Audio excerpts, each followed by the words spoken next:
And good morning, everyone. Welcome to Formula Fast in Milton Keynes. It's the British Rental Kart Championship of 2025.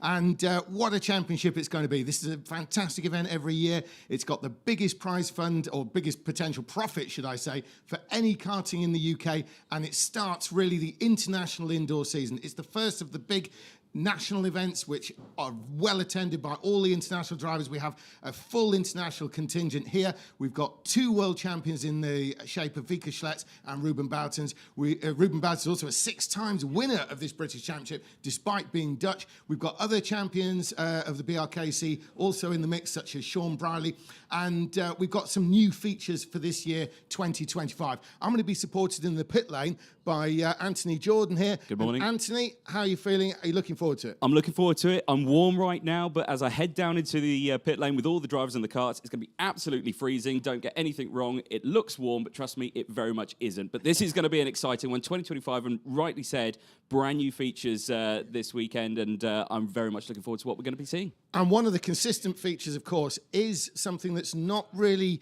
seen in the UK from a karting point of view. That is pit stops. That's almost like the Joker lap. Yep. Anthony, very quickly talk people through what they can expect from a pit stop. Well, essentially what it is going to be, each race, every driver's got to do a mandatory pit stop. They've got to come in, they've got to stop at 2 separate gates. There's lights above them. If it blinks green, it's all good. They have to make those 2 stops, and then they're back in the race effectively like a Joker lap. But then if they do get a yellow light at any of those, they've got to do it all over again, and they'll finich last. So basically, they've got to do it once per race, and then coming into the final, it's 2, I believe it is, in the final. So they've got to shake things up a little bit. That's right. It's one pit stop in each race, 2 in the final, but that is tomorrow afternoon. We'll explain that as he comes into play with the pit stops, Anthony. But analysis of what's going on is going to be key. Now, in between some of the races and also certain times when there's refueling going on, we're going to have a new analysis department, basically, and Brad Philpotts can be bringing into play the Brad Pad, and using the Brad Pad, he's going to explain various things to people who may not be used to this sort of racing, and things that we'll all be interested in as to see how things worked out. Brad, this is a new feature that we're bringing in this year. Yeah, so I'm very excited this year to be up here with you, James. So I'm going to be in the best seat in the house, looking out of the window just here, listening to James and taking in the races, and then going into a bit more detail when there's time afterwards. So I can't wait. I've absolutely got the best role here, because I'd be watching the races regardless, and I just get to look at them in even more detail this year. So well, it's going to be a fantastic thing to bring in, Brad. Of course, Brad Philpott, BRKC pioneer, has been racing in this series over the years, but now is swapping the seat of the kart for the seat of the control room here, and he's going to be bringing those details and explaining details. So you've got a former driver talking you through it as well. So this is really going to be something. Now, the karts are already, the drivers are getting into the karts. We can see out of the window there. It's the first of the heat races. There are 4 rounds of heat races. Each driver drives in 1 race per round. There's the traditional layout and then the alternate layout, which is usually a bit of a mystery going into the event. And so after the 4 rounds, the drivers will have scored points, and the top 30 of those go through to the semi-finals, which is quite frankly the right to continue scoring.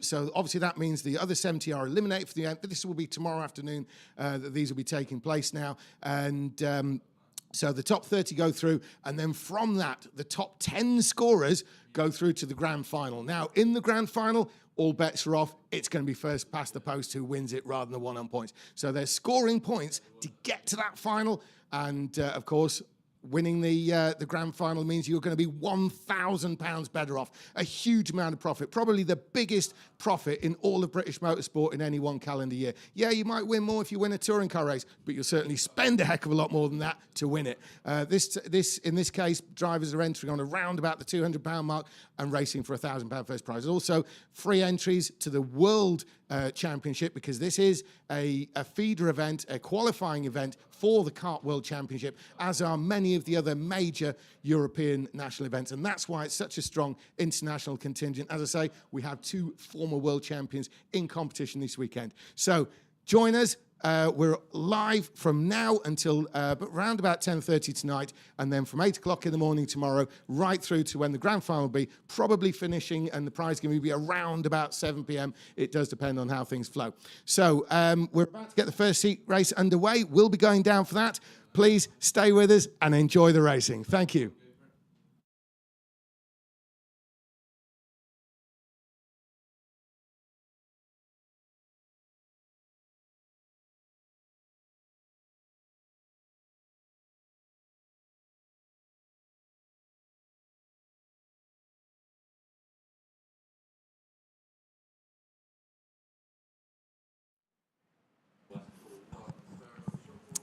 Okay, so we're looking down now at the grid. We've got Anthony Jordan's going to be based in that grid throughout the event, and he's going to be bringing us reactions from the drivers and also keeping an eye on the pit stops during the event. Now, we're going to be looking at the first heat race of the first round, and in this we have Zach Venn, Alex Ford, Anthony Roberts, Max Thorne, Adam Davis, Lily Jeffs, Jenny Tompkins, Ben Hamilton, Josh Green, and from Poland, Zimowit Vera. Now, it's going to be quite an interesting little lineup, this one. There are some pre-race favourites, shall we say, but from a British point of view, Zimowit Vera is well known on the continent and definitely well known in his home country of Poland, but completely unknown here in the UK. He has never competed here before. He's won at many of the national levels, usually as a junior. The sort of more kind of bird-like physique of Zimowit Vera is probably one that Anthony is going to be talking to repeatedly during the day. But so far, he comes into this event from a British point of view as a relative unknown. Obviously, the format stays the same for the heat races. There is a qualifying session and a single file start, and then the race will begin for 20 minutes. Now, we'll be taking a closer look at the drivers as they're actually out. And if we look on the screen now, we can see there's Zach Venn and there's Anthony Roberts just in front of him. Zimowit Vera, who I was talking about, is the one in the green helmet with the Polish flag striping over the top there. And so we'll keep an eye on him. All of these drivers, these are potentially front runners, these three, but they will be among the last to go out to begin the qualifying.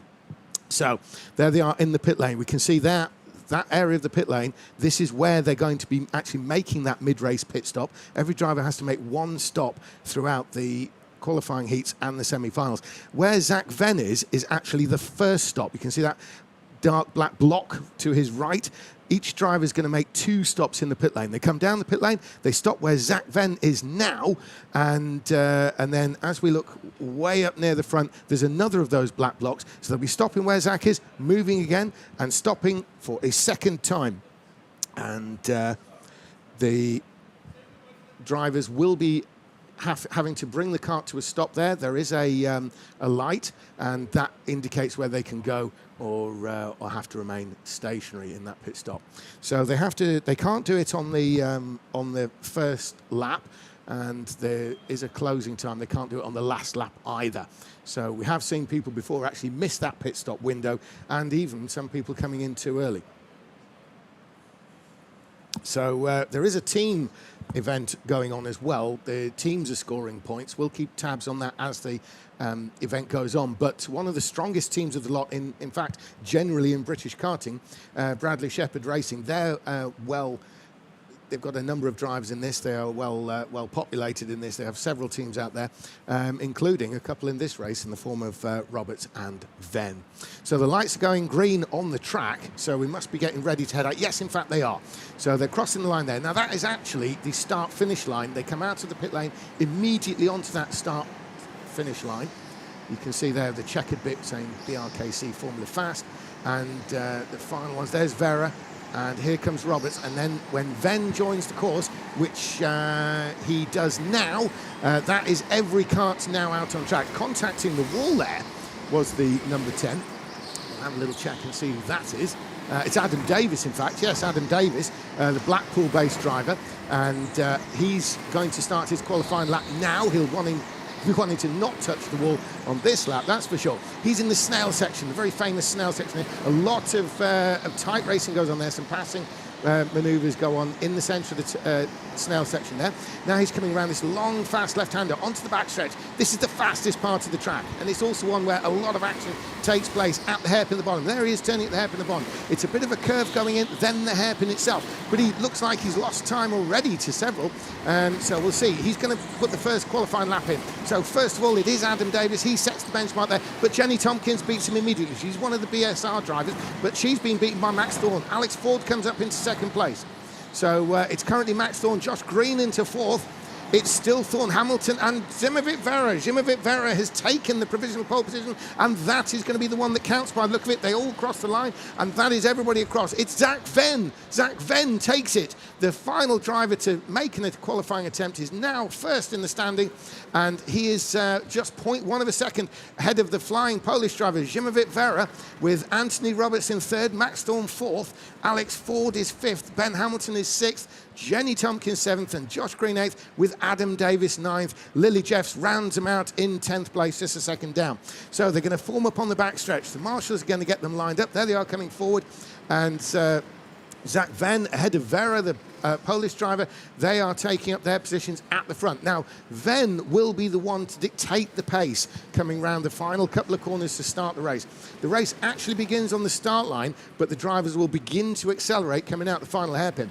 And that means that when the pole-sitting driver who's dictating the pace chooses to pull the pin, the rest will go with him. So you can see at the front there, that is Zach Venn. Zach Venn has come on leaps and bounds in these recent years. He's wearing one of the fabled skin suits, which is a very new development in karting.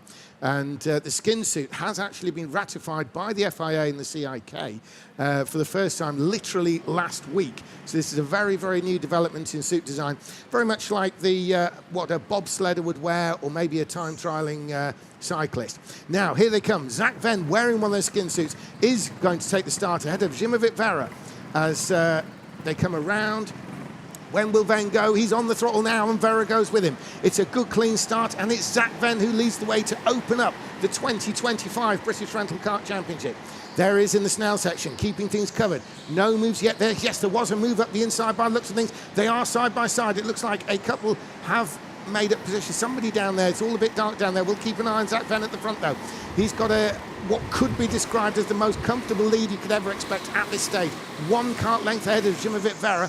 And Zimovit Vera is new to this track. He's not new to the format, because the format is the same across Europe. This is very much a European format rather than a British karting format. So Zimovit Vera, new to the track, but well versed with this sort of format.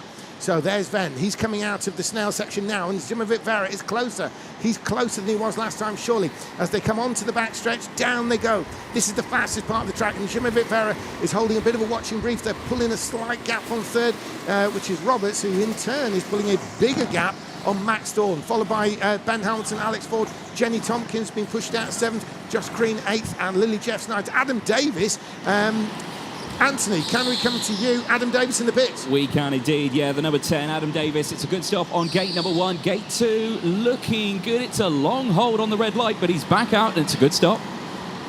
Absolutely way too early in the event, Anthony, for mistakes at this stage. There's going to be some red lights, sure, as there always is. Luckily not from Adam Davis, the first pit stopper of the championship.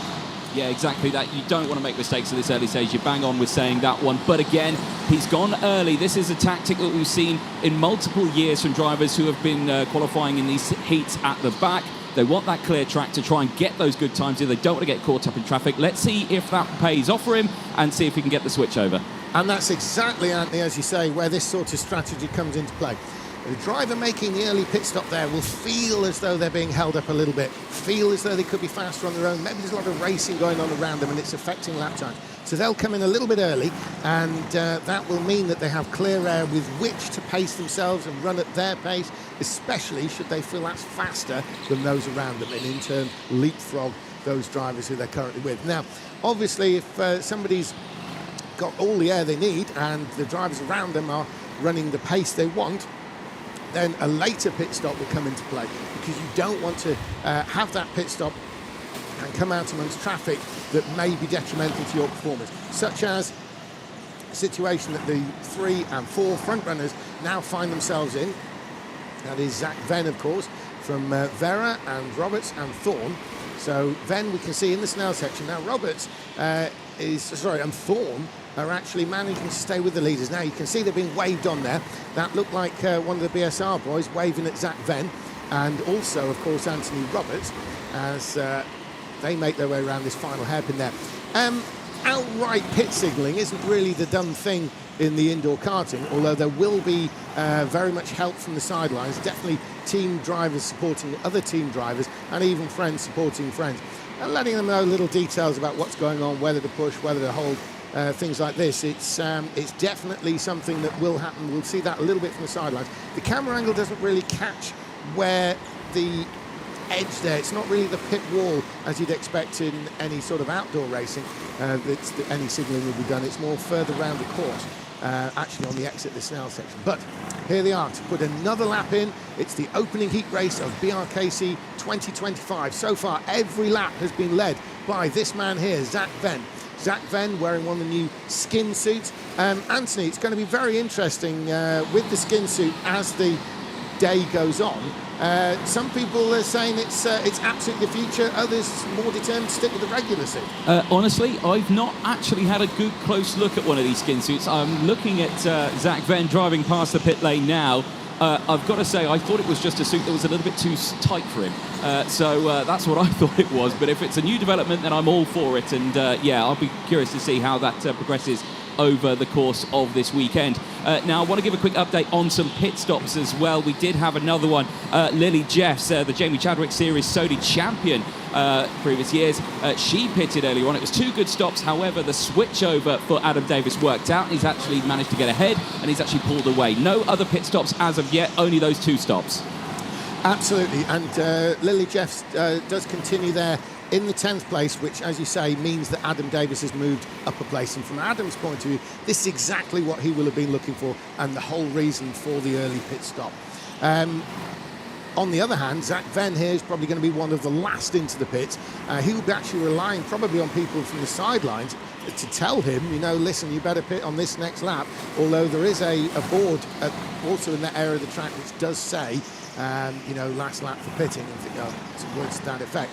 Here is Zach Venn. It's still the same top 4, but they're still just as close. So each pit stop they make is going to be absolutely vital.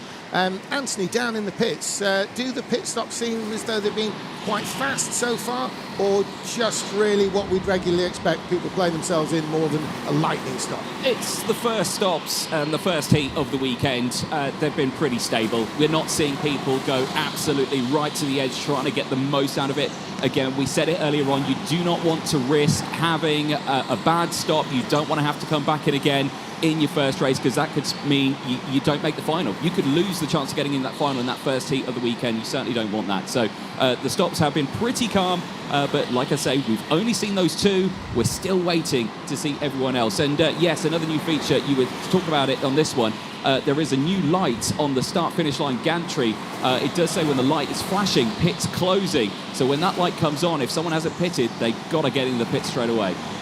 Yeah, and that could be interesting, because if people do leave it too late, too many karts leave it too late, everyone will be pitting on the same lap, and that will create a little bit of a queue system, which could make the difference between, well, maybe not winning and losing, but certainly being in the top 3, because as we can see, the result is still very close. It's less than 1.5 seconds, just under 1.5 seconds first to 4, which by definition means that if we pick on Zach Venn, for instance, if he was to come in and lose just 1.5 seconds based on the idea of stopping behind another driver, for example, he, of course, might even be out of the top 3. So it's going to be very, very important to sort of have a feel for what's going on out there. Here is Zach Venn, though. He's maintaining that gap over Zimovit Vera, and Zimovit Vera is also maintaining about the same gap to Anthony Roberts. This does mean that now we're sort of some way into the race, that there's really nothing to choose from for these 4 drivers. The top 4 haven't really changed. They've not changed position, but they've not changed gap really either. Zimovit Vera does tend to close in a little bit on the snail, but he's content to follow Zach Venn as we see now. And as you can see, Zach Venn just seems to edge out about a car length coming onto the backstretch, which arguably is about the most crucial place to do it, because that hairpin that they've just gone through now is a very, very tempting area of the racetrack to attempt to pass in move. So Zach Venn puts another lap in, And looks like we do have a switch for position, though. And yes, we have. It is third and fourth that have changed position now. It is Max Thorne who's running ahead of Anthony Roberts. So the BSR driver, Anthony Roberts, has actually lost the place. We can see it for real on the screen. There it is. So there's 1 and 2, but there's the third place, Max Thorne. He has now moved a place. Now away from Vera. Vera's in the pits. Anthony, down with you. Yes, indeed, P2 in the pit lane. Let's see how it goes then. First stop for one of our top runners. It's a green light on gate number 1. Coming into gate 2 now. He's got to wait for it. Gets that green light. Comes out ahead of Jennifer Tompkins, I believe. So that's a good stop. And this is really the benchmark now of where the leaders will come out after their pits in terms of other karts and traffic. So we'll keep an eye out on where Zimovit Vera actually is on the track relative to the other karts as we watch leader Zach Venn. He now has a bigger gap. Will any of the other leaders come in? No, they're not. So having just taken the place, Anthony Roberts is content to continue in that position there. He's not looking for an early pit stop. Now, they are closing in on a driver ahead. It looks like it could be Lily Jeffs. So Lily Jeffs, who has made a pit stop, is now possibly about to go a lap down to Zach Venn. So Zach Venn bearing down on Jeffs. Now, this is where Zach Venn might consider making a pit stop. Does he actually lose time in passing Lily Jeffs? So even if Lily does wave him through and gets completely out of the way, it's still maybe going to cost him that crucial half second in terms of concentration, second guessing. If he has to follow her through a slower part of the track, that may affect a lap time, which would be excellent news for Zimovit Vera. And it may well be the reason Zimovit Vera has come into the pit. So will Zach? Yes, he does. There's Lily Jeffs. She's a sportswoman, and she's waving him through. She waves the race leader through. She's going to be aware that behind him is Max Thorne, and so Thorne is following Jeffs across the start line. Jeffs is the second kart in that group there with the dark helmet. So there's the race leader, Zach Venn. Anthony. James, yeah, I just want to come in. That moment there that we saw, obviously, Max Thorne just trying to get past Lily Jeffs, was unable to. Now, in terms of a strategy, I would have pitted at that point. You know you've got the traffic in front. You know you're going to struggle to get past. I would have pitted at that point. He didn't. He stayed out on track, and he's lost quite a significant amount of time now to Zach Venn in the lead. So this is what we talk about over the course of these races and weekends, that the pit stop is really, really vital. And thanks to the Brad Pad feature, we've been able to establish that actually Zimovit Vera, he's not the fastest on the track, but he's very quick at the moment.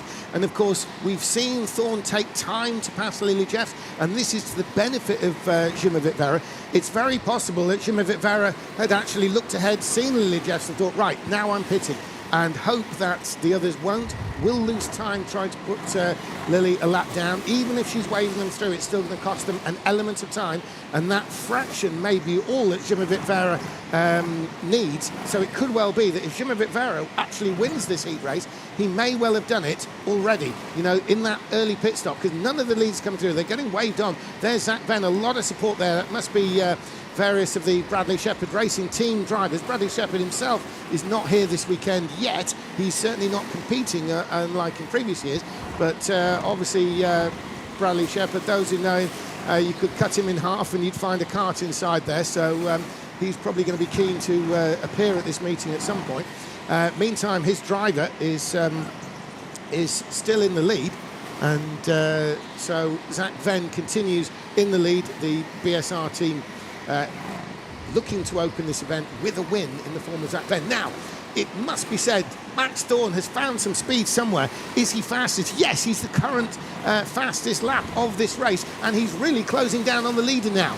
He's closing down on the leader, Zach Venn. So, with more experience, Anthony, of this sort of international format of karting, now would probably be the prime time for Max Thorne to come into the pits. What do you say down the pit lane? I 100% agree with you. Yeah, he knows he's got the pace to catch up now to the leader. He doesn't want to have to get caught up in a battle, lose out on time for the drivers behind. If I was him, I would pit now this time. Is he going to do it? He's coming around to the pit lane now. Is he going to dive in? No, he's going to stick with it. Now, that does surprise me, but he's got a strategy in his mind, and he's going to stay out there. But time's running out. We've got 7.5 minutes to go. The drivers are getting ready down here. That's going to be another sign for the drivers in front to push through. Now, Vera's found himself in the middle of traffic. Vera, the early pit stop, where we was thinking that was going to be the absolute best way of doing this, he may well have lost out. He's he's actually in traffic, as is effectively Roberts, because he's all over the back. Zach Ven's coming in the pits. No, he's not. We're going to very quickly go over to Brad Philpott and the Brad pad for some analysis. Brad?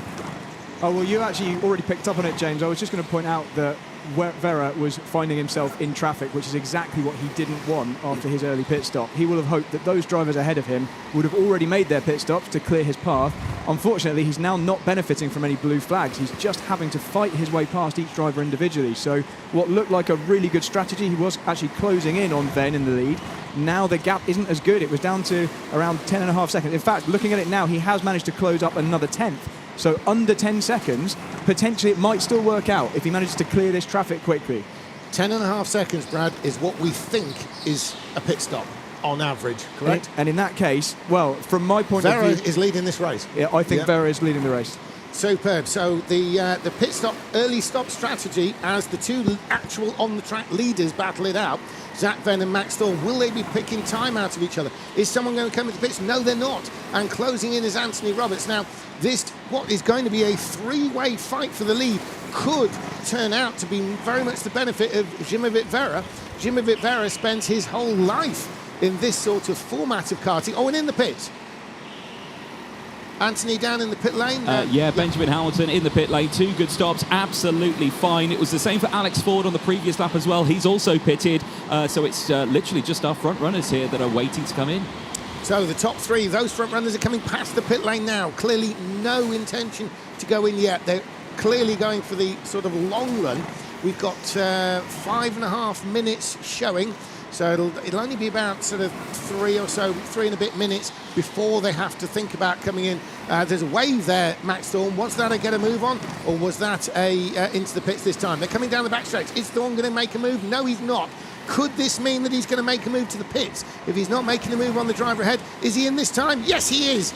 Yep, P2 in the pit lane. Let's see how well this goes and where it's going to come out. Gate number 1, green light's all good. It's actually quite a nice quick stop. He's not holding back, even in the first heat of the day. Heads back out on track. Oh, and it's got traffic. He's right behind the Polish, Jimovit Vera. He's lost 1 place to Jimovit Vera, and he's currently about 2 lengths behind. He's on the snail section as we watch the leader, Ven. Now, will Ven retaliate to that? This means that Ven would probably come out right alongside Vera, but Ven does not take the pits now. It's vital at this point here that Zach Ven is putting down record times now from this race point of view. Obviously, he won't be in lap record territory this early in the morning. The track just won't be up to temperature for that yet. He's nodded his head. Are we expecting the leader in this time? Anthony, we've got Zach Ven onto the back stretch. He could well be with you. He's on the final hairpin now. Well, the hairpin at the end of the straight. Here he is. Is he in? He's not in. This is Josh Green. Now, he made a stop earlier on, but he got an invalid stop, so he's had to come back in again. First heat of the day, and the first failed pit stop. Are our leaders going to be coming in? I don't know just yet. It's still yet to wait and see. I think Zach Ven knows he's lost the lead. I think the reason he's not coming in is because his only hope is for Vera to actually get into a fight with the karts around him. At this stage, the gap that Vera had when he came out of the pits in front of the kart that was up with Ven means that Ven's lead is probably gone. So you're listening to the voice there, Brad Philpott, BRKC pioneer and analyst.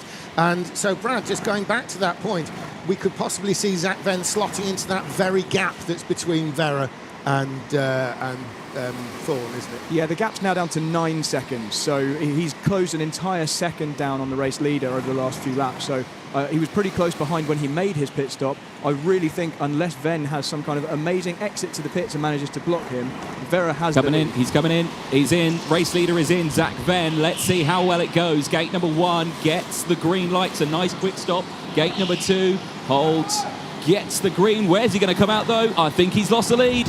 He has. He slots into the gap behind Vera and ahead of Thorne. So just as anticipated, Zach Ven has actually lost lead. However, Vera has a kart in front of him. Is it Lily Jeffs? Yes, I think it is. But Jeffs, she moves out the way and she's letting the race leader. Well, he's not the leader. Roberts is the leader. Is Roberts in this time? No, he's not. He's continuing on the lead. There he was on screen. That is Jenny Tompkins, and the 11 is Lily Jeffs, who we've just been talking about. So it may not be Jeffs who's in front of Vera. We're going to keep a little bit of an eye out just to identify. No, it was Jeffs, I think. And so there's the race leader. leader on screen. That is Anthony Roberts, another of the BSR drivers, well represented in this event, that's for sure. As he turns in, will he come in the pits? He's got 2 minutes to the end of the race.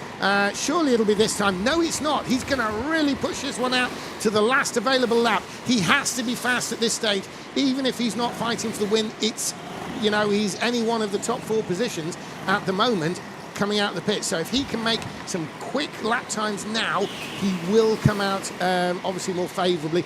He's going to have to get his sleeves rolled up though coming out the pit lane, because whatever happens, I expect he's going to come out absolutely alongside somebody, and that somebody will be either Vera, Ven or Thorne. Now, is it this time he's in the pits? It's not. Anthony, he's coming past you, but on the track.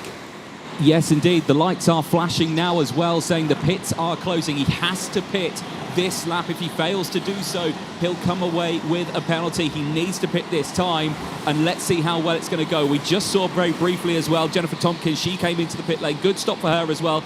She's back out on track, but all eyes are going to be on Anthony Roberts. Is he going to pit this time? Well, the answer should be yes. He's coming around to the pit entrance now. Anthony Roberts, is he pitting? Yes, he is. Let's see how this goes, and let's see if he's done enough to try and hold on to this lead here. I don't think it's going to be enough. He gets the green light on gate number 1. Gate number 2 gets the green. He's coming back out, but there goes Zimovic right into the lead. And an incredible performance there by Anthony Roberts.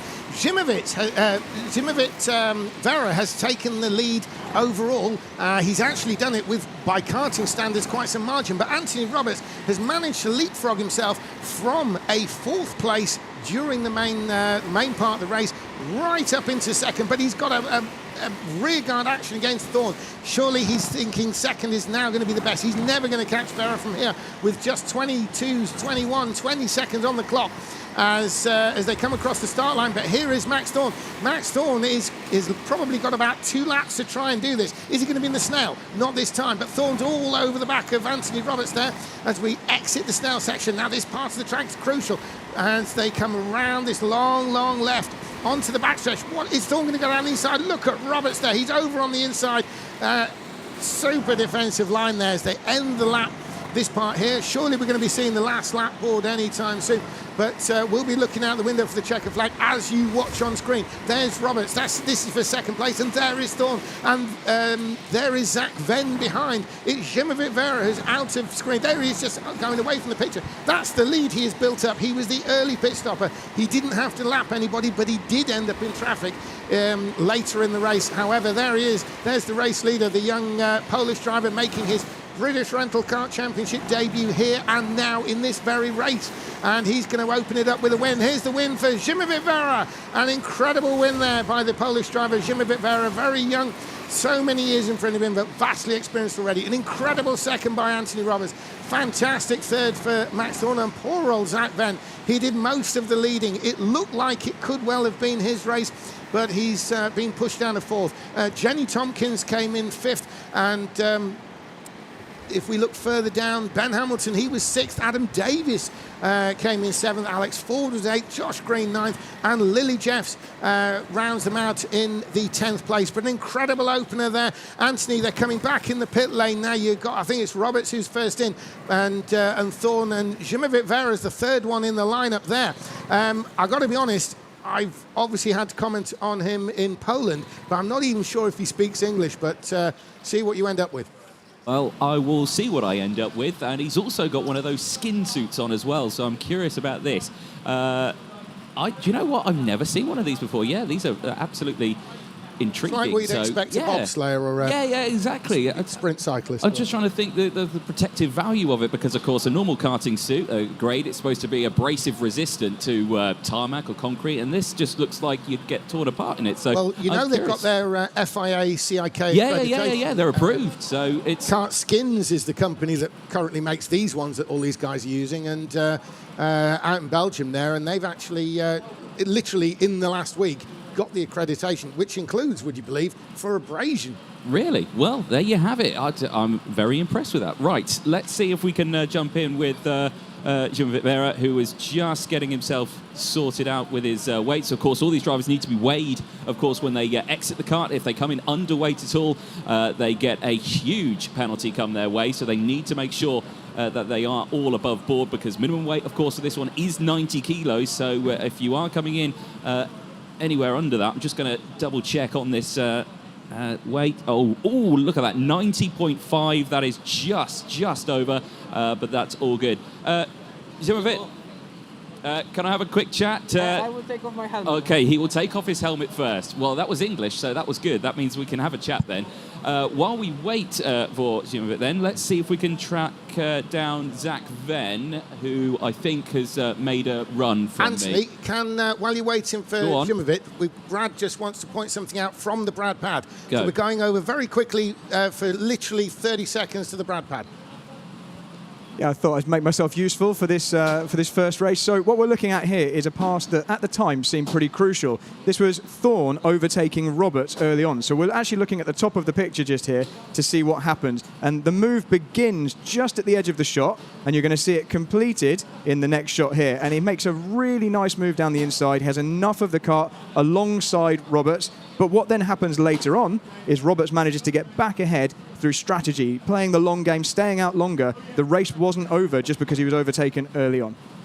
Nice one there, Brad. That's, yeah, because we didn't really see that. And we're back in the pit lane with Anthony. Thank you very much, James. Yes, indeed, here with our race winner of that one, Zimovic Vera. What a race that was. First race of the weekend, first heat of the day, and you've come away with a race win after not being on pole. That pit stop, pretty good, but how are you feeling after your first race? Yeah, I'm feeling very good. I think the I won most because of tactic, because they were fighting a lot, and I managed to have a clean race. I had some overtakes, but clean, and I didn't lose much time on them. So yeah, I think the tactic was the most important here. It was risky to go early with the pit stop because we were thinking you were going to get caught up in traffic. You did a little bit get caught up in traffic, but it certainly paid off for you. Is that going to be the same strategy you're going to go for the rest of the weekend then? I will see where I will find myself in the next races. So yeah, I choose tactics to what places I am. Excellent, brilliant stuff. Thank you very much, Zimovic. We'll let you get warmed up. Next race is heading up. James, back over to you. Yes, and you know what, Anthony, we've got an absolutely cracking race about to take place here. They're on their qualifying, they're on their warm-up lap, effectively, as they go around. There's Westwood there, that's Reese Westwood. And now on this lineup, we've got a number of foreign drivers and some very major hitters, potential finalists in this one, and even potential winners, really, because we've got Stefan Pudlik, James Burgess, Steve Gray, Reese Westwood, Lewis Manley, who for so long has been a potential overall championship winner. Bram Gelton is in this race. Frederick Navarro, who's a really strong driver who's moved forward and forward and forward every year. Jacob Equal, ditto on that. Adam Schruppert and Harrison Kirkham. They're all in this lineup here, and you know what, Anthony, this is going to be an absolute stormer. The checker flag is out. We've got results in this. Pudlik, who's currently leading from Jacob Equal. Navarro passed them all to be first. He's currently first. Steve Gray is up there. Schruppert is into second. Kirkham through to third. And Equal, that must have been his outlap, for goodness sake. Bram Gelton is up to second. And Pudlik is now up to second. And is that everybody? Yes, I believe it is. And so Frederick Navarro, incredibly, is going to start from that first place. He's got Pudlik behind him. Bram Gelton is in third place. Jacob Equal is in fourth. Adam Schruppert is fifth. And guess what, Anthony? We haven't yet mentioned Lewis Manley. He is down in sixth place for this opening race from James Burgess, Harrison Kirkham, Steve Gray and Reese Westwood. Yeah, that's quite unheard of for Lewis Manley. So he's got some work ahead of him here. Of course, two-time runner-up in this event. He's looking for his first BRKC win still. And I'm thinking after a tricky start, he's going to have a challenge to get it this time. Yeah, it's going to be a tough one. He's going to have to make some moves. Maybe we'll be looking at early pit stops, things like that from him, if he feels he's kind of qualified out of position amongst slower drivers. It could well have been that, a little error here or there, just a slight brush with the wall, something like that, could be what makes the difference. Hopefully that's all it is. We have got, a little bit of a surprise grid there. Bram Gelton down the order, potentially from his point of view in third, because I think Bram Gelton will have been expecting to push straight into first place. Anyway, let's see what's happening now, because they are coming round. They're going to be taking the start. It is Frederick Navarro who's going to lead the way. He's pulled the pin, and they're crossing the line now. Navarro has the lead. It's a false start. A false start. It's been deemed false. All the lights are on around the track. All the yellows are on. So Navarro probably pulling it a little bit early. The organisers do like to see karts pretty much nose to tail, not exactly pushing each other, but anybody lagging behind, they throw that light out. So they're going to go around again. They will actually be brought to a stop at the end of the back straight here, and basically a new line out and a whole new start. They're not just going to keep rattling on round. So they want to see people pretty much nose to tail. So there they are, coming to a stop. Frederick Navarro, they're going to have a word with him. So maybe it was Navarro trying to get a little bit of a jump on Pudlick. Obviously, he's going to try to do that, and naturally, the organisers have deemed he might have had just a little bit too much of a jump on Pudlick. Pudlick, obviously, he knows the game, and he's going to go when he's going to go as well. So obviously, Navarro being asked to do it all again. So here they come, round the final corner, and it looks like it's going to be clean. Yes, it is. The race is on. There's Navarro into the Snell section. He's got that gap that he was probably looking for. The last thing he wanted was an early lunge by Pudlick into the Snell. They're coming out of the Snell. The centre of the Snell is that left-hand turn. So it's all rights going in, and now it's all lefts coming out. So onto the back stretch. Here he comes, Frederick Navarro. We've seen him improve year by year. Still a very young driver, but getting vastly more experience with every passing year. Does an awful lot of karting. He's another one who's part of that Bradley Shepherd Racing team that we're going to, by default, end up mentioning a lot. Here he is towards the centre of the Snell. This is the centre point of the Snell, the famous snail section here at Formula Fast. It's also the area that will be changed to make the alternate layout that we'll talk about more later on. So, Frederick Navarro down the backstretch, Stepan Pudlick behind him, and behind him is still Bram Gelton. Now, the window for pits is going to be opening, so will we see some early stoppers, particularly from Lewis Manley? No, we don't. Anthony, I'm actually slightly surprised. I thought Manley would have been straight in the pits, to be fair. Again, it's a strategy that we have seen, but Manley is very experienced here at the Formula 5 circuit. He knows the best times to do the pit stops. He's not done it. Westwood, however, has just done his. It's all good. He's back out on track. So Reece Westwood, there he is running down the tail, but such is the standard of the BRKC. He's a multiple champion down there in Wales. He absolutely knows his way around an indoor kart track, and he's a regular in this event. So he is absolutely a driver who, well, any one of these 100 drivers could potentially win an event, because in the testing yesterday, all 100 of the entries were separated by less than 9/10 of a second. So that is some pretty sharp driving there by everybody, and it's given that we've got 2 world champions in this and multiple British champions, is quite saying something. Now, still none from the main lead group pitting. Obviously Navarro's got no reason whatsoever to make a pit stop. He wouldn't even consider it until he's actually starting to catch other karts, which he's miles away from that. Reece West would be the first one, because of obviously he's been in the pits, and even Reece Westwood is some way ahead of Navarro. So Navarro's got absolutely nothing in front of him except clear track. Stepan Pudlick, meanwhile, does seem to be falling back a little bit. Oh, and into the pits. It is Lewis Manley. It is indeed Lewis Manley. He has come in pretty early on, so let's see how this pays off. Oh, but he stopped. His engine stalled on gate 1. He restarted it himself on gate 1, so it was a good stop on gate 1 because he got the green light, but his engine stalled. That is absolutely amazing.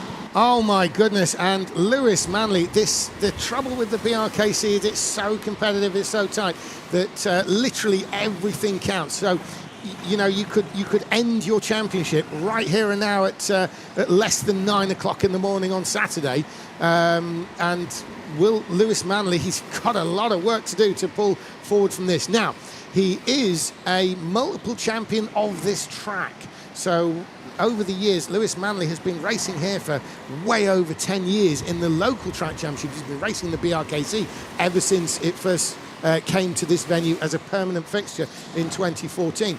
And so Lewis Manley is probably if not the most experienced round here, certainly a very good Formula Fast benchmark. So we'll keep one eye on Lewis Manley. We're looking on screen at the race leader, Frederic Navarro. Frederic Navarro is sort of pushing his way faster and faster. He's trying to extend that lead. He's currently quickest on the track in this race. As we can see there, he's pulling away from Stepan Pudlik, and Stepan Pudlik is actually a very highly rated driver out there in Europe, but he's not able to stay with Frederic Navarro in this instance. He has got Bram Gelton, Jacob Equal and Adam Schruppert there with him, which is to be expected, but I think not really expected. Oh, in the pits, Anthony, sorry. Yeah, James Burgess in the pit lane, 2 good stops, comes out ahead of Manley. That's a crucial one. That stall really didn't benefit him at all.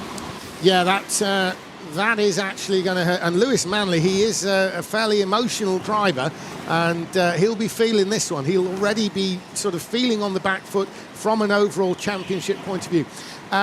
A lot really is going to be determined by the other stops. Another one in with you. Yes, indeed. Zuret's in the pit lane. 2 good stops again. He comes out ahead. No problem as well. He's back out ahead against James Burgess as well. So we've had 4 in. So currently last and yet to stop is Steve Gray in 6th place. Of those stoppers behind Steve Gray, Schruppert, we've just seen, has been in and out of the pits, and that's ahead of James Burgess and Lewis Manley. We've got to keep an eye on his progress. Lewis Manley is something like 2 seconds behind James Burgess, but even worse from his point of view, there's another 4 seconds beyond that to Schruppert, who we are looking at simply because he's the leader of those who've been in the pits. We are looking at Frederic Navarro, though. He has not been in the pits, and he is leading the race overall. And there is 2nd, 3rd, 4th, Pudlik, Gelton, Equal. And Equal is doing an absolutely sterling job to stay there in 4th with the super rapid Bram Gelton, another of these Dutch aces. In the pits, Anthony. Yeah, Pudlik in the pit lane, 2 green lights. He's back out, comes alongside Zuret's, so he's now wheel to wheel with him. And we're looking at Navarro, but down in the Snell section, Schruppert did look as though he was going to have a move, but I think that Pudlik has done enough to stay in front. There's Navarro. He continues on his way, and here is now 2nd place Bram Gelton, and he's running ahead of Jacob Equal. There is Navarro. Behind that is the 2nd and 3rd of Gelton and Equal. Now, is Equal actually going to start thinking about making moves on Bram Gelton? Bram Gelton, an incredibly highly rated Dutchman. He's won here at Formula Fast before in previous editions of the BRKC. He is one of the best in the world when it comes to this sort of thing, but without trying to be funny about it, Anthony, Jacob Equal is proving to be his equal right there on screen and coming past you now, albeit not in the pit. Yeah, indeed. They're looking absolutely rapid right now. The pace is quick as well, but they're losing out a little bit, like you were saying, on the drivers behind. Everyone is just looking like those gaps that where people pit, of course, it opens up the gaps, it gives them that breathing space. So a pit stop can actually benefit other drivers. Again, if you open up that space in front, you start to see this pace come in. So this is a really interesting scenario that we're seeing right now. Are we going to see these early pit stops from the front runners? We'll yet to wait and see. Absolutely, Andy. Now, those of you watching at home, just want you to look a little bit further down. You've got the positions on the left. Have a look at that 6th place. There's Stepan Pudlik, the Polish driver. Now, if you consider he was the driver running in 2nd place, so he is the best benchmark there to look at as to where we might see Navarro and particularly the Gelton Equal battle. Now, if we look behind Pudlik, there's 0.4 of a second between Schruppert and Pudlik on the track there for 6th and 7th. When they pit, Gelton and Equal will probably fill that gap. Now, even in race terms these days, when we talk about small bits of time actually as large bits of time, that ain't a lot of space for 2 cars. Just 2, in fact, now it's just 0.3 of a second between Schruppert and Pudlik. And so when the pit stop cycle through, we can expect Gelton and Equal to come out in that gap. Anthony, I think that's going to get very tight, and it puts the pit stop pressure on both Gelton and Equal for that very reason.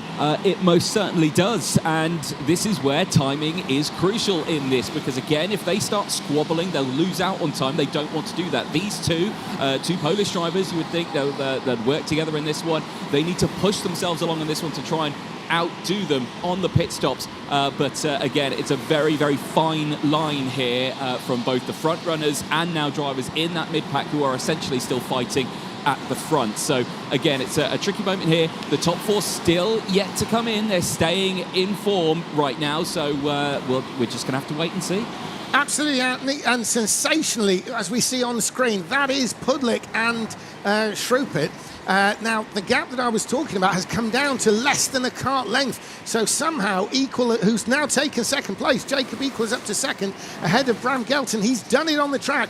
But when he makes his pit stop and comes out, both he and Gelton, so Equal and Gelton, are somehow going to have to fit in that gap between Pudlik and Shrupit, which is less than car length. Another pass there, full position. That looked like it was, it's Reese Westwood anyway, and it's Navarro. Navarro, the race leader, has just put Westwood a lap down.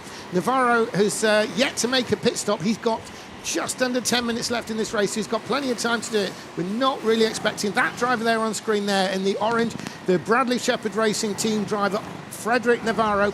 We're not expecting him in anytime soon, but he has put Westwood a lap down. But Navarro, I think, has probably already done enough in this race to actually keep that lead and keep the win. But Equal and Gelton are somehow going to have to fit in a non-existent gap between Pudlik and Shrupit. So there is the race leader, Frederick Navarro. The driver behind is not challenging for position. That is Reese Westwood, who has gone a lap down at this point. Obviously, Westwood has made a pit stop.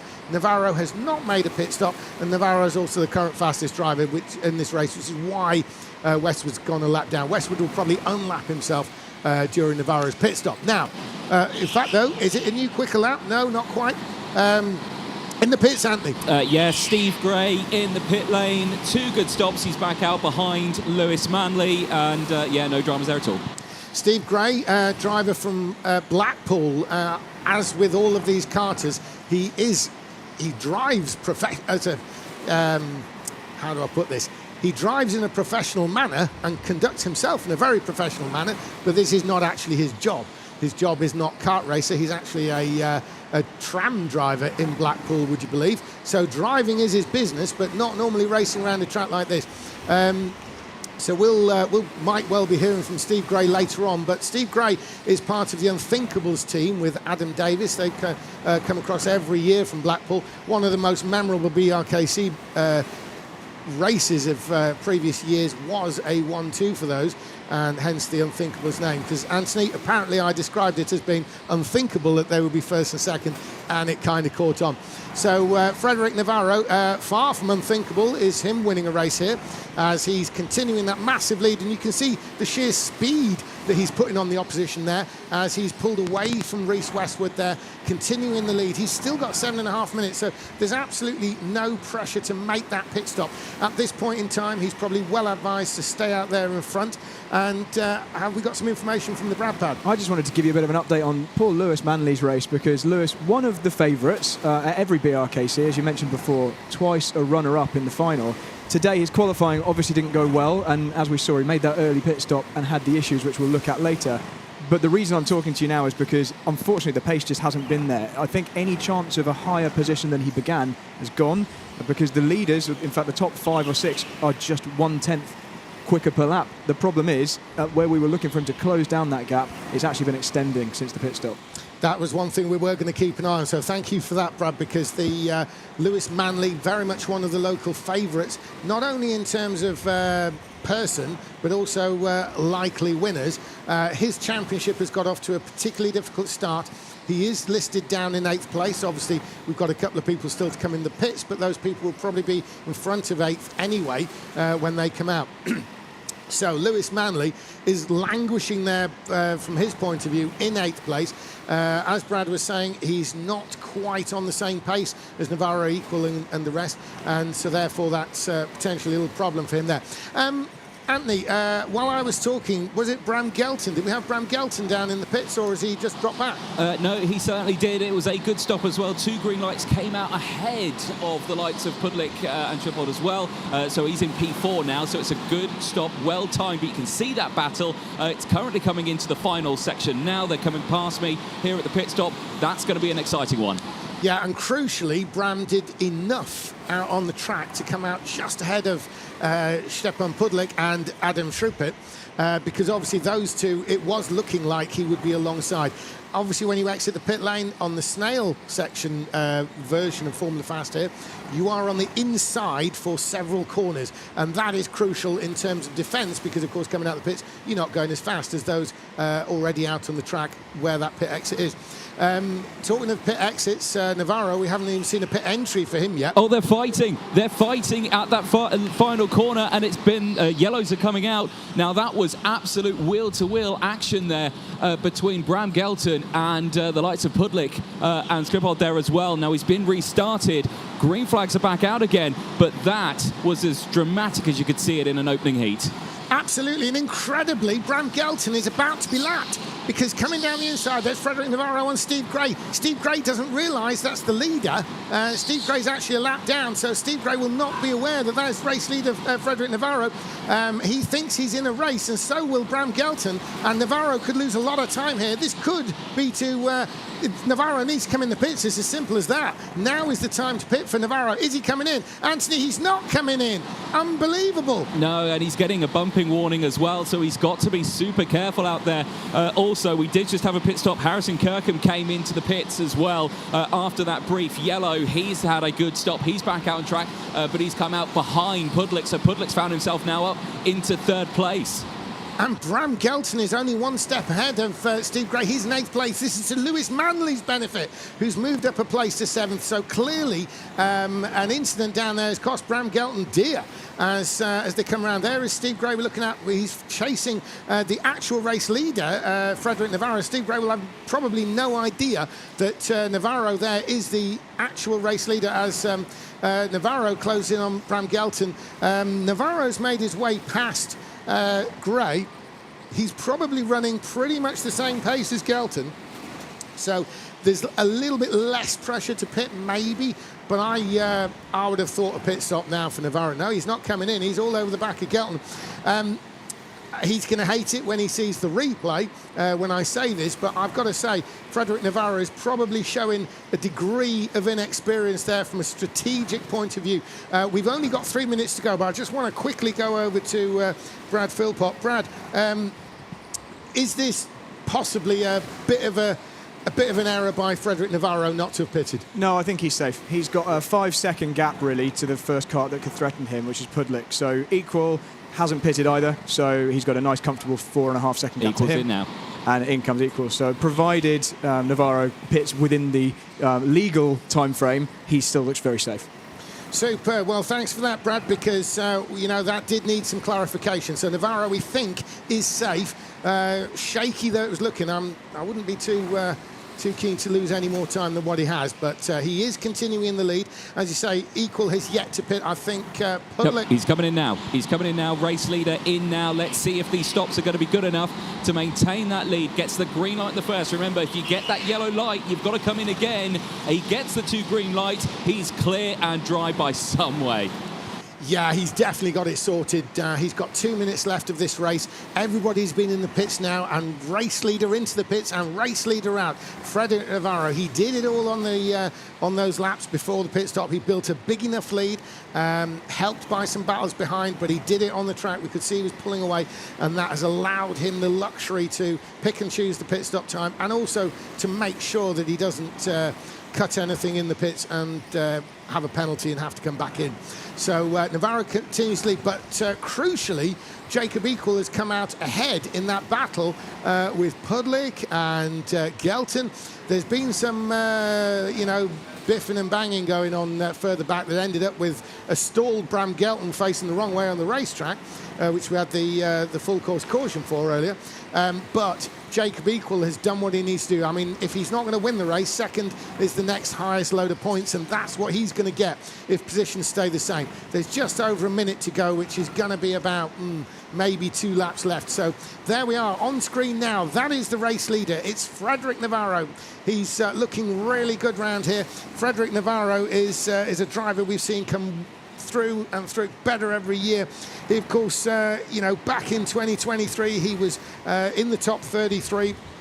He's done a lot with the BRKC and the DRKC, and he's been a top runner. He's generally been in junior categories when he's not been in BRKC. BRKC is all about being the champion. It's not about different weights. It's not about different ages. It's about being the champion, because there's £1,000 up for grabs, and if you want it, you've got to go and get it. So, and wanting to go and get it is Frederic Navarro. He's opening his campaign in fine style with this dominant win over class acts such as Bram Gelton, Lewis Manley and the rest.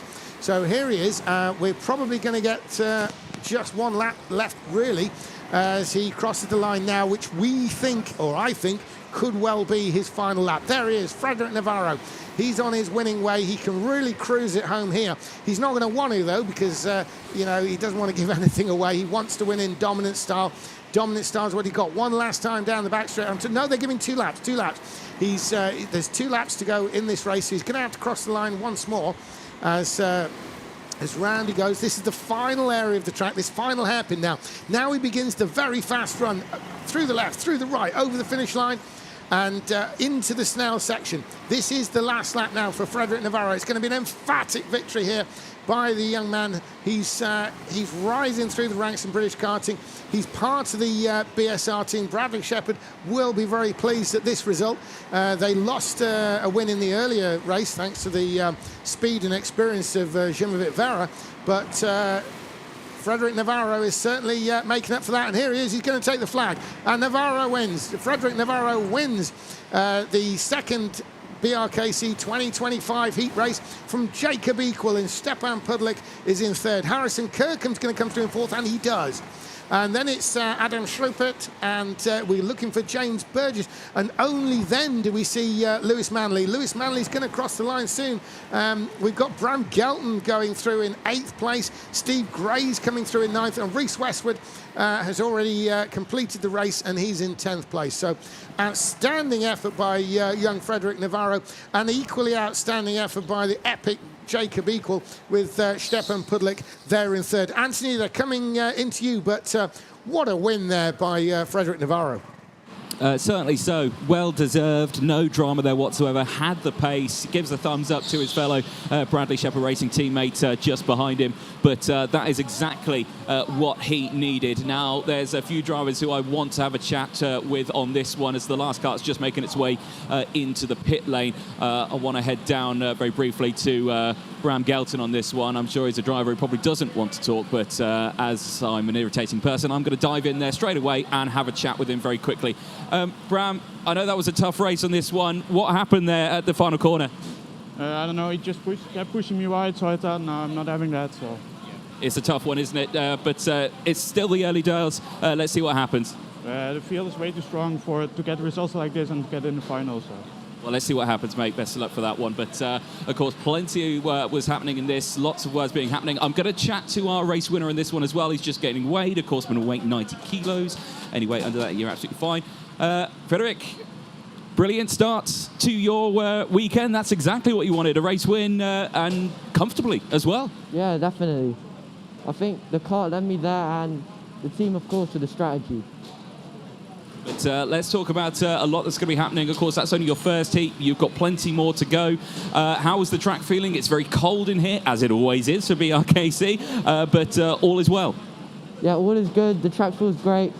It's grippy, so yeah, good racing. Excellent. Well, let's see how you get on later on. I'll get your helmet off because you're fogging up under your visor. Plenty of stories happening down here. Drama in the early stages, great wind, but the next race is heading out very, very soon.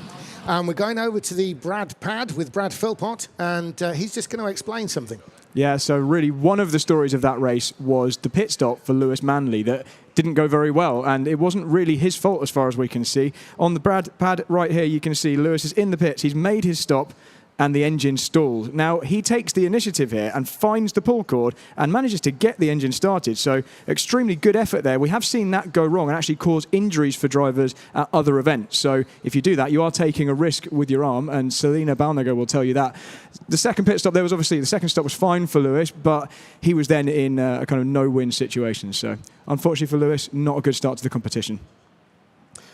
Yeah, so interesting point that, Brad, and he was very quick. I mean, he was well within his right to sit there and get one of the mechanics to start it, but the mechanic would have had to have got there and start the engine. We're moving now to round 3, and so round 3 is coming up, and it's going to be another pretty much all-star entry on this one. We've got Ryan Taylor, we've got Job van Lionhorst, we've got Matt Barsh, a regular from Poland, very experienced on the international stage. We've got Ben Chick, we've got Hassan Zafar, we've got Dylan de Wolf, Aaron Bell, Nicky Dolan, Joseph Simcock and Colin Marshall in on this one. Matt Barsh is probably just on paper the favourite for this race, and he's the last one out to qualify. So Matt Barsh is going to be the last one to attempt qualifying run. They're starting their qualifying lap, crossing the line now as we watch there. So turning in, that is indeed Dylan de Wolf. Dylan de Wolf, the Belgian driver. He's actually been a winner up at Teesside, and he's a long distance racer. Teesside, very famous for the 24-hour, the British 24-hour, of which Dylan de Wolf has won twice. 5 times winner of the 24-hour Spa karting. So he's experienced very much in the long run. So we'll see what he can do on the short run. I can give an answer there. He is actually very good in karting at any sort of level and any sort of type. So he's quick in the sprint races as well as in the long distance. So he's got his time in the books. He's currently first.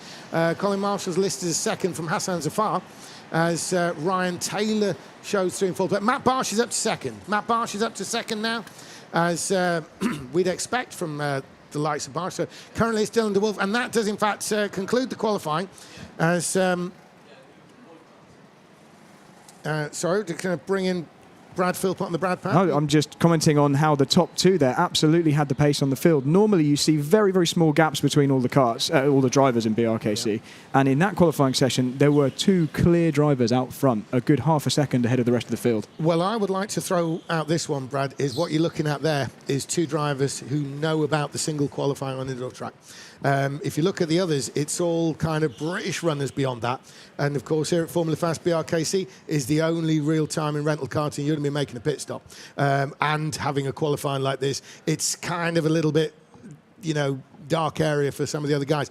Of course, de Wolf, Barsh do this all the time, don't they? So that might be what the advantage there is. Yeah, instant speed, cold tyres. It's an unusual format for British karting, you're right. And I think the drivers behind are about to get a little bit of a lesson from the top 2 on how to get the most out of their cold tyres in the early stages.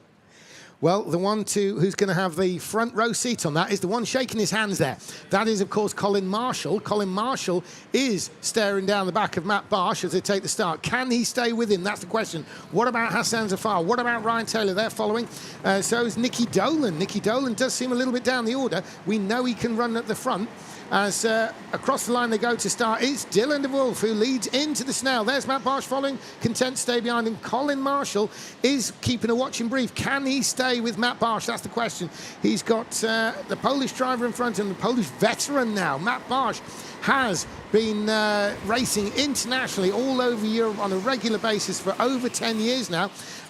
Touted as one of the best in the world. He's won races at all levels, including at World Championship level. And looked like someone coming in the pits, but just maybe a trick of the light. So Dylan de Wolf continues to lead in the Snell section. He's got Matt Barsh. The 2 are trying to break away.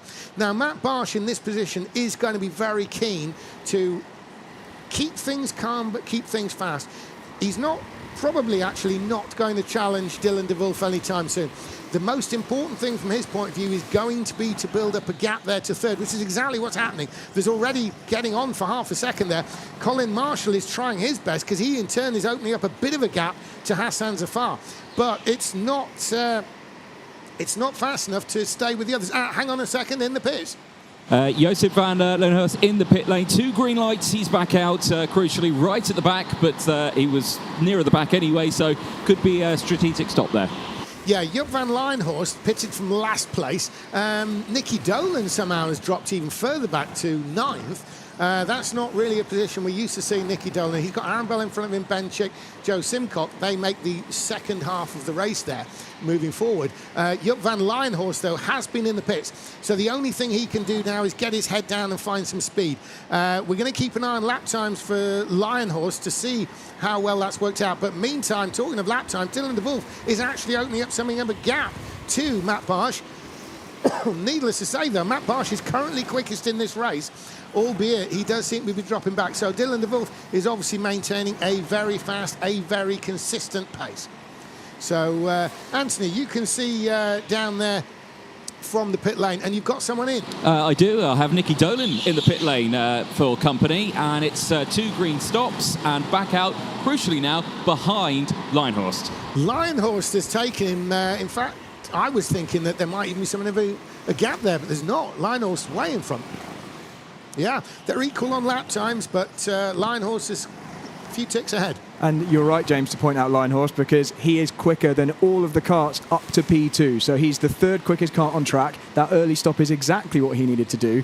And that progress is going to be a real theme in this race. Absolutely. It's going to be attack from the back for Joop van Lijenhorst there, as he's in 9th place as we speak. He is 9.7 seconds behind.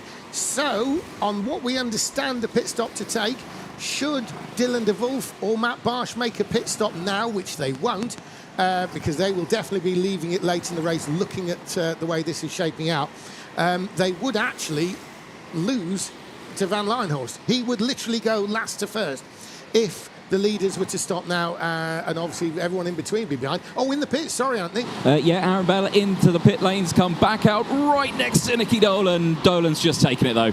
Yeah, Dolan was able to sweep past. Dolan had the benefit of momentum coming past the pit exit there. So Aaron Bell, he will have been having some ideas of sneaking out in front, but it's not worked out. So Aaron Bell, he's the one now pushed down to 10th place. Nicky Dolan moves up a place, and of course the flying Van Lijenhorst is going to be into 8th place as.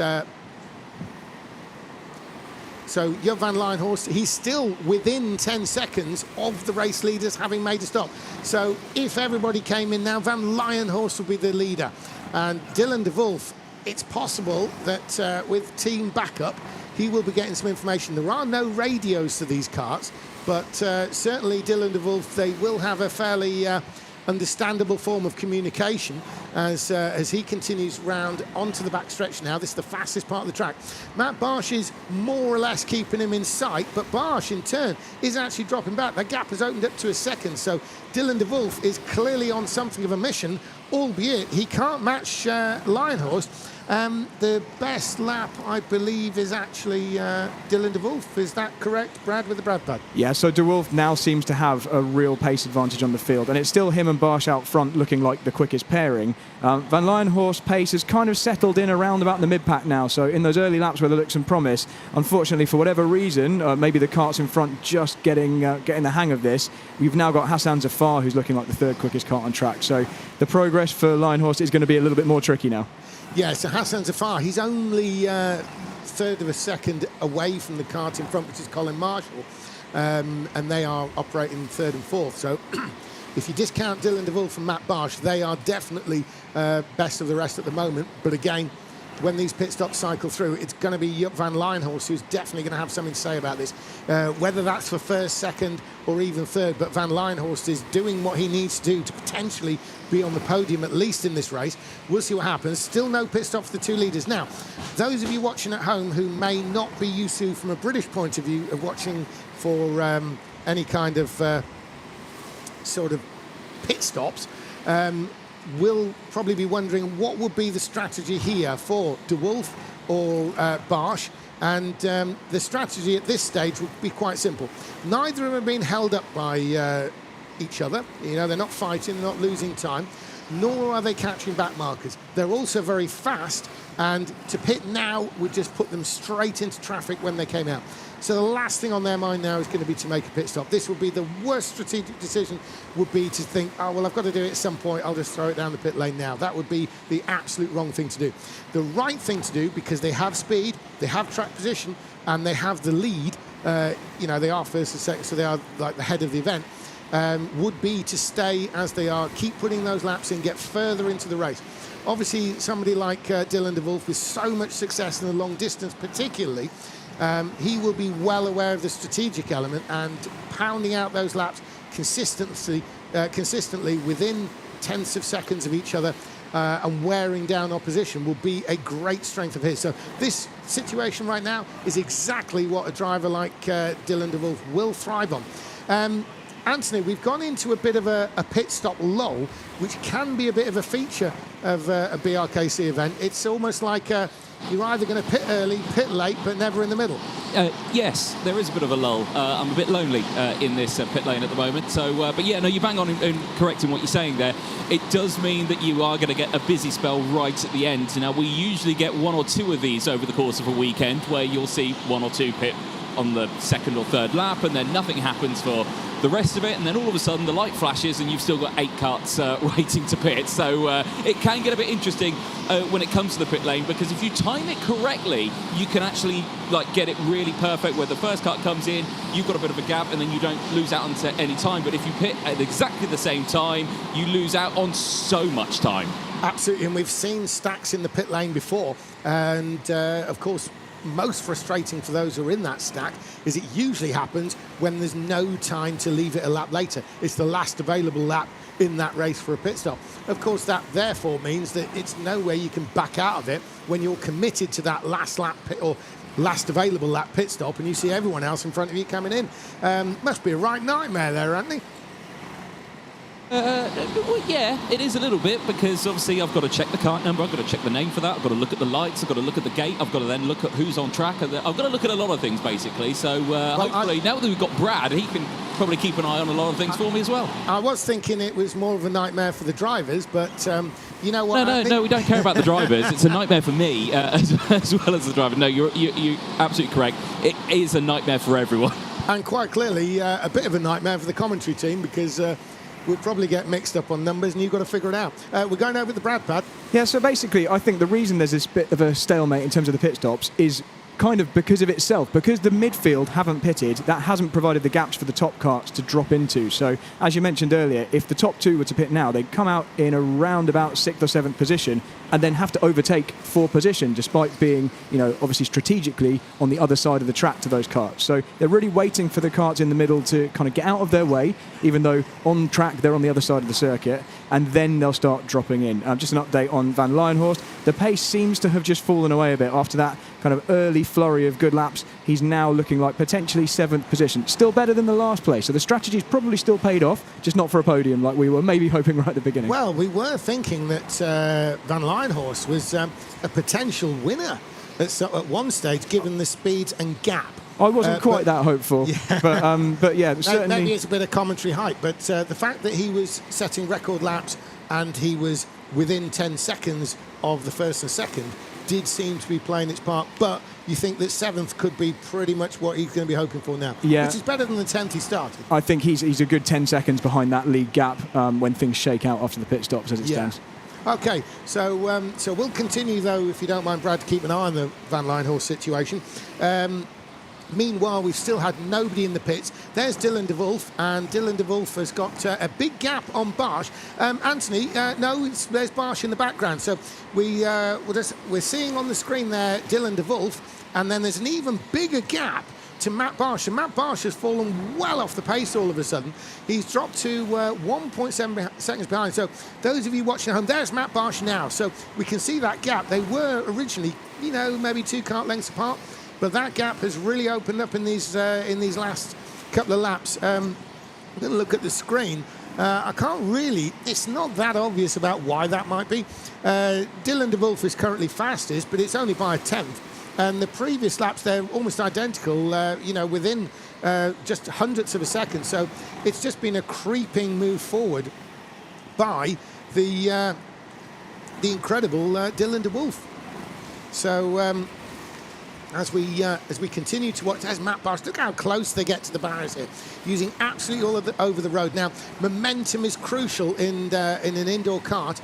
These are the 200cc motors, the 200cc Honda motors, and they, of course, are they're a 4-stroke engine. They do rely a little bit on momentum. So a driver being clean and fluid and fast is very important around here.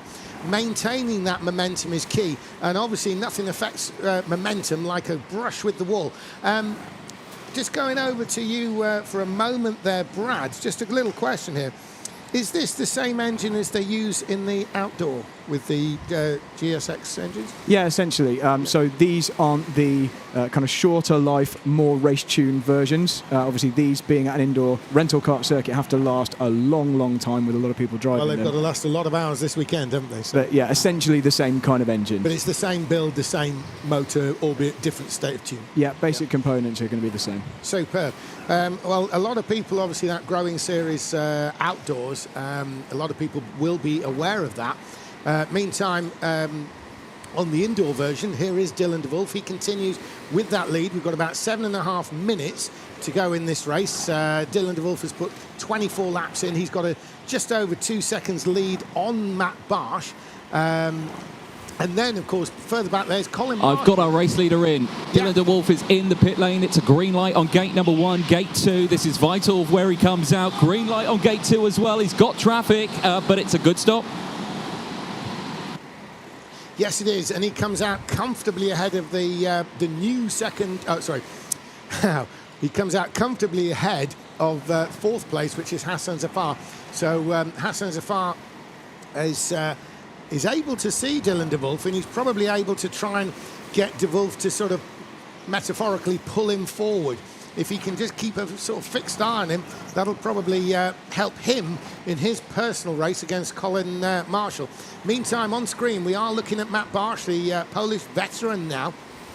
Been around a long time as Matt Barsh. You can see there the Euro lean. And the reason for that is to try to just ease the weight on that inside rear wheel, because the karts, of course, they have a solid rear axle that promotes understeer. So what the driver will do is lean outwards to just raise the inside a little bit, and that'll allow the kart to make an easier turn and therefore a faster turn. So there's Matt Barsh ever so gently sliding in, but it's crucial to keep the momentum on a rental kart, and you don't get that if it's slipping and sliding. If you're swerving around like a Mexican taxi driver, you're definitely going to lose a lot of time in indoor karting. So here's Matt Barsh, one of the best in the world, has competed at many of the various European national events, and has been in the World Championships year after year for many years. He leads this race with 5 minutes to go.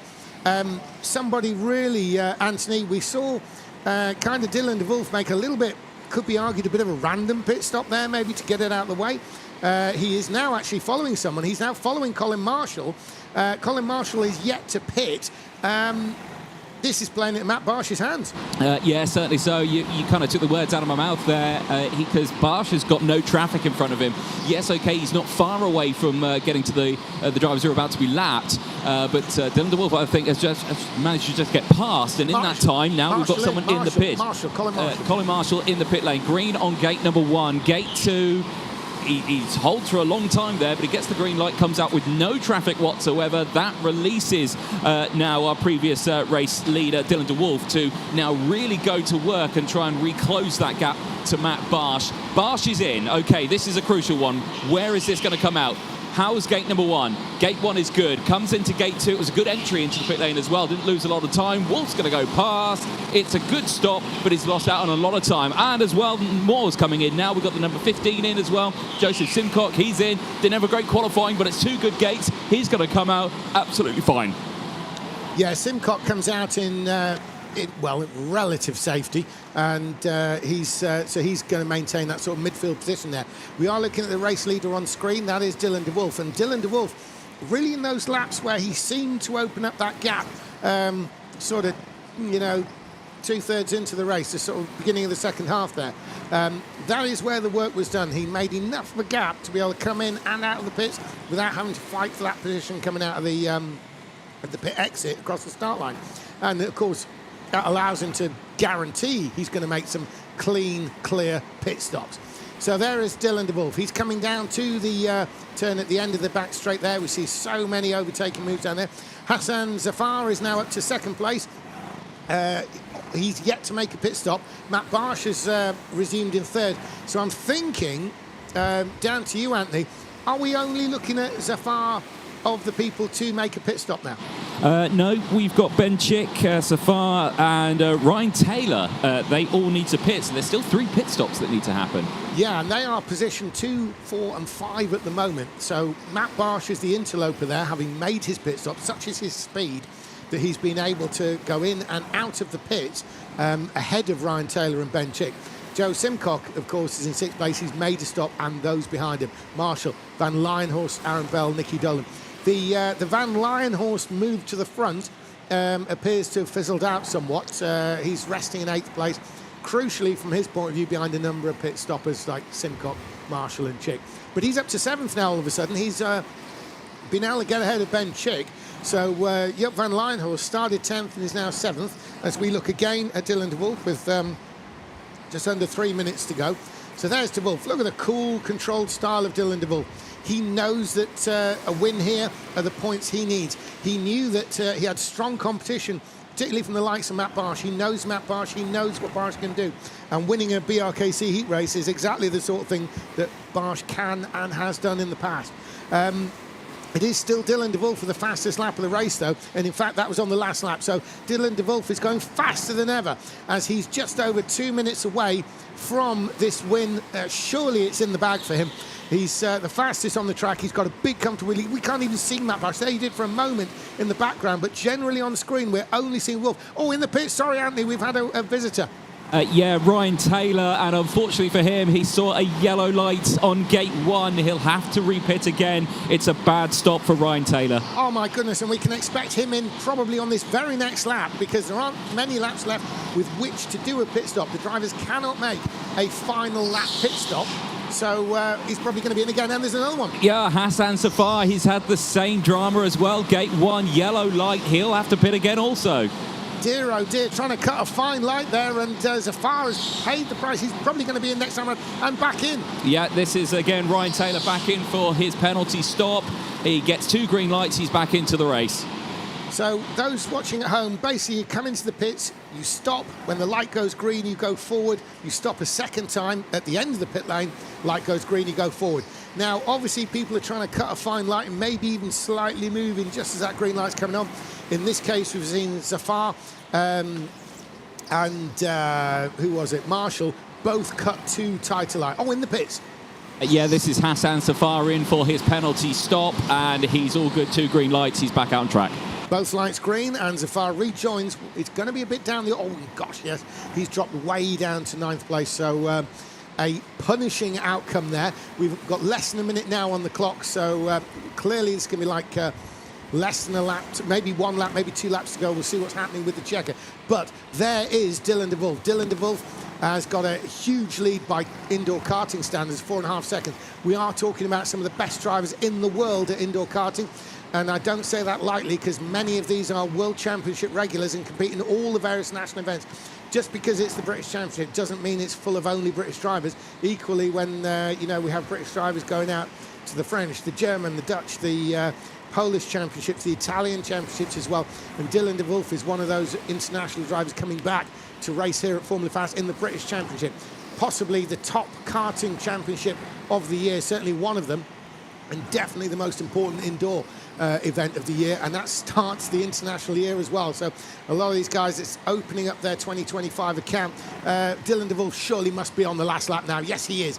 And there he is. Here's our race leader, Dylan de Wolf, the very, very experienced Dylan de Wolf now, Belgian driver. He competes in all of these major internationals, but he specialises from a results point of view in the long distance, and he's played a long game in this one, and that's why he's got comfortable lead there. You can see it's the entire length of the straight. He's just got 2 corners to come. This is the final corner for Dylan de Wolf. It's just one little swerve to the left and crossing the line and taking the win. It's Dylan de Wolf with 41 laps in. That's the longest and the most amount of laps we've seen so far this morning in the heat races, and this is only the 3rd one. Incredible performance there from Dylan de Wolf. He's won from Matt Barsh. Joe Simcock has been has come through into 3rd place. That's a fantastic result for Joe Simcock. We haven't had to say too much about him yet, but he's a regional champ in the British Indoor Series. He's actually, a regular in the Club 100 and a Club 100 race winner. So most of that it comes outdoors. So this is not necessarily something we'd expect to see him that high up the order. Anthony, it's been a cracking race. They're going to be down with you in a second. We're going to go over to the Brad pad first, though. Brad, what have you got for us? So what I've got this time is basically one of the relatively crucial moves from the eventual race winner, De Wolf. And this is after he'd pitted slightly earlier than some of the other karts, and we had Marshall ahead of him in terms of track position, but obviously having not done a pit stop yet. And he was following Marshall closely. De Wolf didn't want Barsh to get any closer by being held up by Marshall, and he goes for this move. But what I really want to point out is that Marshall left the door open, and De Wolf would have expected Marshall to then leave that door open so they could both come through cleanly, knowing they're in completely different races in real terms. But Marshall turns in, and so they both suffer a little bit of time loss here as Marshall then bounces off and De Wolf manages to slip through. And there's also a little hand gesture from De Wolf afterwards. I don't know whether we could catch it there. No, not on this clip. But he says, "Work with me," and Marshall immediately pits. But anyway, he was comfortable in the end in terms of time. But a crucial move, certainly later in the event, a move like that could prove crucial. Brad, can you just quickly run that back slightly? When you see Marshall, he comes down the straight, you can see the kart slide and then grip. And that's the moment Dylan De Wolf jumps to the inside. It's almost as if Dylan De Wolf has gone for the sliding gap, but then you can see there's some opposite lock there on the Marshall kart, and then it grips, and that's when he jumps to the inside. Does that make sense on that? Yeah, absolutely. And from the driver behind point of view, especially someone who was dominantly quick like De Wolf was in that race, that kind of gap you are definitely going to go for. That is essentially just a wide open door that he just tried to drive through, which kind of got a little bit closed on him at the last moment. Once the grip occurred, yeah. So we're going to go down to the pits. Thanks for that, Brad. We're going to go down to the pits very quickly to Anthony. Thank you very much, James. Yes, indeed, with our race winner on this one, Dylan De Wolf. Dylan, great race for you there. Exactly what you needed. Great way to start the weekend. How are you feeling after that first race? Yeah, honestly, it was a really good kart. I think the kart won the 2 first heats as well. So it's a great way to start a championship. Indeed, but it's a long way to go. It's a long old weekend format that we've got here. You've got a bit of a break now. When's your next heat? It's at 8 o'clock. Wow, so you got... 18, 6 o'clock. 6 o'clock, but that's still a long old time to wait. What are you going to do between now and then? I go sleep maybe. Sounds like a plan. Excellent stuff. Congratulations there, Dylan De Wolf, who's had a brilliant start to this one. Next race is getting themselves lined up and ready. James, let's head back over to you.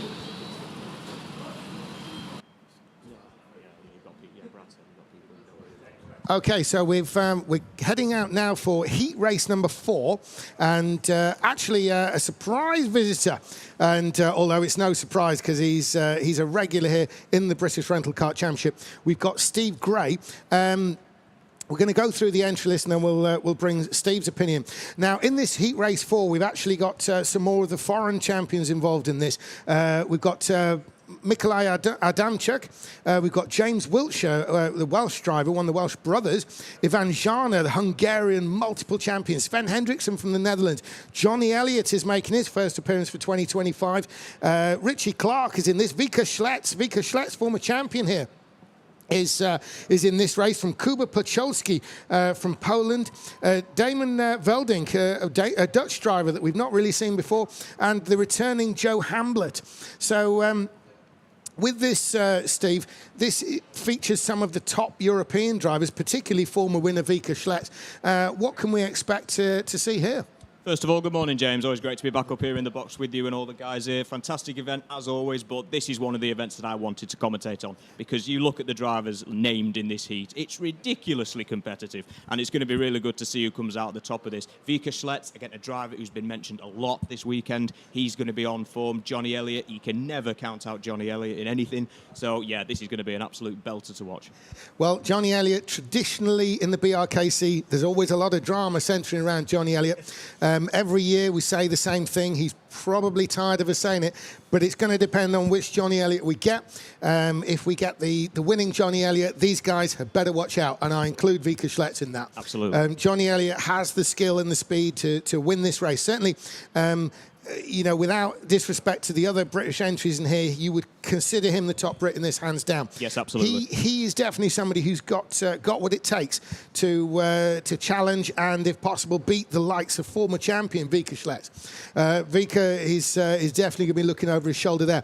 Ivan Shana's never one to discount either, but in a little bit of the style of Johnny Elliott, we do tend to see sometimes if he's featuring at the front, he's probably going to be a dominant winner. If he's not featuring in the front, he could be anywhere in this.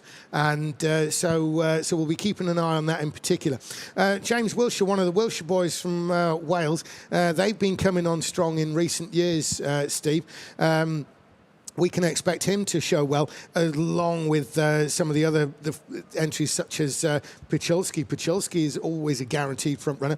A couple that we don't really know, Adamczyk, we haven't seen anything from him around here, although he has, like every driver in this, he's got results and championships to put his helmet hanging on. Damon Velding, we don't know much about him at all, but he has won championships, particularly when it comes to endurance. So it's not... We're not dealing with a driver there who is anything like new to this sort of game. No, we certainly aren't, and that's what I mean. It's just there's so competitive here with all these drivers, and you throw a blanket over all of them, and it's the qualifying for this one is going to be super important, as it is for every race, of course. But this is definitely going to separate the men from the boys. Whoever comes out on top here in qualifying is going to have a major advantage. And what's going to be interesting is in the actual lineup, because obviously for the potential results here, straight away I'm seeing Vika Schlets is literally just one place up from the back. Although it looks like we've got a kart switch. We're going over to Brad Philpott on the Brad pad. Yeah, I've only just spotted this, so I wasn't paying attention from the beginning of exactly what happened, but it looks like Johnny Elliott has rejected his initial kart draw, and it looks like it's the number 14. Now, interestingly, that's the kart that Van Leyenhorst drove in the last race that he didn't seem very happy with. A driver you'd probably expect to be a little bit higher up the field, and then he went for that gamble early pit stop. Johnny has decided whoever drove that last didn't finish where he thought they should have finished, and he's taking a gamble straight away. Oh, no, and we're getting a signal. He can hear the commentary down there, and he's moving his finger, so maybe we've misinterpreted. I've got exactly what the problem is here, Brad. It's nothing to do with that. The seat wouldn't secure, and he kept going backwards when he pushed it back. So that's why. I've got Johnny here. Johnny, can I cut in a second? Yeah. Well, you can ask this to Johnny. Isn't Johnny running full back anyway? I said that to him. I said, Johnny, you're a tall lad, aren't you? Yeah. Doesn't that mean? But no, he likes the seat forward for weight, purpose, balancing, all of that. Brad's nodding his head. He knows exactly what I'm talking about. Yeah, that is true. We do tend to see quite a bent leg in terms of driving for Johnny, don't we? Yeah, indeed. But he also said that even when the seat's all the way back, he's still got quite a stretched leg. But I'm here with Johnny. We can have a chat with him. Johnny, you can see your new kart now just being slightly warmed up here.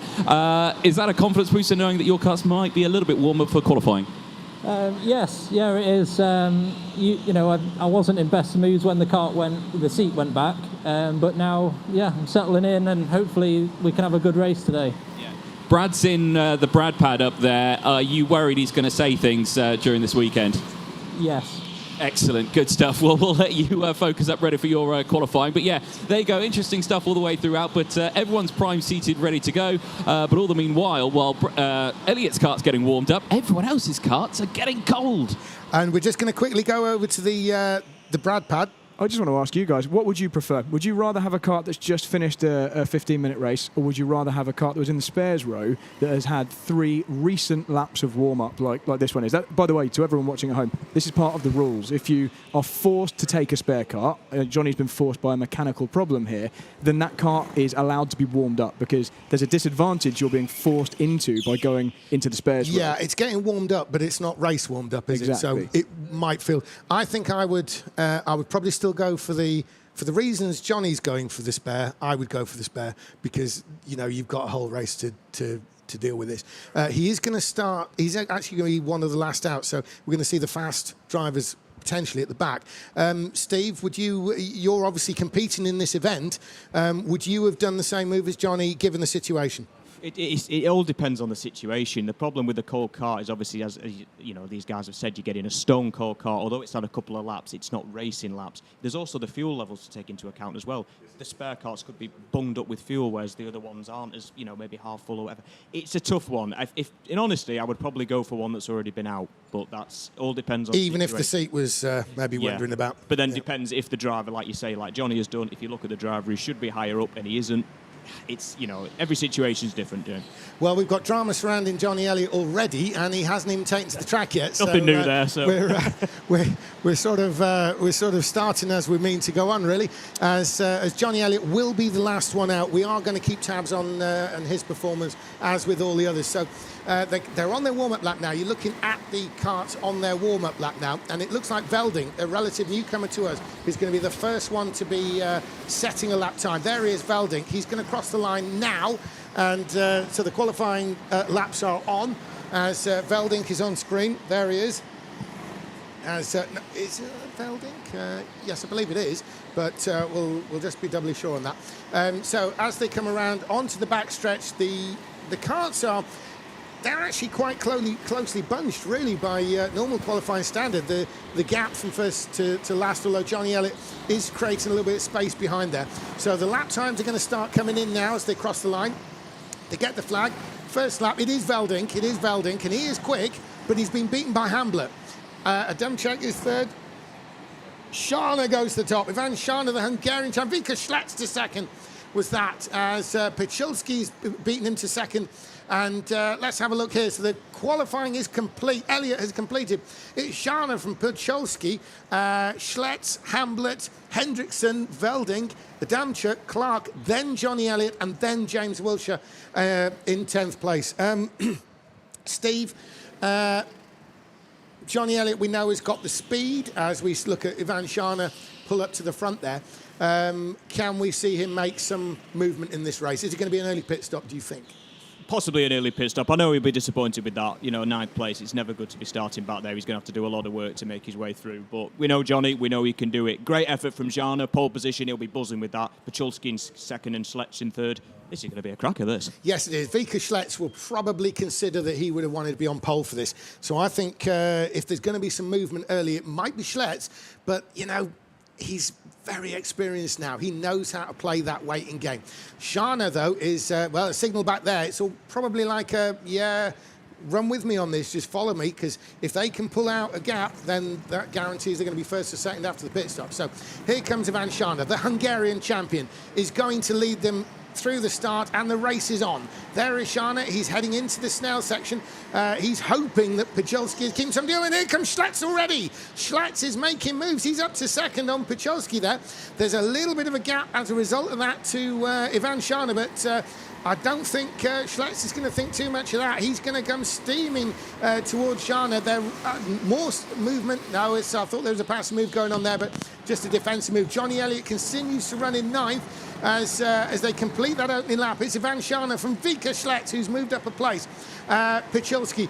Steve, that was pretty aggressive stuff pretty early from Schlets, and if Schlets catches Scharner in anything like the next 3 laps, we can expect him to immediately make a move, I think. That shows Vika's ambition right there, straight away off the start. It was a brilliant move, nice little late lunge down the inside, tiny bit of contact, but very clean, very composed, and already he's closing onto the back of Scharner. Scharner's going to have to put in some absolutely cracking laps here to keep himself ahead of Schlets. Pucholski will be a bit disappointed, I think. He was probably hoping he could hold on to that second place a little bit longer, but now his aim will just be to catch onto the back of Schlets and go with the top 3. It's Johnny Elliott in, Anthony down in the pits. It is indeed. It's an early pit stop, and again, a usual strategy we see from drivers who have not qualified well. It's a good stop. 2 green lights. He's back out on track with a nice, clear bit of track to put some times in.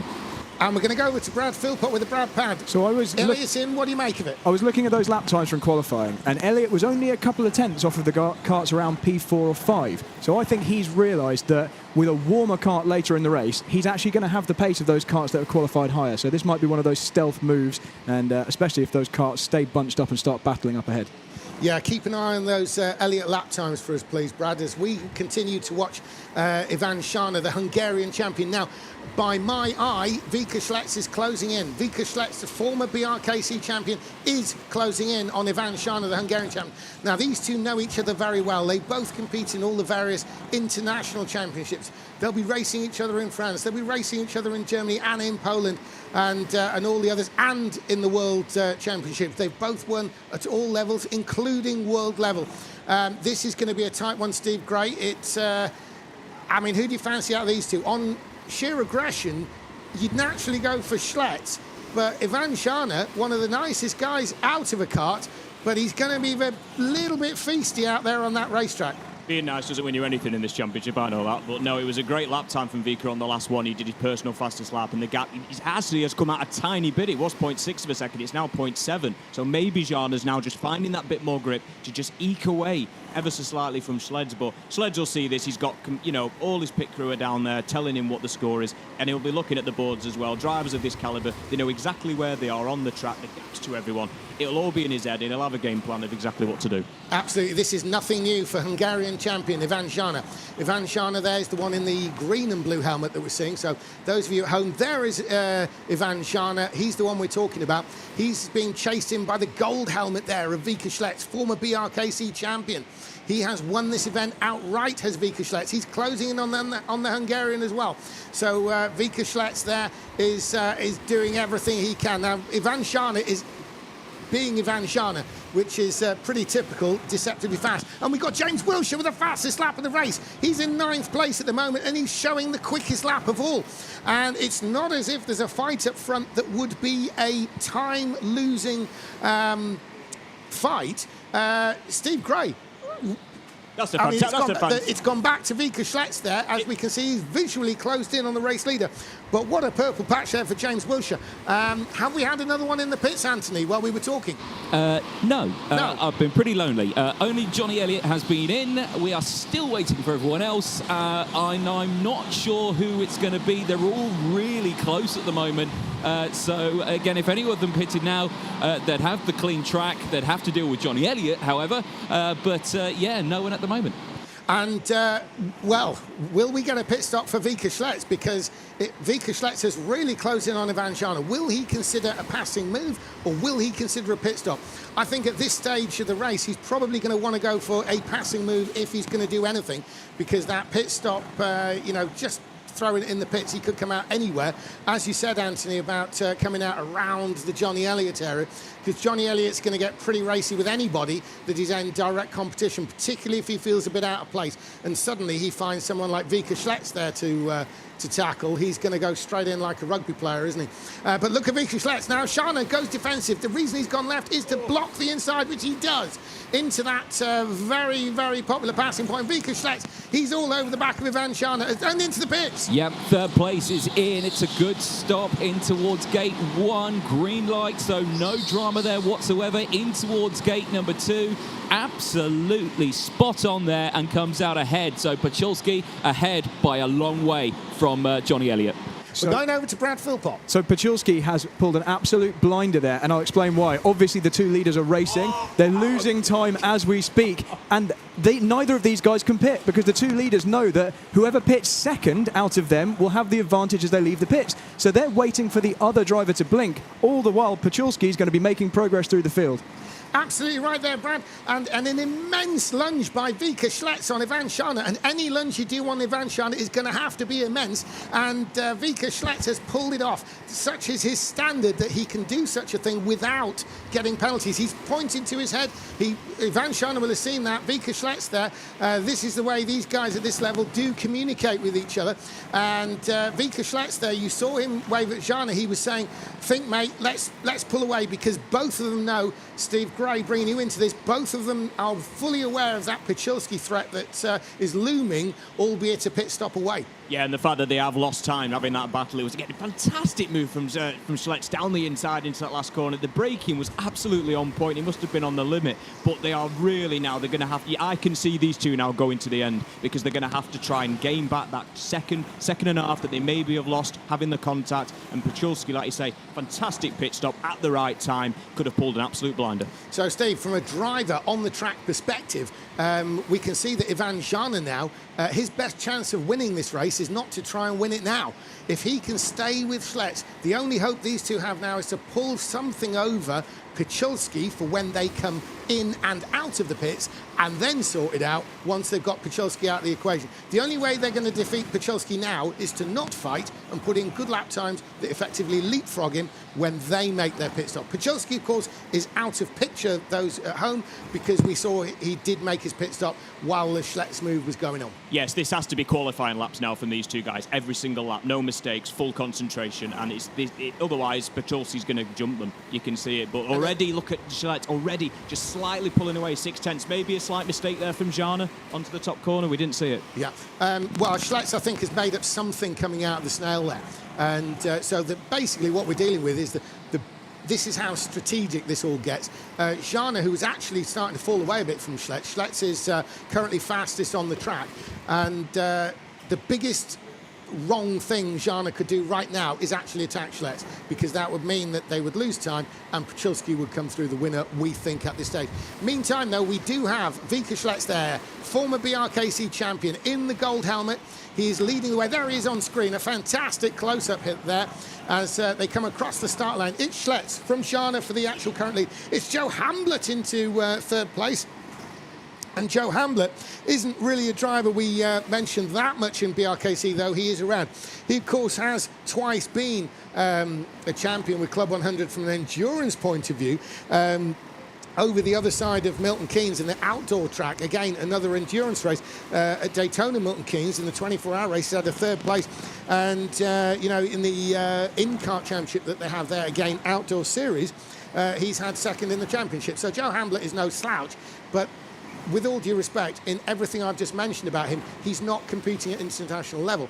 Now he's competing at international level. This is actually a pretty darn good showing from him, isn't it, Steve? It's an excellent performance. Like you say, we haven't mentioned him enough there. Holding third place against the likes of Velding, Adamskus, Wiltshire, Clark. That's a very, very good performance. And he's not, you know, he's sort of, what is he, 7/10 of a second ahead of Velding? So he's not, you know, he's not being put on the press at pit lane. Here comes Joe Hamblett into the pits, Anthony. Let's see how well he does. Gate number 1 is good. Green light. His visor's up. I just saw his eyes there. Pure focus underneath that visor. Comes out in a good spot, though. And he just about leapfrogs what looks like Velding as... is that? No, it can't be Velding. It's we'll find out in a second. But I believe it's Sven Hendrickson he's come out in front of.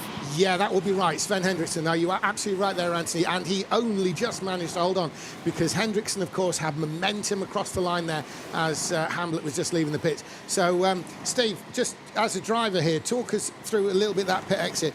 It's always a bit nerve-wracking coming out onto the track after a pit stop. Obviously, you're still building up speed to have people at full speed approaching you, bearing down on you. Is that right? It is, yeah. You've got to time it absolutely right. And if you do get caught at the wrong moment, it's a very nervy second corner as you come round, as someone's trying to go around the outside who's carrying more speed. But usually, again, the guys at this level, they know how to do it. And it's, yeah, it's fantastic. The second light in the pit lane is always the worst for me because you're looking to see where the drivers are coming round the final corner and trying to leapfrog them. And it's so easy to get that yellow light. Talking of being in the pits, we've got one just in. Tell us about that one, Anthony. Damien Vlendik has just come in. Absolutely fine. 2 green lights. He's back out on track. Yeah, so Velding comes out. Now, we're just going to pay a little bit of attention further down the order. We haven't mentioned for a while, but running in 10th place at the moment is Johnny Elliott. Going over to the analysis section of all of this, Brad, with the Brad pad, what can you tell us about what could end up happening with Johnny Elliott? Yeah, poor old Johnny. And the pace has come up. It is kind of what we predicted at the beginning. He's found those couple of tenths, and now he really is on the pace of the karts, right in the midfield there, but the gap's already too big. The early time loss on those cold tyres has just been too much to cope with. So I think really his best chance is potentially 9th place if he can gain the 2 seconds he needs on Richie Clark to jump him before Clark pits. Well, every year in the BRKC, we do get a race win for Johnny Elliott. It doesn't look as though it's going to be this particular race. You've cursed him now. It could still be this year.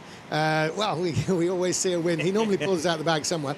But it has to be said, this is, given the situation around Johnny Elliott's position, this is actually pretty, you know, he's doing a very composed job of this.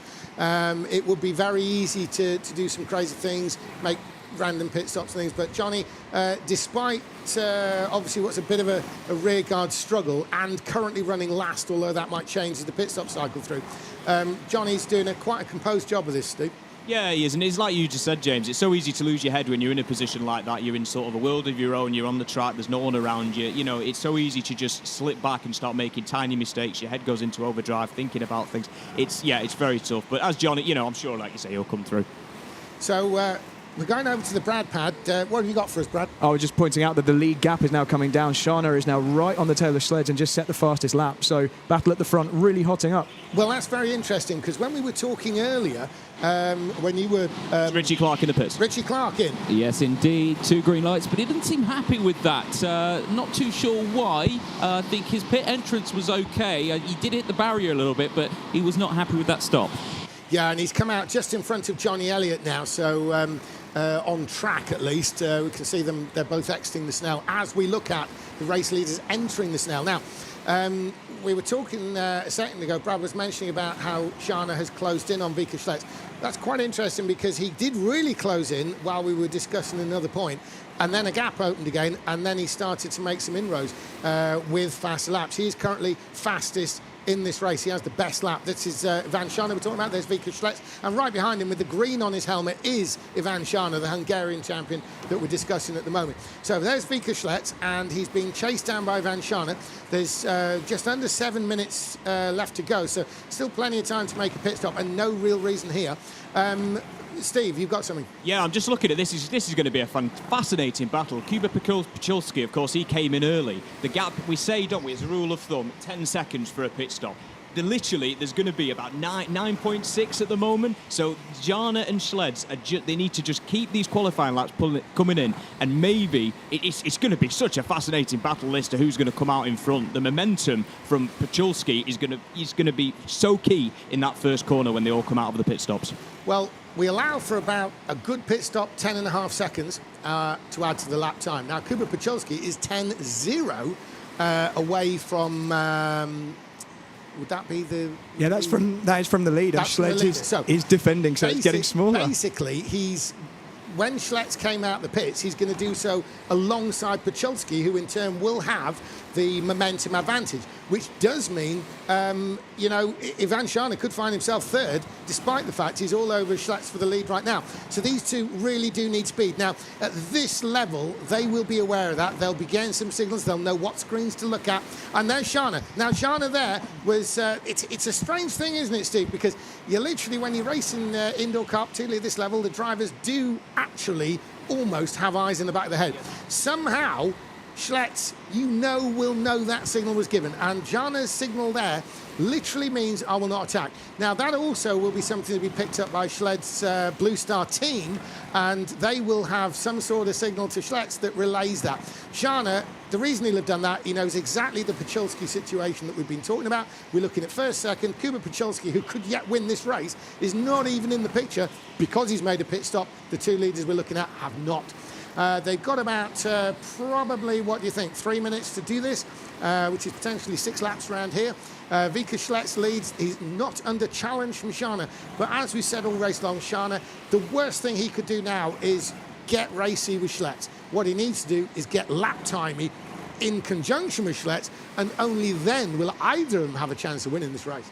Pachulski's running in completely clean air as well. He's got no one behind him, no one in front of him, so he's going to be in the best position. Mind you, these two as well, you could say, are pulling each other along as long as they don't slow each other down. As you said, Jana gave the signal to Schleds. Hopefully Schleds' team has relayed that to him so they can pull the gap, but the gap is fluctuating. 10.1 this lap, 10.2 now. It's going up, coming down constantly. Fascinating stuff. And the Polish ace, Kuba Pachulski, is doing everything he needs to. However, Vika Schlitz has opened up the gap, and Jana's gone with him, because Jana's still the fastest on the track. He's coming in. Ivan Shana's coming in. P2 is in the pit lane. This is going to be crucial. Gate 1 is good. Green light. Where is Kuba Pachulski in this fight right now? He's coming into the final corner. 2 green lights. They're going to come out neck and neck. Pachulski's got momentum. He's got momentum, but Jana's got the line. Picholski to the outside. Can he make it way? It's still to the outside, the middle of the Snell section. We're looking at Schlitz, but there's Picholski all over the back of Jana. And Jana waves back at Picholski, and Picholski has been forced to hold the position behind Jana. As Jana's got him covered, but they're coming down the backstretch. Here they are. There's Jana. He's trying to signal to Picholski, run with me, run with me. That's what that signal meant, but Picholski's having nothing of it. They are in the same team, but Picholski's going to be racing. There's Jana. He's saying, come on, let's go, let's go. Let's get Schlitz. What sort of team management have we got going on here? Will we see a lunge from Picholski? Because it's got to be tempting just to have a pop at Jana there from Picholski. He's done the hard work. Schlitz is coming in. Schlitz in. Vika Schlitz is in the pit lane. This is now vital to see if he can hold on to this lead. Gate 1 is green. Gate 2 also is green. It's a good getaway. He's got momentum here. And he's got the lead, but the other two close in. Jana needs to close in. Will Picholski, Jana getting defensive on his teammate there. So now we've got the top three in view. There's Vika Schlitz, he's made a pit stop. There's Jana, he's made his pit stop. And Picholski was the early stopper, as there he is now, Picholski. What will his team point of view be? Will he think, listen, there's absolutely nobody behind us for miles. I'm going to make a move on my team leader, Jana, because, okay, if Jana was actually attacking Schlitz, he might be wise to let him do it from a team point of view, but he's not going to be wise to let him do it from a personal point of view. So I don't know, Steve. We're going to see a lot about the character of Kuba Picholski within the next 2 minutes. We certainly are, but I have to say, hats off to Vika Schlitz. That went absolutely phenomenally. He's done it, hasn't he? He was second place. He's now, the pit stop went supreme, and he's come out on top. And this is what Blue Star are about. This is why they're one of the best teams in Europe, in the world. They're so on point, and they've managed to do that. Schlitz has leapfrogged both of them up into the lead now. Just what he wanted. Fantastic. And Vika Schlitz is definitely a product of that Blue Star team. The more experienced driver, Ruben Boutons, and the rest involved in that outfit. They have been really bringing on their young drivers over the years, including Vika Schlitz, and that pays that team back in huge dividends. Vika Schlitz once was sort of one of the young pretenders. Now he's really can be regarded as one of the establishment, young though he still is. He is an established star on the international scene, Steve. Mini Boutons.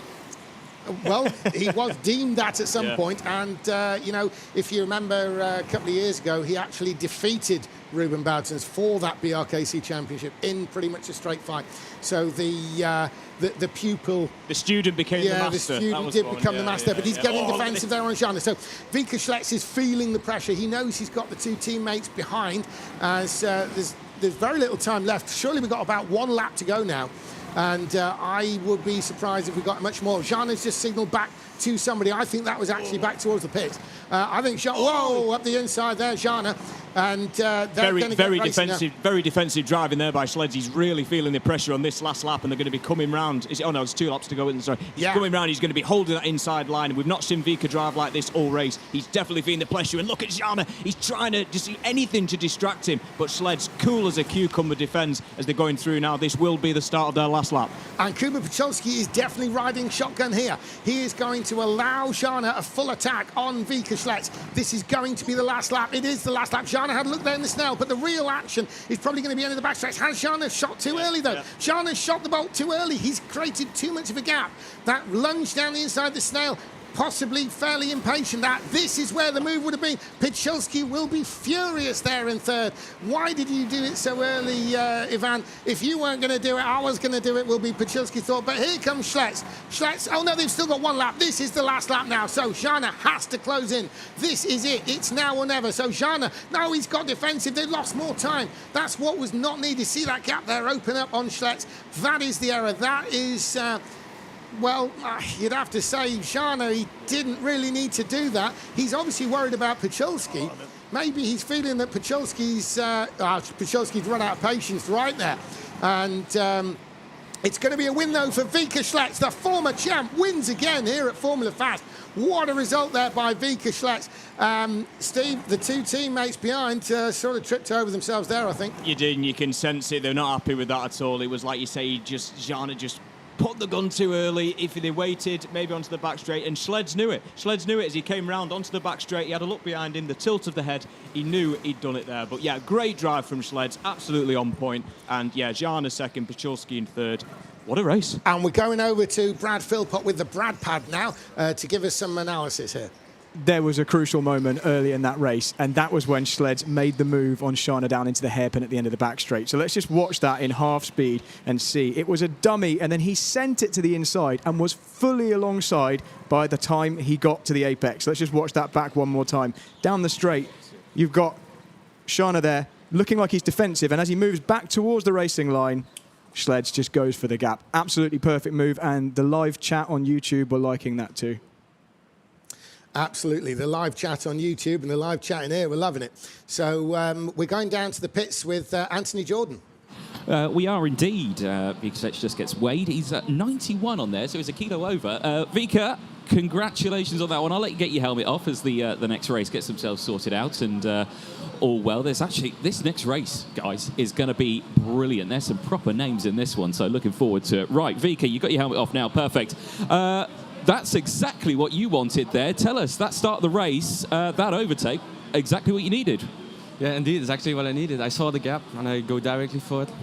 After that, I was catching Ivan, but he directly going to defend, and it's not smart because all the back markers will come back. So I always think drive until the last 5 minutes and then defend, but they don't understand sometimes. But well, that's played off in your favour, hasn't it? So that's a nice start to your weekend. How long have you got now until your next one? yeah, I feel confident. The next one is on 6 o'clock, like that. So I have a big time for West. And we will see. Excellent. Well, congratulations. Well done on that one. Next race is coming up. They're not seated yet, so I'm going to actually try and have a quick chat with one or two. I've got one driver just here, Amelia Charlesworth, who I've got here. Right, Amelia, just want to have a quick chat before you jump in. Now, you said in your driver package that you do at the start of the weekend that you are most similar to Nigel Mansell and Kimi Räikkönen. They are two very different drivers. Can you tell us why those two drivers in particular? So it's like Kimi Räikkönen because he always gave an attitude of he doesn't care. Yeah. So he always drove whatever he was given. So I think like whatever I'm given today, I'll give it a go and we'll do our best with what we've got. There we go. And that was a Nigel Mansell answer, that was, because if it was Kimi, you just said yes. Yeah. There you go. There you go. Perfect. Well, best of luck with this one. Plenty more going on. We've got Gary Jones here as well. Gary, I'm just going to sneak in. Gary, welcome back. BRKC 2025. We're here. You looking forward to it? Always, mate, yeah. I think it's probably going to be a very hard year, though. My heat draws are pretty difficult, but I guess they kind of are for everybody, aren't they? But, yeah, really looking forward to it. The suits. Excellent, good stuff. There is some fueling going on at the moment, but other than that, primed and ready. He's looking forward to it. We've got another driver just here as well, Cahal Clark. Now, Cahal, good to see you. Now, I usually bump into you in a nice warm paddock somewhere out in Europe, but we're here freezing cold in an indoor circuit. How are you ahead of this one? Yeah, I'm really looking forward to it. You know, it's a new challenge, and it's so competitive here. Like, everything's really close, so it should be a very good race. You're experienced in outdoor karting, of course, around in Europe and in the IAMA Euro Series and such forth. Indoor karting, drastically different. How much experience have you got racing around in these? This is where I started. This is my very first racetrack, and you know, these karts, they're different, of course, to the outdoor, but they've still got quite a lot of speed and quite a lot of grip. Sizably different, a Sodi rental chassis versus a nice lightweight Kart Republic chassis you would run out there in Europe. But no, brilliant to see. You looking forward to your first race, though? Yeah, definitely. You know, it should be very fun. I really like the pit stop format. I think it definitely adds a spark to the races. Can we talk strategy? I have no idea. Excellent, good. He's a man prepared for any racing. Want to jump over a little bit as well because we've got more Blue Star Racing. We've just seen a brilliant result there for Vika. So that's Eliano. How are you feeling ahead of this one? Feeling good. I'm very comfortable, but yeah, we will see it. Yeah, exactly. Now, I want to talk about race suits because, of course, you've got one of the brand new sort of the skin suits on this one. How are they compared to? Is it quite cold? It's really cold, but yeah, it's really comfortable and you can move like whenever you want. It's really nice to wear it.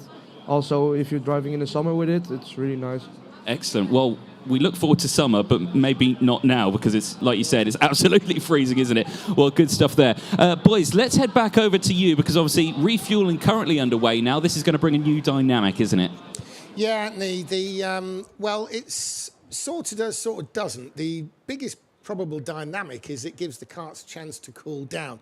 Now, why that's a factor is it is very cold here in Formula Fast. Those who may be listening from warmer climates than the United Kingdom will probably feel, well, it's not that bad outside, but up here in Milton Keynes in the UK, it's not too many degrees above zero, so it's pretty cold. Now, although it is an indoor track and the venue is heated, the ground is still cold. So the ground will be cold and the tyres will be gradually dissipating that heat as they're sat there. So they'll probably be a little bit down on lap times initially, but as is always the case in these situations, it's the same for everyone.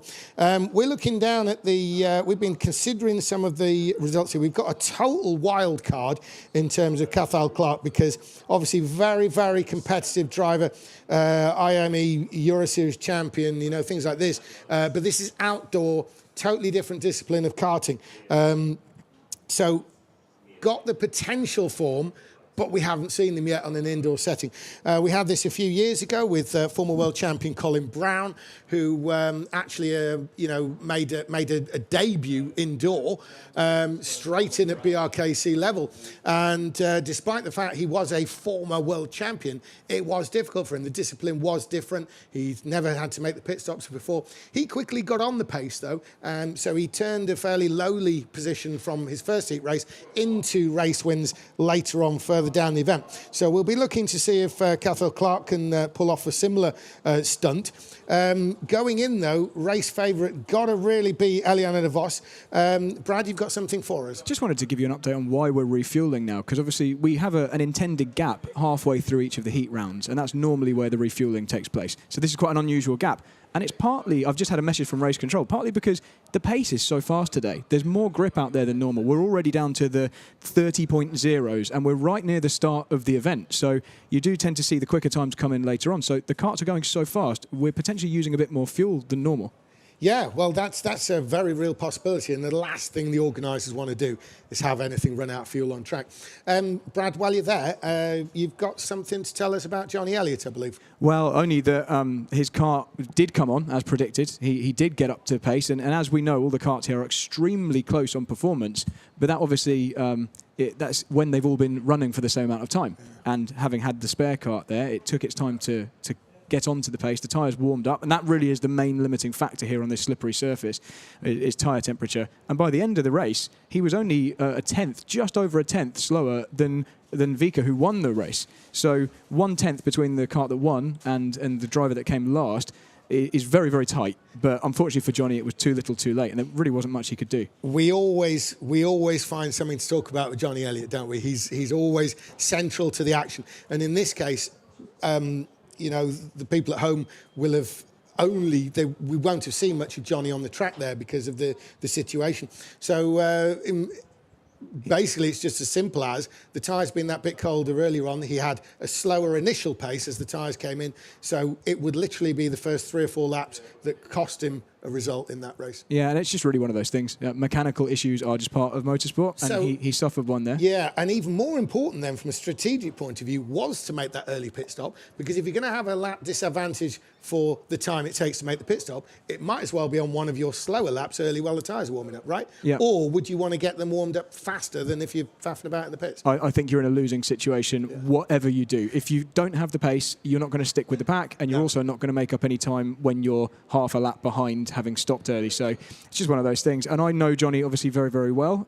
He's one of my very best friends, and I know now he will just be throwing caution to the wind and enjoying the event, because a 10th place finish means you cannot make it to the final at BRKC. It's a shame it's gone that low on the points for Johnny on this situation, because a fired up Johnny is going to be something to try and deal with. This is the sort of thing that creates a freed Johnny, if you like, and the freed Johnny has the potential to lay down a couple of race wins as this event goes on. So it's a kind of a shame that, if only we were getting 5th place points there from his point of view instead of, say, 10th. But we will see. I mean, he's always central to the action, so there's no doubt we'll mention him later on. We're looking ahead to this next race now. The drivers are not in, but they have been getting ready. We can see down in the pit lane there, Anthony was talking with the drivers while the fueling was going on. They've all got the helmets on. They've all got their race weight there And that's crucial because with this level of indoor karting, it's vital that the drivers are all weighted up. It does not matter if you end up down there, at 7 stone, you are not going to have any kind of advantage because all drivers must, importantly, finish the race at 90 kilos. So for most of them, who will be lightweight, this is something that they will add weighting to the karts. So they'll all be there with their weighting. There's a couple of schools of thought of it. There are weight blocks provided by the track, which will make up weight that can go down the side of the kart. There's particular slots for those weights to go in. But most of the drivers at this level, it's all very, very serious indoor karters. These are this is their motorsport. Nobody here is even remotely interested in racing cars. It's all about being the top indoor karter in the world.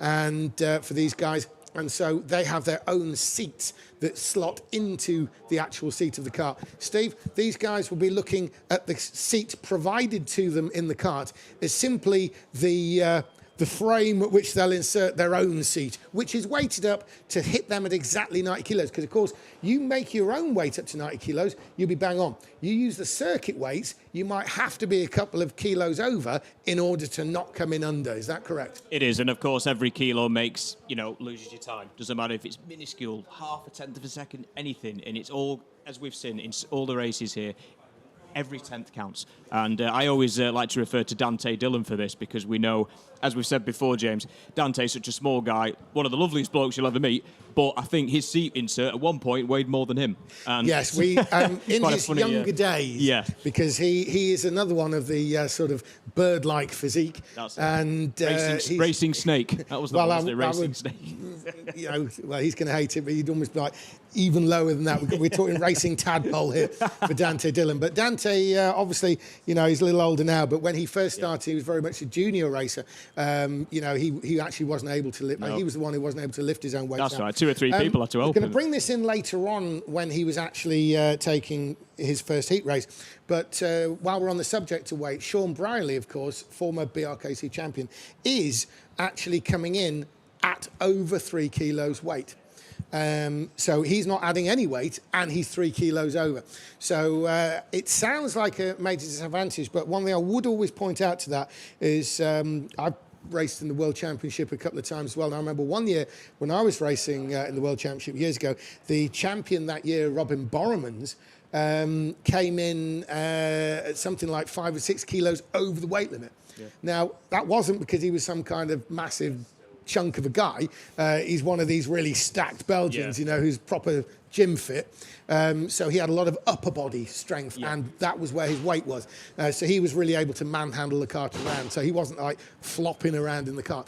But he did carry that extra weight, and he ended up winning the World Championship. So it's not necessarily a disadvantage if he can drive. Sean Brierley, well, he's a former champion of the BRKC. We know he can drive. And so I don't think that's going to be much of a disadvantage, but an interesting point that he is 3 kilos over the minimum weight without any weighting there. Yeah, and he can still win. And he says a lot, doesn't it? Still really? and does. Quality driver. Absolutely. Sean Brierley, that is, we're talking about. He's not in this race, but some of the drivers who are, we're just going to run through this. They're starting to get in the karts there. You can see there on the screen, they're just putting their weights into the kart.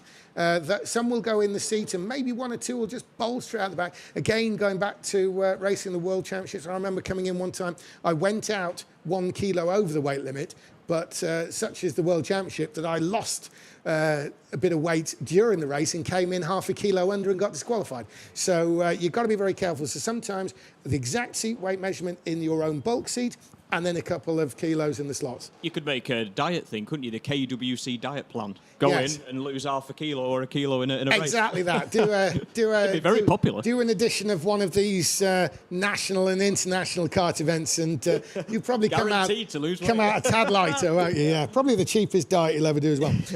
Talking the dietitians that we've got coming up in this one are Sam Shaw, Amelia Charlesworth, who you heard speaking earlier on, Alfie Hale, Michael Rayner, Craig Tucker, Cathal Clark, who you heard Anthony talking with as well, Bobby McGeer, Scottish driver, he's going to be one to watch in this. Gary Jones, of course, your teammate Steve, BRKC perennial and obviously potential winner on the right day. But Eliana de Vos is next up, and he, the Dutch driver, a winner at international, even at world level. So he's going to be a very, very difficult man to deal with in this race, probably right from the bat. Tyler Mays is a top British hope as well. His best BRKC result overall has been 12th. That's not just in the heat race, that's in the overall championship. So Tyler Mays will have something to say in this, but I think it's going to be very important to anyone who considers they might win this race is going to actually be to out-qualify Eliana de Vos. You let him start that race on pole and it's good night. Yeah, De Vos and Tyler Mays, I think that's going to be, in my view, that's going to be the battle for pole position. But so many quick drivers in this one, as we said, Gary Jones, I know he's my teammate, but on the day, he can beat anybody. I think has he had 2 or 3 second places now? He's done. Well, yeah, he's done he's done one heat win, hasn't he? He did one heat win. One heat win. So we've he's seen going to hate me for that, I should know that. A heat win race. Well, plays his cards right. He could make it 2 here. He could. However, that 2 will probably start. They're pulling out now. And Gary Jones, we're talking about, is just moving down pit lane in the red suit. And Gary Jones will be needing to start from pole position if he's going to win. So, yeah, they're out on their qualifier now as. So Carl Clark is out there with the others as they're completing their warm-up lap. So first one to put a time in and opening the qualifying now. On the qualifying run there, we're looking at the 16 kart, which is Alfie Hale. Sorry, it's Sam Shaw. It is Sam Shaw is the one in number 16. He's going to be the first one to set a time. He's there on screen now. There he is, leaning out. As you can see, actually, the yellow there is the seat insert holding his weight. So as you can see, Sam turns in. That yellow insert that he sat on between him and the seat holds weights to bring him up to that crucial 90 kilo that we were talking about. He's crossing the line now. He sets a time. He's quickest, obviously, because he's first. Is he going to hold it? No, he doesn't. Alfie Hale's gone quicker. And Eliana de Vos to the top. Tyler May second. Now, that could be it right there. What about Bobby McGear's coming third? Where is Gary Jones? Gary Jones has gone to 7th. It looks like, yes, they've all finished the qualifying now. So it's Eliana de Vos, as entirely predicted, is on pole position. But only just, look at that, 8 thousandths from Tyler Mays. Bobby McGear, Alfie Hale, Sam Shaw, they're the top half. Michael Rayner's up there in 6th from Craig Tucker. Gary Jones in a bit of a low 8th. Carl Clark is in 9th, obviously making an indoor debut. So, you know, we can't expect too much straight away. And there's Amelia Charlesworth starting 10th place there. So we're looking now, we can see on screen there, in the blue suit with the black and white helmet, that is Eliana de Vos, the Dutch driver. Been around a long time now, started out on the international scene as a very young junior driver. This is a decade ago now, though, and so much experience. He's another member of that Blue Star team. Already communication there from De Vos and Mays to say, let's go from the start, let's go, don't attack me, and here we go. They've looked back at the young Scotsman, Bobby McGear, and they don't really know what to make, so they are probably concerned about pulling away with the lead of their own. We saw that with Barsh and Shana, and it almost didn't pay off. But here comes Eliana de Vos. He's going to take the start. He makes the pace. He crosses the line to begin. So we'll... As they enter the Snell section, it's getting racy behind, though. Racy behind. It's McGear, Bobby McGear, the British driver there. He's in 3rd place and he's keeping 3rd, but he certainly had to defend it. In fact, he arrived in the centre of the Snell pretty sideways there. It's actually ended up to his advantage because everyone behind had to check up. There's a move. There's a move. Sure, it was. Sure. With that yellow waiting underneath him, and there's a gap there. Shaw's got a lot of work on. The move by the 20. The 20 is Michael Rayner. Michael Rayner there on the inside going into the final corner. There's Alain de Vos. There's Tyler Mays. Both proven race winners. And not so well known, though, is Bobby McGear. Bobby McGear is trying to stay with them. Bobby McGear has a gap.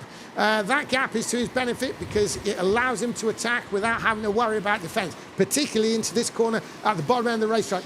Steve, that's a pretty racy start we've seen in the mid-pack. There was a lot of contact towards the rear there. I think it was Carl Clark move up the inside of Gary Jones, which allowed Amelia Charlesworth to go down the inside. And poor Gary now is going to feel like he's dropped 20 quid and picked up 6pence. He's gone from 8th down to 10th, but still holding on to Amelia Charlesworth. The start, as we predicted, Eliana de Vos and Mays now just about 0.6 of a second back from Bobby McGear. They're trying to get the hammer down and get a bit of a gap. and that massive locked-up brake sideways going into the centre of the snail there by Bobby McGeer, that has created the gap that he's now benefiting from, which is actually probably why Alfie Hale ended up losing a place on momentum to Sam Shaw, do you think, Steve? Yeah. Because momentum out of the snail, very important round here, yeah? Yeah, very important, especially at this level. Like I say, it has to be inch perfect every lap. So, yeah, but he's still up there in 5th place. Good effort from Alfie Hale. That mid-pack from 6th down to 10th is very close. Keep your eye on that one, guys. And there we are looking now. There's Eliander de Vos, the Flying Dutchman. He's wearing one of those new skin suits. The drivers using it feel that it gives a lot more subtle movement. Anyone who's spent time racing karts know you can get a little bit pinched up. You can somehow get some sort of difficulty of movement. When I started karting way back in the 80s, everyone was wearing motorcycle suits. I remember myself and the other young guys, you know, it's like when you're 17, you want the new stuff, don't you, Steve? And so we were among the first using the more sort of woven nylon type suit, which has now been superseded by some drivers with this new suit. For the first time, we're really seeing someone leading a race with one of these skin suits. Kart Skins in Belgium, they've got homologation by the FIA and the CIK for all of karting for these suits, so now they're fully legit. Obviously, Gary Jones in the pit. Sorry, James. Yes, Andy. Yes, he is. Gary Jones in the pit lane. 2 good stops. I think that was a good time to go for the stop very early on. Clear track now. He can go to business and trying to get those good times in. Yeah, so Gary Jones will be looking now with a clear track to make up some time. He's coming out of the Snell section. He's got absolutely no one there. There's not even anyone on that side of the venue, such as Gary Jones' distance to and from anybody. Steve, that's exactly what Gary will have needed. Now, Gary will have done that simply because he feels he was quicker than those around him. Is that correct? Yes, it is. And obviously he out-qualified both Amelia and Cathal, who's now actually got himself up into 7th place, so he's made a position on Craig Tucker as well. So Cathal making his way through the field. Remember, he started down in 9th. He's already made 2 off the start. Well, Cathal is a very well-known driver internationally from the outdoor point of view, but totally unproven from indoor. I believe this is, in fact, his indoor debut. And so I can counteract that one. Yeah. He started here when he? we spoke to him. Yeah, this is his bread and butter. He started here. This is where he first raced in indoor karting, not for BRKC, but here at Formula Fast. And he's gone on to international outdoor karting. And to get him back in one of these now, he is actually going to be quite quick. He's used to not having to have any contact at all because the open wheel racing. Now he's got a wraparound bumper around him. He's going to send it on moves left, right and centre. Anthony, you do realise you've literally destroyed every excuse we were going to give him as another driver comes in. Yeah, sorry about that. But yeah, it's the number 10 in. Good stop for Craig Tucker. He's back out. No drama there. Comes out ahead of Gary Jones. So, yeah, Anthony, just going back to Cathal Clark, obviously you commentate internationally on these outdoor events with him, the FIA. I think he'll be feeling you owe him a few nice comments after that one. You've just busted him totally. Well, I've said nice things about him many, many times. I think he owes me more than anything. But let's see how he does. He's doing a brilliant job so far. I'm curious to see how he does on his pit stop, though, because that's something you just don't do in international outdoor karting. This is a new thing he's got to get used to. OK, so we'll unscrew the screwed up paper with all the excuses on and leave that one remaining. Talking of remaining, though, we've got Eliander de Vos, who remains in the lead, and he's taking Tyler Mays with him, which is something we could have predicted. But there's a huge gap opened up. And what has happened to Bobby McGeer? Has Bobby McGeer been in? Well, I have got a kart in now. It is the number Amelia, 15, and that is Amelia Charlesworth who's in. Bobby McGeer has not been in, so unsure what's happened to him. Yeah, I'm just looking on screen now. There just seems to be a big gap, and it is as simple as that. A gap has opened up. Tyler Mays is the one who's throwing the challenge down to Eliander de Vos as they enter the snail section there. So that's de Vos in the blue skin suit. And there's Tyler Mays in the white regular suit behind. Brad Philpott, you've got something for us? Yeah, so I just want to tell you what I think's going to happen in this race, because you've got quite a clear gap between these two out front and then everyone behind. So they're essentially safe. They can afford a couple of fights, a couple of small moves, and it's not going to wreck their race. They've got a comfortable gap. And Mays looks the faster of the two, if I'm honest. He's half a tenth quicker on fastest lap, and he's just taken another fastest lap as I speak, so it's now closer to a tenth faster. And he knows he can't just wait for the pit stop phase, because De Vos will wait until Mays has pitted. De Vos will wait until the very, very last opportunity, and then De Vos will come out of the pits ahead of Mays. So Mays needs to make a move on track if he's going to win this race. He's definitely got the pace to win this race, and so he's going to make a move or an attempt at a move at some point in this race. Yeah, Tyler Mays looks very, very racy. I agree with you there, Brad. He's right up behind Eliano De Vos, and it's the body language is saying he's going to make a move, but where's it going to come? Eliano's such a fantastic driver. It's going to take a tiny error, which, as we know, just doesn't happen with De Vos. It's going to be at the end of the straight, the moment Mays thinks that De Vos isn't covering him and he's got enough of a lunge opportunity. It's going to be into this position as soon as he senses that there's an opportunity. And talking of sensing things, we will know that De Vos senses an attack when we see him move towards the middle or the inside of that back straight. So those of you watching at home will be paying attention to that back straight, and we'll be looking at De Vos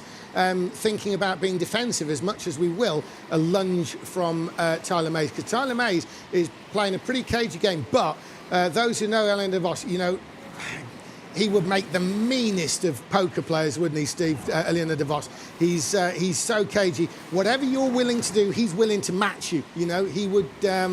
You know, he's a very cool customer. He's a very cool customer. You look at you know, when you're watching him drive around the track, if you look at his face, he looks so calm. He looks like he's on a Sunday afternoon drive with his dad. It's ridiculous. He makes it look easy, but he is one of these internationals, isn't he? He does it all the time. He knows how to do it, and he's done it very well for a very long time. So this is the straight that we'll be paying particular attention to. What was being discussed earlier was the idea that Mays would have a lunge up the inside there. We think that's probably the best option for him. Steve, you're competing in this event as well as talking right now on the live stream.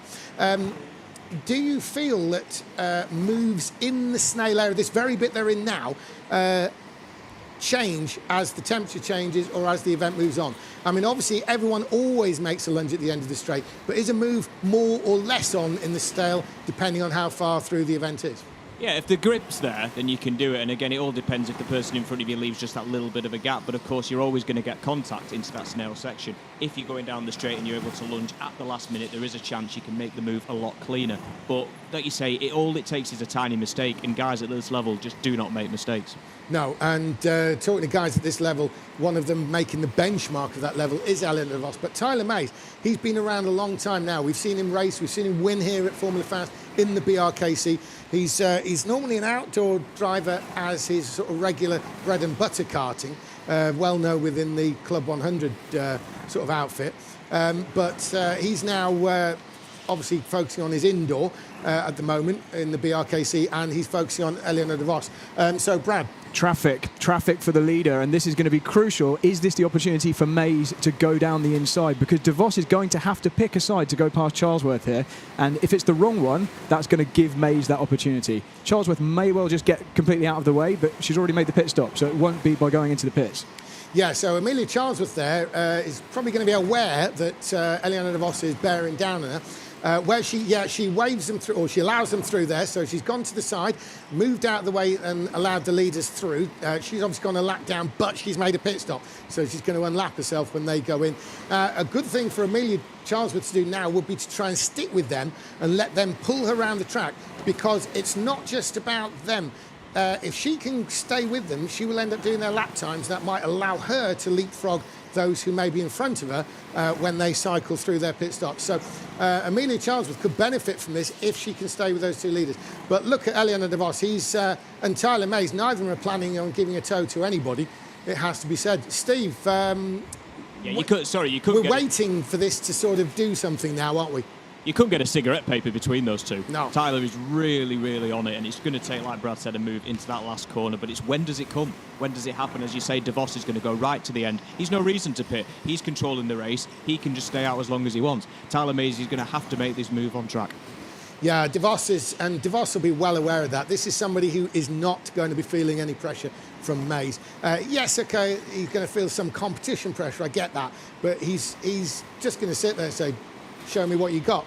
If you want to pit now, go for it. If you want to pit late, I'll pit later than you. If you want to lunge, I'll block you. You know, he's funny as DeVos because he's a really nice guy, but when you see him out of the car, it does have that slight thug image, doesn't he? You know, it does look a bit like, you know, Tell him you said that. You don't want to get into a scrap with him in McDonald's car park, do you? You know, he's probably gonna beat you up. Yeah. And he, you know, as I say, that's not his nature. He's a really good guy. But the fact is that he just has the demeanour of somebody who is going to cover you. Whatever you've got, he's got something for that. He's going to have an answer there, as Ellen DeVos. Literally, this is Tyler Mays trying to pile the pressure on DeVos. Can he force a mistake? Can he force a brush with the barrier?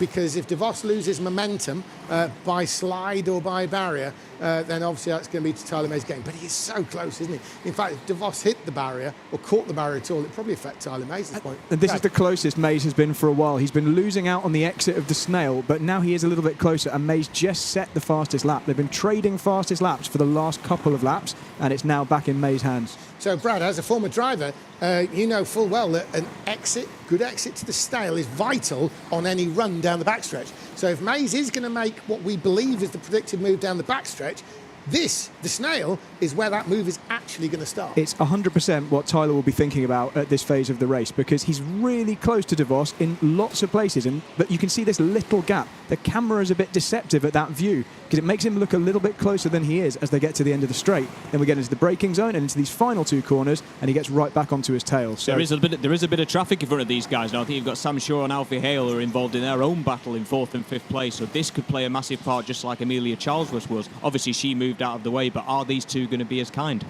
Absolutely, and this, for those watching at home, is exactly where the likes of DeVos and Tyler Mays may bring that strategic pit stop into play. Because if they have to fight their way past these two in front, one of which, of course, being Gary Jones, is it could cost them time, which they don't want to lose on each other as much as anything. So it may well be that Tyler Mays, when they catch them, thinks, aha, if DeVos does not come in, I will. Tyler Mays cannot afford to come down the pit lane behind DeVos because he'll be too close. He'll get delayed in the pit lane there by DeVos. But if DeVos does not come in this lap, it may well be that Mays choose to actually break out from behind DeVos. If DeVos choose, I mean, DeVos, we could see DeVos come in this time. What will it be? Is anyone coming in?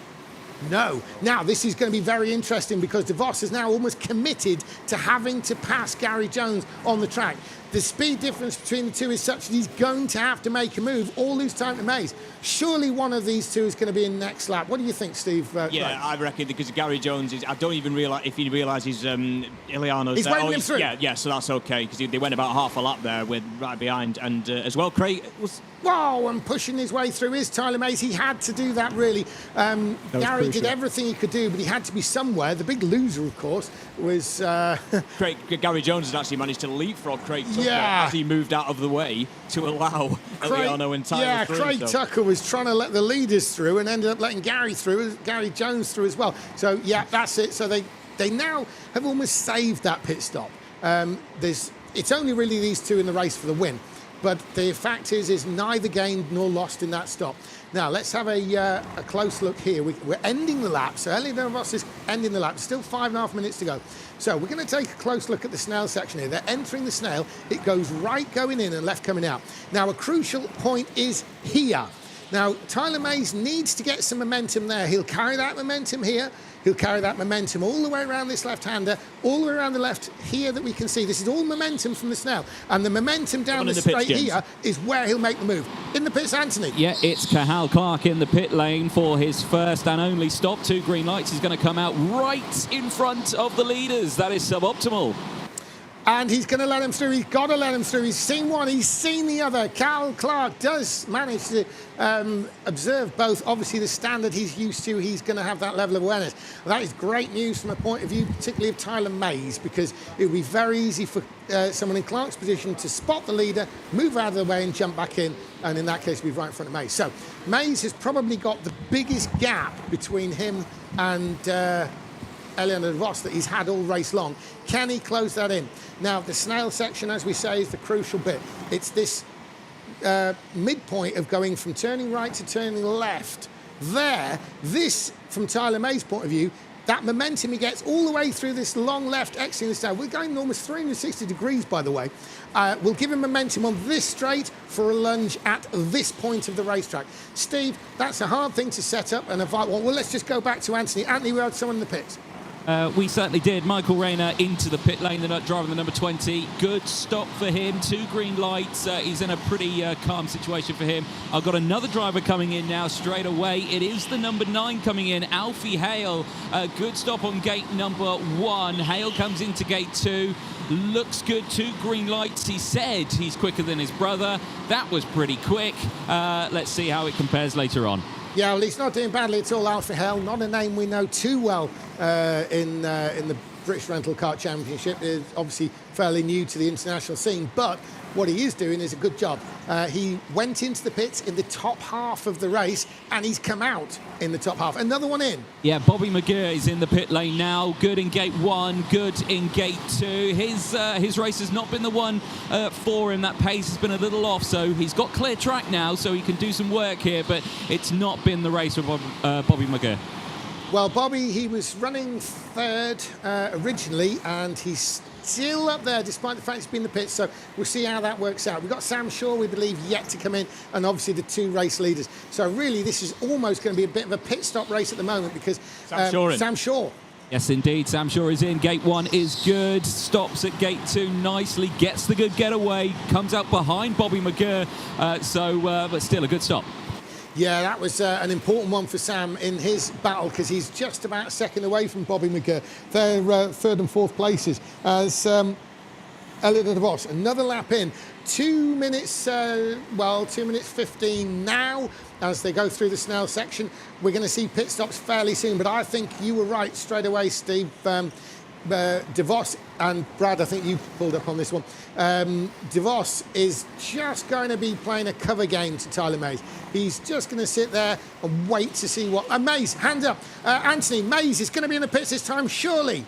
Yes, he is indeed. Mays has come in, and let's see how his stop goes. A little slow on the get-go off gate 1, but he gets the green light early on the go on gate 2. Gets the green light. Good stop. The light is on.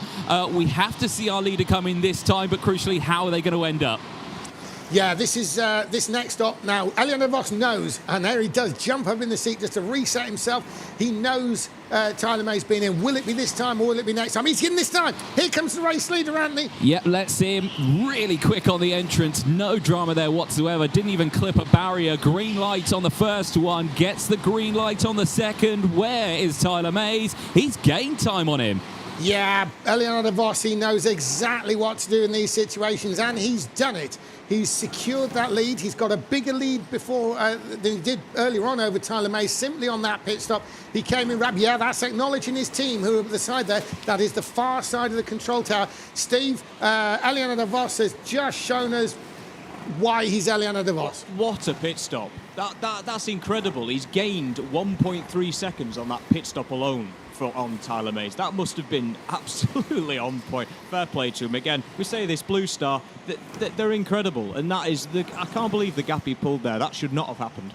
Analysis, Brad Philpott, please. We were talking earlier on that we thought Mays was faster, but now we've got de Vos with the biggest lead he's had. Yeah, and the fastest lap. In the middle part of that race, de Vos really did the work he needed to do, and that was just to build that half-second gap to Mays. That drops Mays very slightly out of the slipstream. There is a slipstream effect in the higher speed sections of the circuit, and that obviously made life more difficult for Tyler. And Tyler knew there was nothing he could do other than try and put a bit of pressure on de Vos by making that pit stop. And de Vos obviously was going to get track position, and as you guys pointed out, he actually gained time in the pits and pulled away. But even if they were nose to tail at the point he pitted, he would have come out ahead being the second pitter. Such is the advantage that you get by being the second car in a bunch to pit. So that track position is key. It's a 10.5 second time loss, but if you can get out of the pits ahead of the kart behind you, it doesn't matter that they theoretically would gain time on you because you block them, you get in their way, and de Vos didn't even need that this time. He was comfortably clear. Absolutely, Brad, and it's It is exactly as you say. De Vos did that hard work in the early part. Maybe Tyler Mays, the only thing he was really hoping for was something in the pits. It hasn't worked out like that. And we are talking about Tyler Mays here. We're not talking about anyone who's nobody.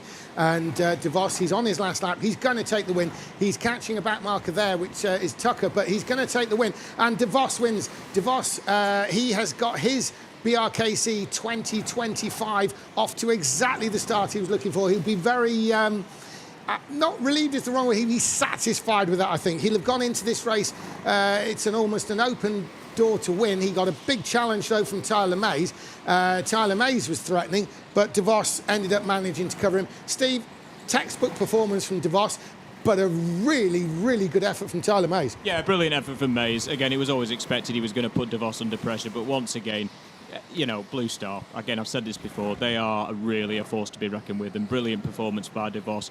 Ended up 1.7 seconds ahead at the end, which, incredible. Bobby McGurr, a great third place from Bobby, he'll be pleased with that podium. And then Sam Shaw and Alfie Hale again showing well. Alfie, we say we don't know a lot about Alfie, but he's certainly proved himself there with 5th place. We know that much about him now, that he's finished in the top of BRKC race. Michael Rayner, Carl Clark, Gary Jones, Craig Tucker, and Amelia Charlesworth round out the finishes. Anthony, they're coming into the pits down with you. What have you got for us? I've got many things. What would you like? I've got a race winner from this one. Yep. Eliano De Vos is all good. Sorted himself out.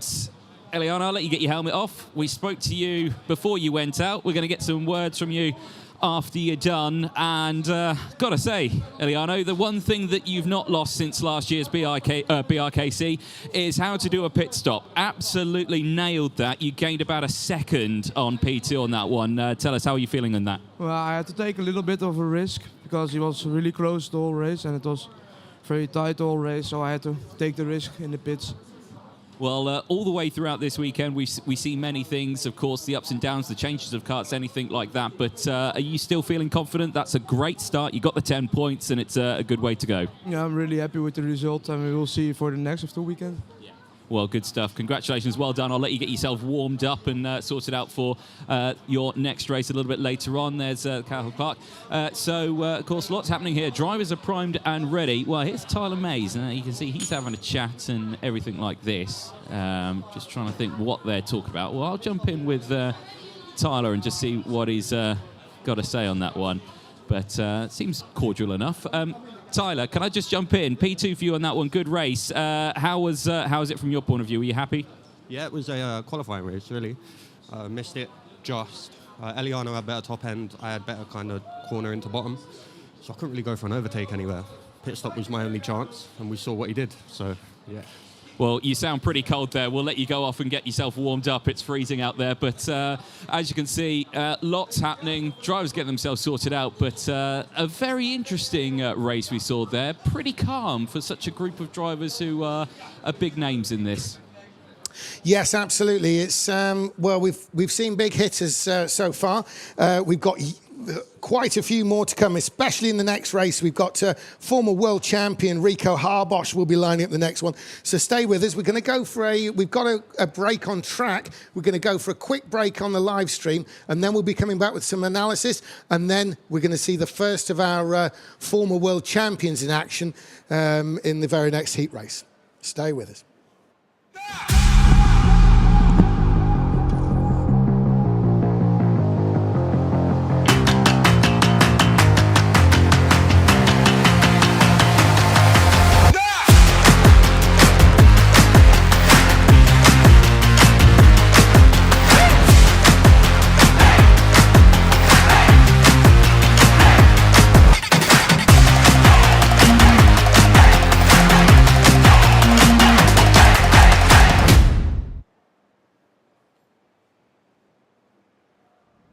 The UK's premier rental karting series is back for 2025 and is bigger than ever. The 7th season of the SRK Championship is visiting some of the country's finest circuits, including Buckmore Park, Three Sisters and Rye House. Take your pick from Sprint, Endurance, Novice, Junior and Cadet Championships with fantastic prizes on offer, including 2-stroke test days, cash giveaways and 24-hour race events, plus huge trophies. Get ready to experience fast, fair racing against the best rental karters in the south. Visit srkchampionship.com to sign up today. I visited Belgium to test out this karting suit in a 24-hour endurance race. The manufacturer says it's one of the fastest karting suits in the world, so I sat down with the founder of Kartskins to find out all about it. I'm here with Jonathan Burt. If you could just introduce yourself. Hi, I'm Jonathan Burt. I'm 41 years old. I've been driving karts since I was 12, so I try to find a way to make myself go faster.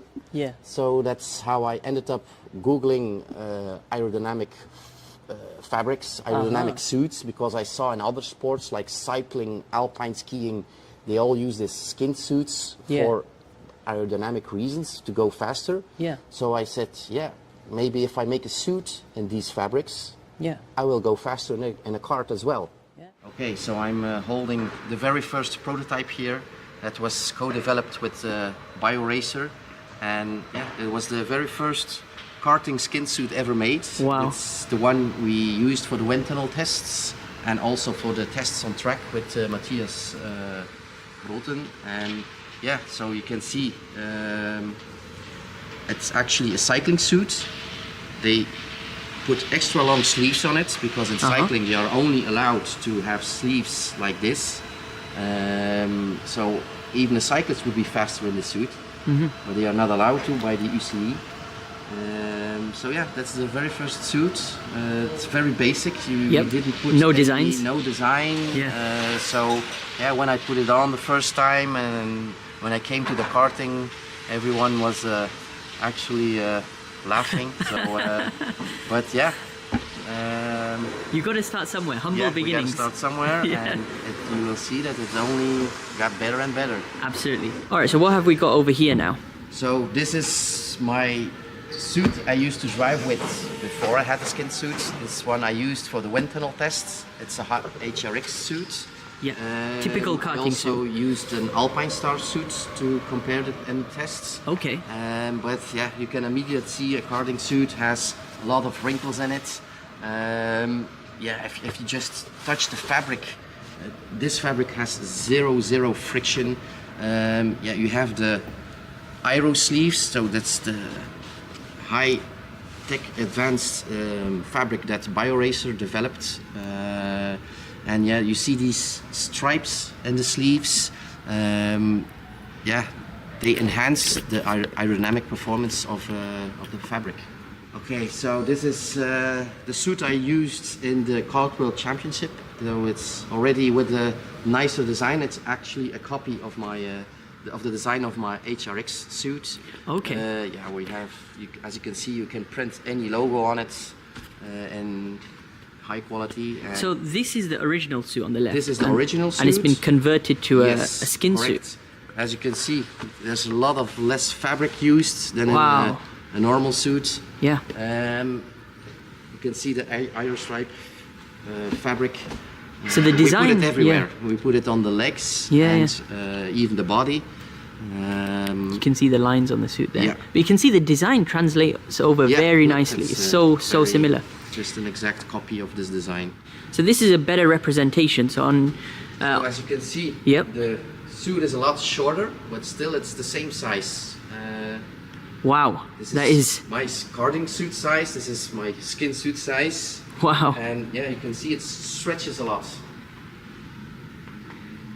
The main similarities is the design. How from the original on the right hand side and even on the back. Wow, look at that. That is pretty accurate. Yeah. I guess going back to the essence of the idea, we have a big rental kart community in the world. And when you tell them... Je m'appelle Luc Walter, je suis passionné de sport automobile depuis tout petit et je pratique le karting à haut niveau et j'ai voulu créer mon propre championnat de karting qui est le FRKC et la première édition était en 2022.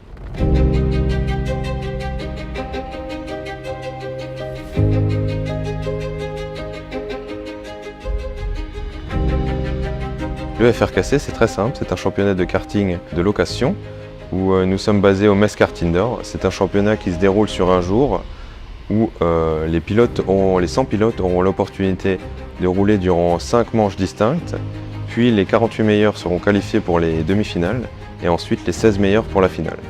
Le vainqueur de ce championnat aura l'opportunité de concourir au championnat du monde de karting gratuitement.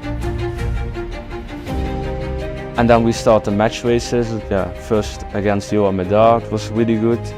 Then against Ian Lepela was also very good. And then against the world champion in 2019, Michael Schuttler. And then we drove the final.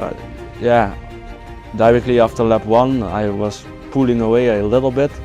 Then I thought in lap 4 or 5, I think, I come in the pits, I will let them drive alone. It's difficult for them. And you saw it directly, and for me, I knew it would be a comfortable win. And now I'm sitting here, so I'm really happy with the result.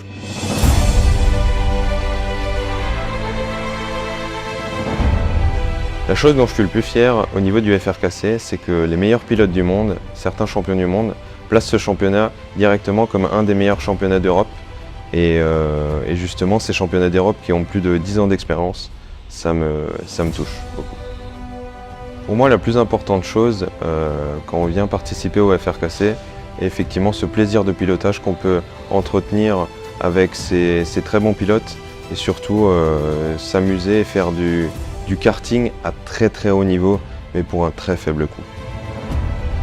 The track is really nice. It has a lot of grip, and that's also really difficult for some people because it steers directly, so you have to keep in mind to steer later than you normally think.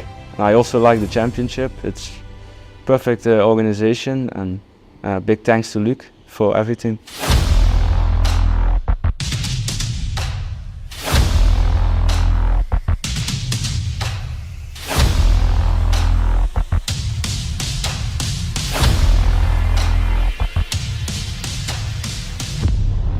Pour moi, le FRKC est bien plus qu'un simple événement parce qu'au-delà de la course qu'on réalise durant toute la journée, les personnes continuent à s'amuser, à discuter ensemble, à pouvoir entretenir des bonnes relations et c'est le plus important pour moi.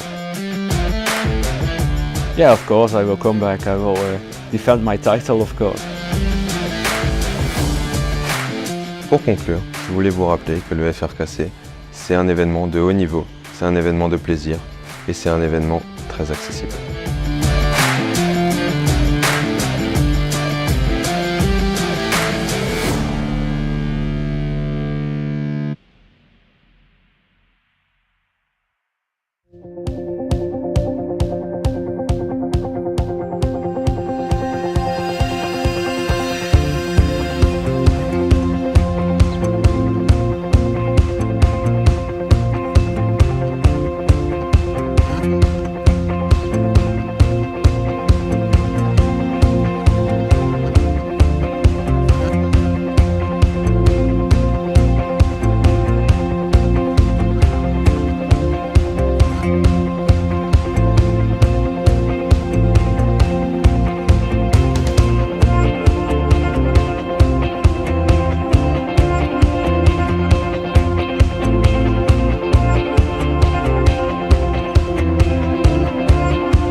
Okay, everybody. Well, welcome back from that short break to British Rental Kart Championship 2025. I'm James Ald. We've had Anthony Jordan in the pit lane. We're going to go over to Brad Philpott with the Brad Pad, doing the analysis this weekend, a new feature.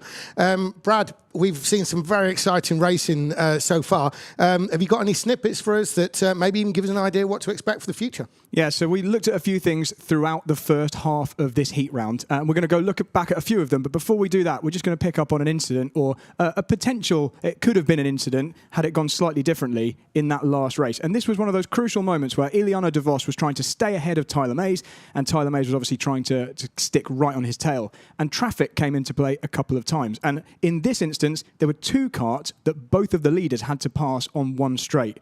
So what I'm showing here on the screen is de Vos going down the middle of those two karts. We're going to show you that in slow-mo. So here we go. De Vos goes down the middle, nice and cleanly. But it's the kart just out of shot here, Gary Jones, that's going to become crucial for Tyler Mays in just a moment.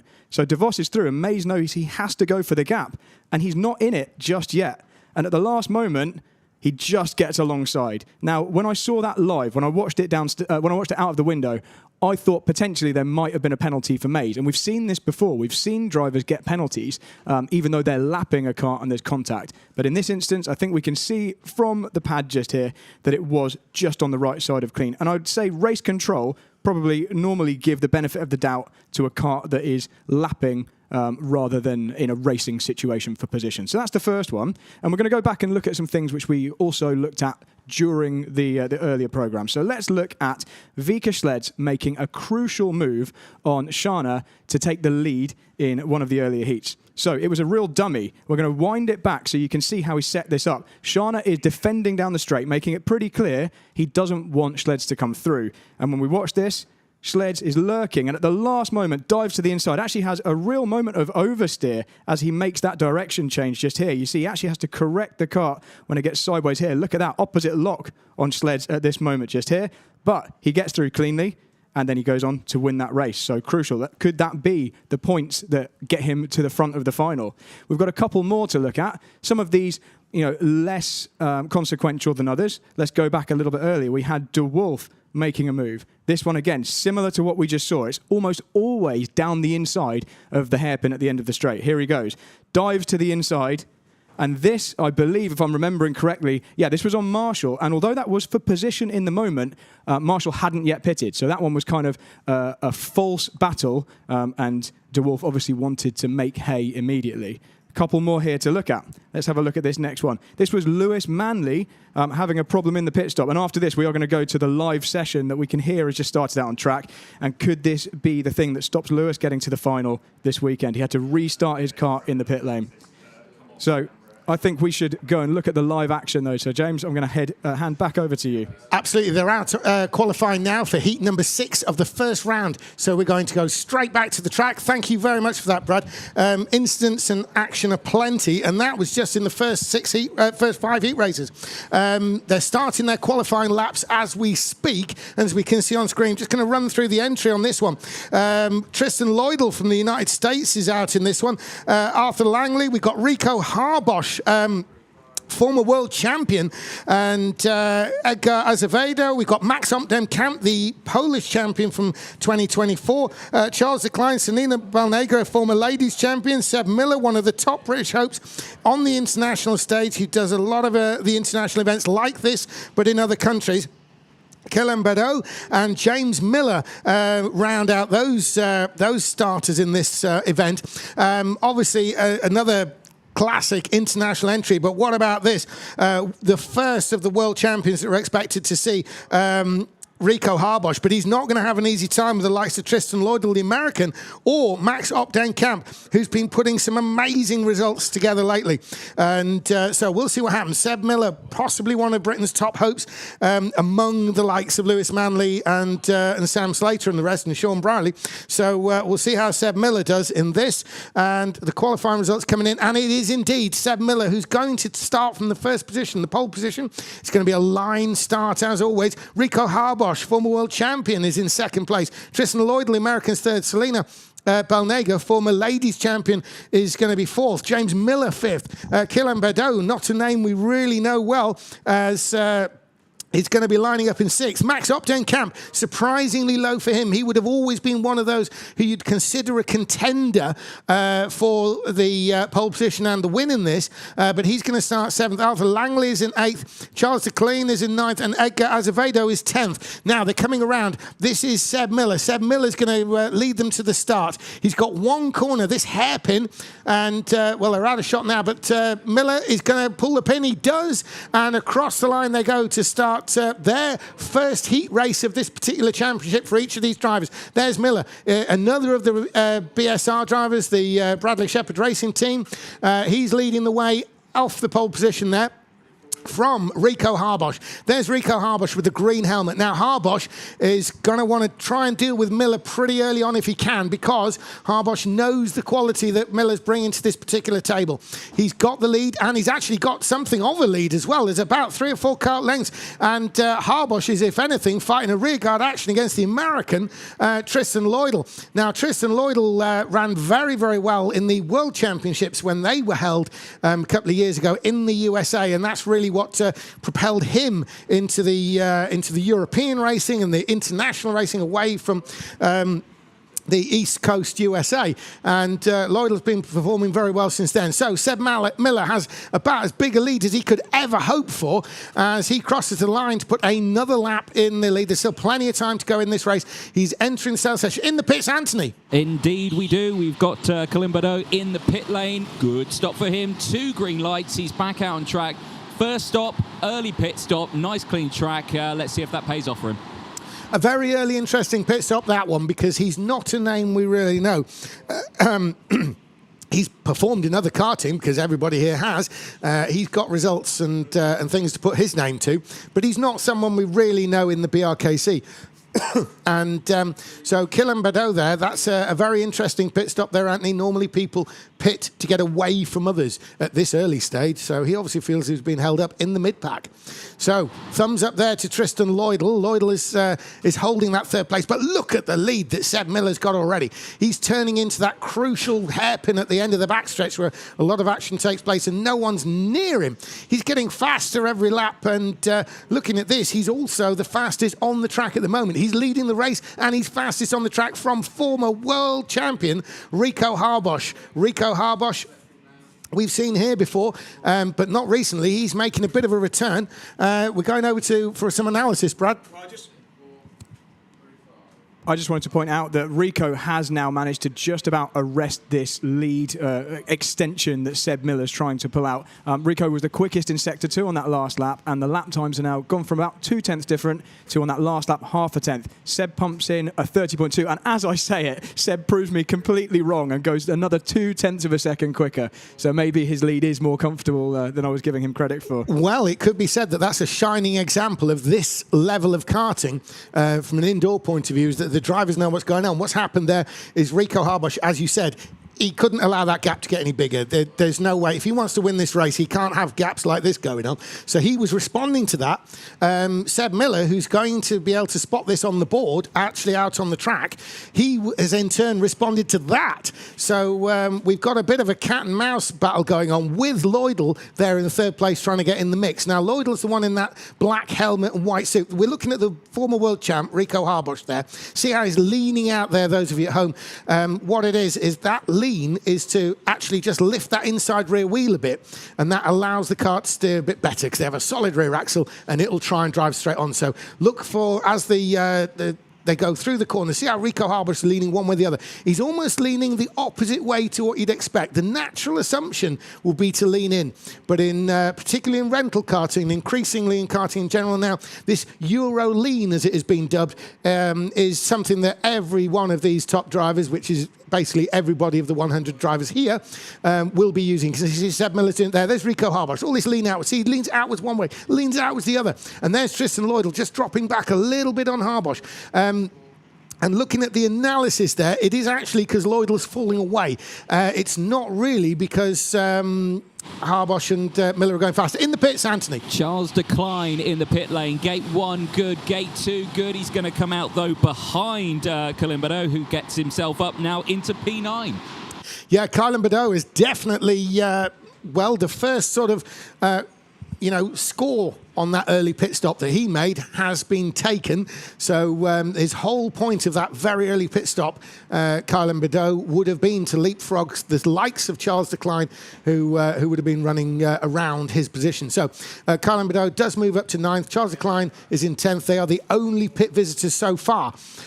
Seb Miller continues to lead. He's on his 10th lap. There's still 15 minutes in this race. We're looking at Rico Harbosch, though. That's the former world champion, in second place, with Tristan Lloydell, who's actually starting to fall back. These gaps are opening up behind them. This is a searing pace. Going to go over a bit of analysis, Brad Philpott.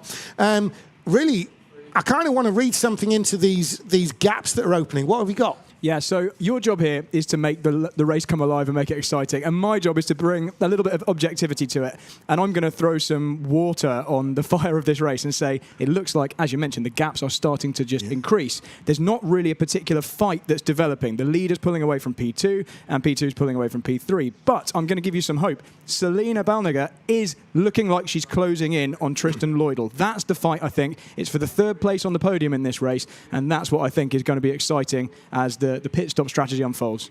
Well, Selina Balnegger is worth watching because she is a former finalist at world level. So she's down there in 4th. We've been focusing really on the top 3, but she's she's actually probably more within striking distance of Tristan Lloydell in 3rd than Tristan is on Rico Harbosch for 2nd. So we're going to see if sort of more and more speed comes her way, whether she can close in on Lloydell. Obviously, that then puts pressure on Lloydell to up his game. And, of course, this is just a 4-way battle of the lap times at the moment. We've got Seb Miller there. Now, look at him go. He's one of these drivers who's, in the past couple of years, has really taken to the travelling idea and has been... he's started off pretty much as a regional driver, ended up racing in the Polish Championship, and then subsequently, particularly last year, he did a large number of these very similar events out in France, out in Germany. He was there in Poland. I commentate on the Polish one, so every year I see him there now. But he also competes in the Dutch and the Swedish and all these. And so he really is well versed with this format of karting, this single lap qualifying, this pit stop idea, and the importance of scoring points. It's not about finishing places and getting through only as a result of your finishing positions. You've got to score points throughout the heat races, and then you've got to continue to score in the semi-final. Just because you've got the semi-final doesn't mean it's over. Your points from the heat races count even though you're in the semi-final, because the semi-final is the right to continue scoring. Now, we're looking there now at the Tristan Lloydell-Selina Balnegger battle, and Selina Balnegger has actually caught right up on the American Lloydell as Balnegger there from the Netherlands, the Dutch girl. She is a former ladies world champion, so she obviously knows a thing or two about driving the indoor cars. So Selina Balnegger, we've seen her over many years now. She's actually vastly experienced these days. She's been a regular here at the BRKC, always shone well. And she's making Tristan Lloydell, he's one of the relatively newer drivers from our point of view, but he is a regular at international and obviously in the World Championship. So 2 world-level drivers here are going kind of bumper to bumper. So we'll see whether Selina Balnegger is thinking about a pit stop or whether she's actually going to try and make a move on Lloydell. Anthony, down in the pit lane, it's been a bit quiet lately, but they've gone away from you. But there's a battle developing that we're seeing on screen with Tristan Lloydell, the American, from Selina Balnegger, which is coming down the backstretch now, so they'll be heading your way anytime soon. Selina's waving at Lloydell as if to say, go, go, go. Now, that is, the message to say, let's pull up on Rico Harbosch. So I was about to say, do you think we'll have a pit stop? They're coming past you now. What do you make of it? Well, I've been looking closely at the timing, and their sector times are pretty close. They seem to be in a locked, heated battle here right now. It's just a case of what they're thinking strategy-wise of where they're going to come out on track. Yes, okay, we've already had a couple of pit stops already, but right now it's just a case of what are they going to do later on in this one? If I was Selina Balnegger, I think I would go for the pit stop now, because you're going to start to lose time maybe a little bit if you get locked into too much of a battle, but neither of them pit at this moment, so it's been, like you say, pretty calm down here. Brad, you've got some analysis for us. Well, I can tell Anthony exactly where they'd filter out if they were to pit now. They'd come out in 9th position, just behind Edgar Azevedo, and they'd probably catch him pretty quickly. So I do think that they're doing the right thing by staying out there. Selena may well be best advised to make a move sometime soon, because it does look like she's being held up. They've got a comfortable gap to the karts who have already pitted, so I think it's really just a case of whichever one of those two manages to come out of this battle in front is going to take that podium place. So fundamentally, what we can read from that is if we go back to the signal that Selena Balnega gave, she obviously routinely runs at this level, so she will have known that they would come out, that she would come out of in an unfavourable position in terms of who she's going to exit the pits amongst if she pitted now. So pitting clearly wasn't an option for her. She could attack Tristan Lloydell, but she knows at this stage of the race she's probably going to lose more time even if she gains a position. Anthony, you've got something down there. Arthur Langley in for his stop. Green light, gate 1. Gate 2 gets the early acceleration, gets a good go on that one, and comes out ahead of Colin Beddoe. Well, that's interesting because that'll be another one that Balnega and Lloydell will become aware of. Selena Balnega had to choose between a fight or a run to the front. So by that signal we saw earlier, she was waving to Lloydell. She trusts in Lloydell's speed at this stage, it must be said, and wants Lloydell to not worry about battling. Carry on, yeah. James Miller in for his stop now. 2 green lights. He's good. He's going to come out right ahead here of the number 13, Arthur Langley, who just pitted. So again, they're going to be nice and close, which in turn, again, keeps that battle interesting for Selena Balnega. Absolutely, and it also increases the option, the opportunity, if you like. Selena stays behind. We're looking at Seb Miller on screen, and so there's Seb Miller, the race leader. He's got to come through. There's Rico Harbush. Now, here's the battle we're talking about. So Selena Balnega had kind of thrown a lot in with the speed of Lloydell. Now that people have been pitting where she might come out, we could see that patience tested if she honestly feels like she's quicker. She may benefit, as she feels, by running Lloydell's pace and then try and do something when everyone's been in the pits, as in those in front, or she might go for the lunge, or she might even go for the pit stop. But the pit stop, theoretically, Brad, just bring you on this one with the analysis, the pit stop becomes an increasingly better option as those lower order drivers come into the pits themselves. Yeah, as those drivers pit out of your way effectively, they're then going to provide the gaps. As it stands, they will drop 17 seconds behind the leader, which would put them comfortably in front of James Miller and behind Edgar Azevedo, although quite close behind him, and he is yet to pit. So they're still not clear of all that traffic they need to pit to get their own pit stops in. So really still I'd be advising Selena to make the move on track, and she's looking to do that as we speak. Yeah, a little jump down the Snell section there, but crucially she's able to come out of the Snell section within striking distance. Will we see someone down the straight? Now we're looking to Lloydell. Is he going to stay to the outside, or is he going to defensive on the inside? He stays to the outside. Selena's not looking to make a move there. He will have known she tried a shot. Equally, Selena will know that this pit option is an increasing one. She's still being patient there about running Lloydell's speed. We happen to think she might be slightly quicker at this stage, therefore would make a move or a pit stop, but no move on that one. Coming out the Snell, is this going to build up to a lunge down the inside on the backstretch? They're through this long turn, they're coming towards the backstretch now. This is where it's going to happen if it is, and Lloydell looks over his shoulder. He knows that, and but he knows that Selena's too far back to really make something stick. Incredible patience here by Selena Balnega. Obviously she's former Ladies World Championship, so we would expect this kind of performance, but this is a bit of a masterclass of how to be patient in an indoor kart race. If I'm not remembering incorrectly, Selena once won all of her heat rounds at BRKC as well. Yeah, so she's very had successful heat winner. Round here, she's dynamite usually, and this 4th place on that basis could be argued as a little bit low. You are right. In fact, was that not on her debut here, Brad? It may well have been. I know she certainly got up to the final. So here's the move into the final corner, and there's contact. A lot of contact, both in and out. Well, hopefully it'll be deemed clean. We'll see what the organiser. That is exactly the sort of thing they might flag up.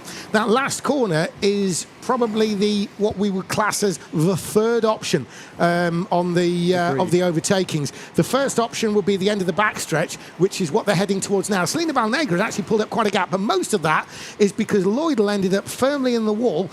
He got battered by the side of Selena's kart going into this corner here on the last lap, ended up in the wall, lost momentum coming out. And the organiser will be probably looking at robustness of move and whether Selena ended up inadvertently holding Lloydell to the wall, but we'll see what they say. It may be deemed clean. We hope it is because we like a good race.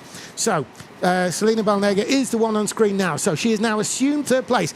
Straight away, I think that pit stop, Anthony, if we can bring you into this, now that Selena Balnega has got ahead of Tristan Lloydell on track, quite frankly, we've gone from a potential pit stop to a very unlikely till the last couple of laps. Yeah, exactly that. But right now, I've just seen pop up on my screens down here, Selena Balnega is under investigation for that overtake into the final corner.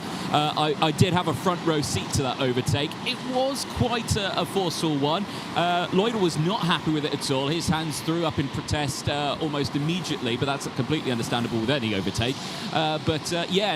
This certainly does open up the pit stop phase, but once again, neither of them come in. So this is still a very interesting situation. And Brad, you've got an opinion on this? Yeah, so although we will review that incident, I'm pretty sure we caught that on camera. So after the race, we'll go through that and you guys can form your own opinions. Race Control have access to many more camera angles than we do here. So the circuit CCTV is pretty comprehensive. And for example, into the corner at the end of the back straight, there's a brilliant overhead view. So Race Control can see in detail the positioning of the karts. But we'll form our own opinions when we get to look at that replay after the race.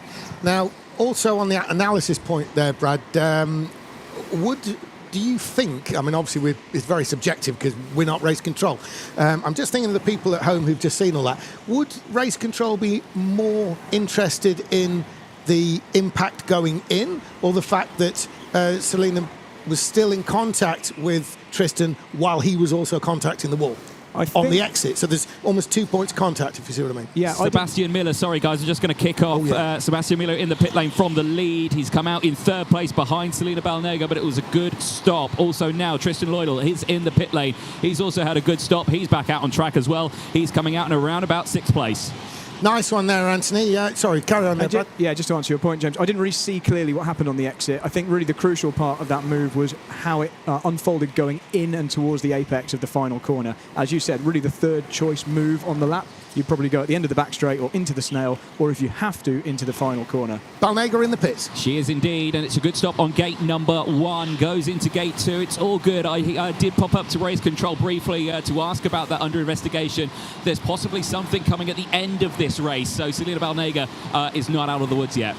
Okay, well, we'll see what happens and we'll report on it when we know. Meantime, we've got Sebastian Miller now. He's been in the pits, and when he came out of the pits, and in the pits now is Harbosch, the world champion. He is indeed. Gate 1 is good. Green lights on that one. Gate 2 is also good. He's going to come out on track right in front of Max Camp. He's going round past him here. Now we've got Edgar Azevedo in, the driver from Portugal. Gate 1 is good. Gate 2 comes in. A little slow on the getaway, but it's still a good one. Comes out right in front of traffic. He's got the number 20 right with him. James Miller neck and neck. And we haven't mentioned him much, but last year's Polish champion, Max Opdem-Kamp, has moved up into third place as all this has cycled through. And we haven't spoken about him at all. He did sort of qualify a little bit lower than what I was thinking. He has, of course, been a finalist. In fact, he was on the podium at world level, albeit in the juniors. Anthony, you've got one in. I do indeed. Yeah, it's 2 green lights for Max Opdem-Kamp, and he's all good, back out on track. And he resumes in 5th place, so he's a few places up from where he started. He may have been hoping for a few more points for that, but from this race. But meantime, we've got the absolutely flying Seb Miller. I mean, he's been coming on in leaps and bounds over the past few years. All this international competition that he's been doing, events just like this one, in exactly this format, the various national indoor championships across Europe. He's contested a lot of those over this past year and the year before. He's been on an incredible, improvement curve, if you like. And he is really putting in some form. So he's actually, we've just got information that he's the fastest lap of the weekend. So he has just done the weekend. In fact, he's the first one under 30 seconds. That is an incredible achievement. They're the first one of the weekend under 30 seconds, 29 28.911 for Seb Miller. Real class act. You're looking straight away. Seb Miller, he throws the gauntlet down. He's saying, I possibly can win this championship absolutely outright now, and here's what I'm bringing to this particular table. Everybody is now going to be looking at Seb Miller as a potential champion of this event now with that sort of performance. If he's outgunning the likes of Rico Harbour, Selena Balnega, Tristan Lloyd and Max Opdenkamp with this sort of a performance, then you know such a thing is on the cards if he can pull it off. So there he is. He's into the last half minute about now, and he's coming around down the back stretch he goes. We're going to see him move to the outside. He's got all the time he needs, and you can see very, very smooth control of the wheel there, and no sliding, no slipping. He's keeping that momentum going. He's going to, well, he's still got a few laps to go. He's probably got about 2, maybe 3 laps at this stage as the counter continues to count down. That little number there in the middle of your screen at home, you can see we're getting very close to 0 now. Then there's going to be 2 laps, and then the checkered flag. So Seb Miller, there he is, really pushing himself to the fore of the British drivers at the moment. A relative newcomer, another one of the Bradley Shepherd Racing Team members. There are 2 laps to go, and I think he's about to start his last lap because that's going to click down to 1, and there he is. He's crossed the line, and now it's the last lap. So here he comes. He's in the Snell section. He's done everything he needs to. He's got a 5-second lead over former world champion Rico Harbosch. And there goes Seb Miller. He's round to the backstretch now.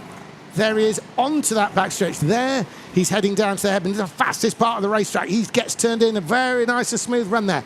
Here comes Seb Miller. He's going to come through the final turn. There's the final turn, and here is the checkered flag. And Seb Miller takes it to open his BRKC 2025 account with a win. Rico Harbosch, former world champ, is pushed back to 2nd. Selena Balnega has moved up to 3rd. And Tristan Lloydel will be listed initially as 4th. Max Opdenkamp, Polish champion, is going to be in 5th place. Edgar Azevedo has moved from the back of the field up into 6th place. Arthur Langley, Kylan Beddoe, James Miller and Charles Decline rounds out the 10 finishers there. So what a race. They're coming back to you now. Brad, have you got something you want to add, or are we going to Anthony first? I think once Anthony's done his driver interviews, we're going to spend a little bit of time, as much as we've got before the next race gets underway, looking at that Balnega move, because we've got the replay, and we're going to let everyone form their own opinions, and we can give ours. So Anthony Jordan in the pit lane, what do you got for us? I have got many things. I've got a coffee for one, and I've got some drivers as well. So let's have a chat with 1 or 2 of them. Sebastian Miller, who's just getting his let out the car. Sebastian, stay there. I'm going to stand on this. There we go, that's better. Sebastian, great race for you. Fastest lap of the weekend as well. I can't believe you're nearly as tall as me, even though I'm standing on this. Mate, that's a great start to your weekend. How are you feeling? Yeah, it was brilliant. Just had the qualifying, about 2 tenths up on Rico, and then during the race, just pulled away from him, and we're setting sub 30-second lap time. So, yeah, I'm really happy about that. And excellent, lovely. We'll let yourself get weighed up and everything like that, but good stuff for Sebastian Miller there. Really strong performance. Rico Harbosch, I wonder if we can have a quick chat with him. Rico is where? I think Rico may have done a Rico move and he's disappeared. So there we go. We can't chat with him, but plenty more drivers up. I think Brad wanted to talk about something. Brad, what have you got? Yeah, we're going to go to Brad Philpott with some analysis. Okay, so if I can drag my Brad pad close enough to the middle, we need to analyse this Selena incident, because I think there's a couple of views you can take on this one, and I don't think it's particularly clear-cut. So first of all, let's just show you how it looked in full speed. So let's just show you it in real time, because it happened in real time. Here we go. So this was the move. And there we go. And that looks like it's sped up, but I guarantee you that is in full speed. Now we're going to slow that right down and go back and look pretty much frame by frame. So what race control we'll be looking at, and I have to add here at the beginning, my analysis has no bearing on what race control decides. So this is just our opinions. Selena goes for the move. As we said, it's like the 3rd option of where to make a move. And at the moment she goes for that dive, there's definitely space. You can see she's got this. If I can get my arrow. I'm learning how to use the Brad pad here as we go. See, she's got the room here. There's definitely a cart width when she starts making the move. And then, as she gets further alongside, you can see Lloydel starts to turn in. Now, the question is, was she overlapped enough to warrant him kind of allowing her the space at the apex, or was he warranted in continuing towards the apex at that point there? Let's let it play out a bit further. As we get closer to the apex, she's very much alongside, and we're going to look at the steering inputs in a moment, and that's the contact just here. And if we zoom in on Lloydell's front right tyre, you're going to see just how far it moves, boom, when the contact happens. So it was significant. And again, race control's decision is whether or not that contact was because Lloydell turned in on Selena, or whether it's because she went for a move which wasn't on. And I'm really in two minds about it. I think it's a real tricky one because there is an almost inevitable amount of some contact in indoor karting. Let's just move it slightly further on, and that's where the gap has been made. And on the exit, there's still some more contact, but it's kind of less significant. So there we go. Race Control will have better angles than me, and I'm sure they'll make the decision. Brad, I think we're going down to Anthony. Have you got something for us, Anthony? Yeah, Race Control have made their decision on that incident, and it is a one-place penalty for Selena Balnega, so she is dropping back one place from her original third place of, she's down to P4 now. Well, that could have been a lot worse, really, couldn't it? I mean, if there'd been a train of karts that she was in front of, that switching back, to give them a time penalty, something like this. But that one place, still a ton of points, isn't it? Sorry, Brad? I think if you decide that that was Selena's fault, then I think that's quite a fair penalty. We weren't 100% sure looking at that. Was that an illegal move, or was it just on the line? So she's not lost anything from not trying the move at least. So she's finished where she would have finished if she just not made it. It's been a sort of it's been a kind of a clear-cut situation in the sense that it's not like Lloydell then lost 2 places, 3 places, or anything weird happened. They literally finished in that order, so it was an easy fix. And just before we go to this qualifying session, even the live chat on YouTube can't decide. Some people are saying that's a penalty, some people are saying that's a good move. So I think that probably sums it up. Depends whether you're a stock car racer or a single-seater racer, really, doesn't it? Anyway, moving on to heat race number 7. So after that humdinger, we've now got another beefy one coming up. We've got Aaron Mitchell-Begley, we've got Matthias Matus, we've got Carl Stevens, Bran van der Ende, Josh Ostick, Shimon Verskren, we've got Sam Slater, one of the potential British finalists here. We've got Adam Sheargold, Russell Endine, a former British finalist and a multiple race winner here, and Ben Frankham. So a very interesting race, this one. Sam Slater on paper has probably got to be favourite. He's another one with a lot of international experience. So not only is he backing up speed and experience at this event, he's also backing that up with a lot of international knowledge of the format. Because, of course, here in the UK, it's not common to be making standard pit stops in a kart event. Obviously, we've got to look at Russell Endine as well. Russell Endine, people will know from years ago when the BRKC was a multi-event format. He then took some time out. He's been back more recently and driven in quite a large number of BRKC events in all formats that it's had. Carl Stevens is someone who we've seen really build up over the past few years, and so Carl Stevens, he's a potential winner here if the cards fall right for him. Matthias Matus, the Polish driver, is always a contender. Now, Shimon Verskren, I would also count as being somebody he could do something proper there because he's a very young guy, but a couple of years ago he was second in the junior Polish Indoor Kart Championship, and when I say junior, that's kind of junior in age. It's a very, very serious event, the junior contested one, and so to be second in that means you can probably do that against all the adults as well. So let's have a look. At the moment, we've got Matthias Matus, who's going to lead around from Sam Slater. Aaron Mitchell-Begley in third place. We'll definitely keep an eye on that. So Matus entering the Snell section for the first time. There he is in the dark suit with the white helmet, and behind him it is Sam Slater, one of the top British hopes in this event, with the incredible Aaron Mitchell-Begley behind him, and Bran van der Ende is behind that. Ben Frankham, Russell Endine's down in 6th as they rattle on through. They're on the backstretch there, and turning in the lead is still Matthias Matus, leading from Sam Slater on screen, and there in the yellow helmet with the mostly dark coloured suit, the shoulders which are purple and yellow, in third place. That is Aaron Mitchell-Begley. So turning in, it's still Matus. They're in the Snell. There's Sam Slater. There's Aaron Mitchell-Begley. And going with them is Bran van der Ende. A little bit of a gap there to Ben Frankham. So here goes Matthias Matus onto the backstretch. So we'll look over the shoulder there. He's checking. Down the inside is Sam Slater. Clearly Matus knew that was coming. He didn't get defensive, but down the inside, is it going to be a similar situation? That was a clean version of what we saw, the penalised version earlier. We got in the pit. Yeah, we've got double stackers in the pit lane. We've got the number 13 in Russell Endine and Carl Stevens, who have come in at the same time. Luckily for them, oh no, not luckily for them. It's a yellow light on for Carl Stevens, and that's not the stop he wanted at gate 2. Carl Stevens, he's normally one of the, shall we say, most reliable of the drivers. Now, both of those two will have been making an early pit stop there. Those at home who are maybe not used to this, look at all this action that's going on in the mid-pack.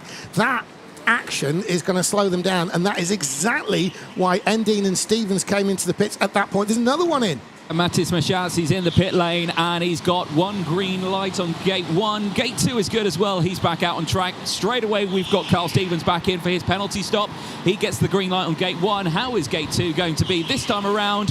He got the yellow last time. He gets the green this time, but he's right at the back of the field. Now, that is actually worse for Carl Stevens even than the fact he's got to make 2 pit stops, because if he hadn't got that penalty in the first one, he would have actually been in front of Mateusz Matus, because if you look next time they come around, we've got Russell Endine, who pitted early, so did Stevens, but Matus is actually behind Endine by some margin. If you look there, right in front of you, Anthony, you'll see what I'm on about. And so Matus has actually lost a lot. He got bundled out the lead by Sam Slater. He got bundled to second, and leading the way. Leading the way, there's been a change. It is. Is it Aaron Mitchell-Begley in the lead there? No, it's not. Sorry, he was in the lead. I thought he was leading Sam Slater, but it's the other BSR driver I was confused with, which is Ben Frankham. So there is Aaron Mitchell-Begley. He's actually in 3rd place. You can see the 2 in front. So there's Aaron Mitchell-Begley with the purple on his shoulders. There he is, number 10. Behind that is Ben Frankham, one of the BSR drivers, and Josh Ostick in 5th place. Moving up the order as a result of the pit stops is the flying pole, Shimon Vejgrin, and we are looking at Aaron Mitchell-Begley there. So Sam Slater continues to lead. It's still pretty much early stages, but those early pit stops are all about action in front, I think, Anthony. The only reason any of those 3 came in was because they were responding to what they thought was time-losing action and battling in front of them. Yeah, I can completely agree with you on that one. You know, it was a tight start to that race, but crucially, coming in at the same time, it's a risky play, especially in the early doors, and unfortunately for Carl, it didn't work out in his way. But, you know, it's still a long way to go. It was early doors. These 20-minute races, they're long. These are long races these drivers have got to do, so, you know, anything can happen still. Absolutely, and look at Sam Slater there. Look at that lean on screen. The Euro lean really working well in that long, fast corner. He's leading the way, and he's using that lean to lift up the inside, take the pressure off that inside rear wheel. They have a solid axle on the karts, not like your road car, which has got a differential, so the wheels can move at different speeds in a tight corner. This is a solid rear axle, so Sam is leaning outwards to lessen the grip on that inside wheel. You can see it hopping in the air there as Sam Slater gets a better cornering ability by having less weight on that inside. Okay, he's got less grip, we get that. It's all one tyre on the outside, but it stops it pushing more straight on, so it turns better. Right, so there's Sam Slater. He's also wearing one of those the skin suits. The Kart Skins company have been putting them forward. As I said, they did get homologated earlier this week, so this is a brand new accreditation for all of international karting. They're very much like the sort of thing you'd see a sprint cyclist wear, or maybe a bobsledder, something like that. And it's really, I saw one for the first time. Ruben Boutens was experimenting with one, former world champion Ruben Boutens, and 6-time champion here at Formula Fast in the BRKC. We'll see him in action in one of the races soon. But here's Sam Slater. He's another one to be doing a lot of trial work as much as anything else. Most of the guys who are using this Kart Skin suits at the moment are feeding back information, and that is almost the new sort of era of suit, moving on from the nylon and cotton types that have been used for so long. So it's still Sam Slater, but he's got Bram van der Ende, who's really closing in on him. In fact, Bram van der Ende is closing in all the time. It's less than half a second now as they cross the line. Look at that, well, 0.3. Bram van der Ende has pulled something from somewhere. Bram van der Ende, who, well, he's raced in all kinds of karting competition and won. So he's going to have something to offer to Sam Slater here in terms of taking that lead. Is it going to be a lunge hit? No, he's waving. And see Sam make that gesture in return. So these guys at this level have eyes in the back of their head. So you saw that at home. You saw the initial wave from Bram van der Ende and Sam Slater's acknowledgement. They know exactly what's going on. What it is, Van der Ende is saying to Sam Slater there, I'm not going to challenge you. Don't get defensive. Keep putting in the lap times.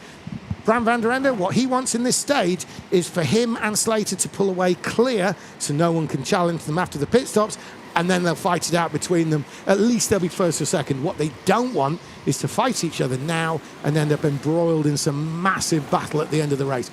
Obviously, from our point of view, that'd be wonderful, but from their point of view, it would be a nightmare situation. Brad, with a bit of analysis here, the right thing for Van der Ende to do now is to run a few laps just on Sam's tail like this, yeah? These guys are definitely clear now. It's a race between these two. So Mattis, when he got kind of jumped by Slater, which we'll look at later on, he then got bundled down a bit, and him and Russell Endine are kind of trying to work together, but they just don't have the pace of this leading duo. So this is the race, and it's really going to be up to Bran whether or not he goes for a move or whether he waits and sees if Sam does something silly. It's very unlikely. Sam is the second place finisher from last year in the final. He's very, very battle hardened here. He completely understands the strategy. So there's no chance Slater's going to be pitting early unless there's some crazy reason for him to need to. So Brand might well need to use this pace he's got. He's the quickest kart on track. He might need to make a move. That's absolutely right there, Brad. You cannot look at Sam Slater and expect a mistake somewhere. This is not the sort of thing Slater does. Inch perfect all the way.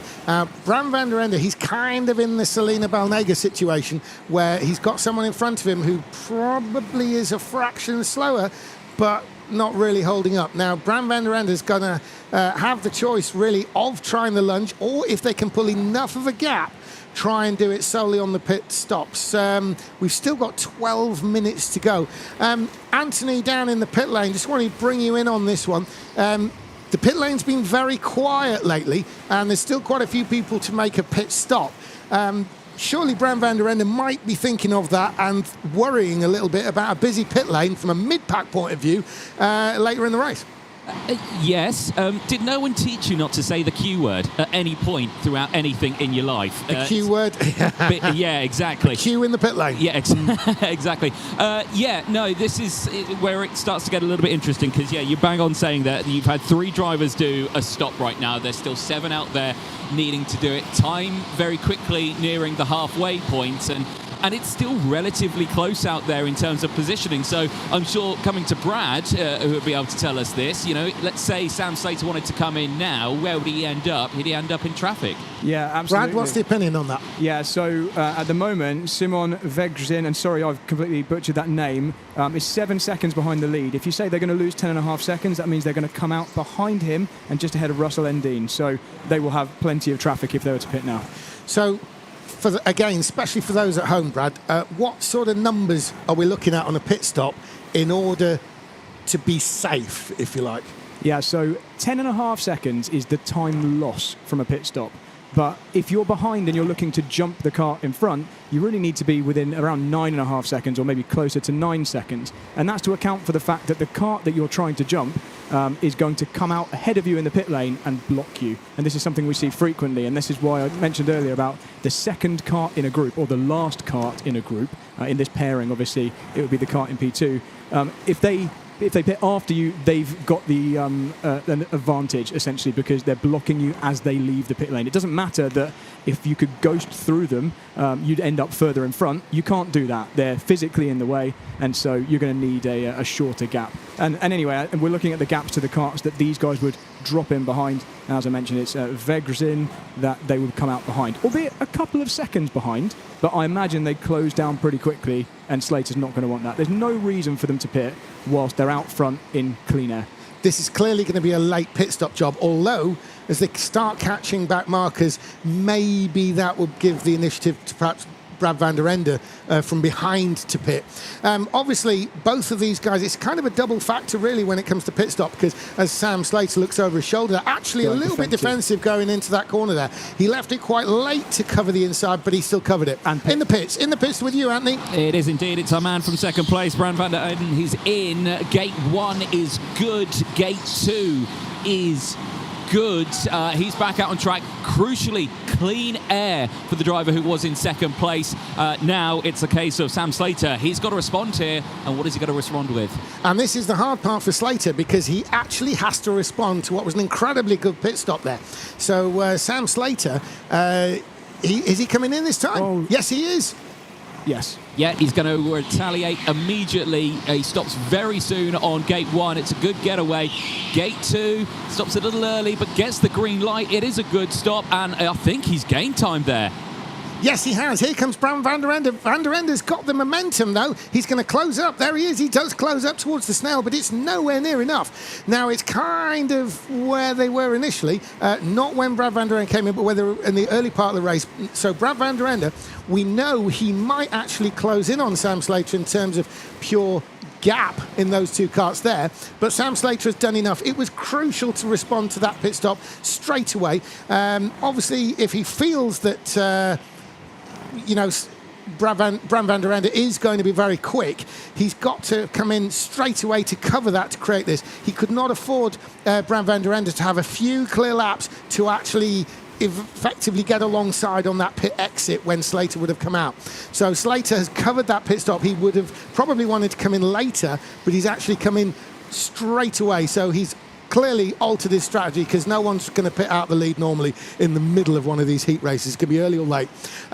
What that does mean, though, we've got a new race leader. It's the generally undermentioned Aaron Mitchell-Begley who now has the lead. And Aaron Mitchell-Begley is not really a driver we've said too much about over the years. But I think it's his debut at the BRKC. However, he does regularly compete in the BIKC, and he's a regional champion as well as champion of his local track. So he's been able to adapt that to this. Of course, talking about champions round here is, it's kind of a common word you use when you're describing any of these drivers, such as the standard. But Aaron Mitchell-Begley is showing that he has good reason to be here. Now, this is getting tight at the top. Brad, you've got something for us. Russell Endine is getting to within touching distance of a potential podium here. So he's down the order in terms of what the positions are now, with the top 4 having not pitted. But Aaron Mitchell-Begley is obviously leading. Russell Endine is 10.4 seconds behind. If Russell can get that down to 9-point-something seconds, then there's a potential podium on for him. So Russell Endine, of course, those who you, again, watching at home, remember how Russell Endine literally pitted as soon as he could. It was like lap 2. Him and Carl Stevens came in. Carl Stevens, interestingly, is not even in 10th despite a pit stop, so he's made up a place.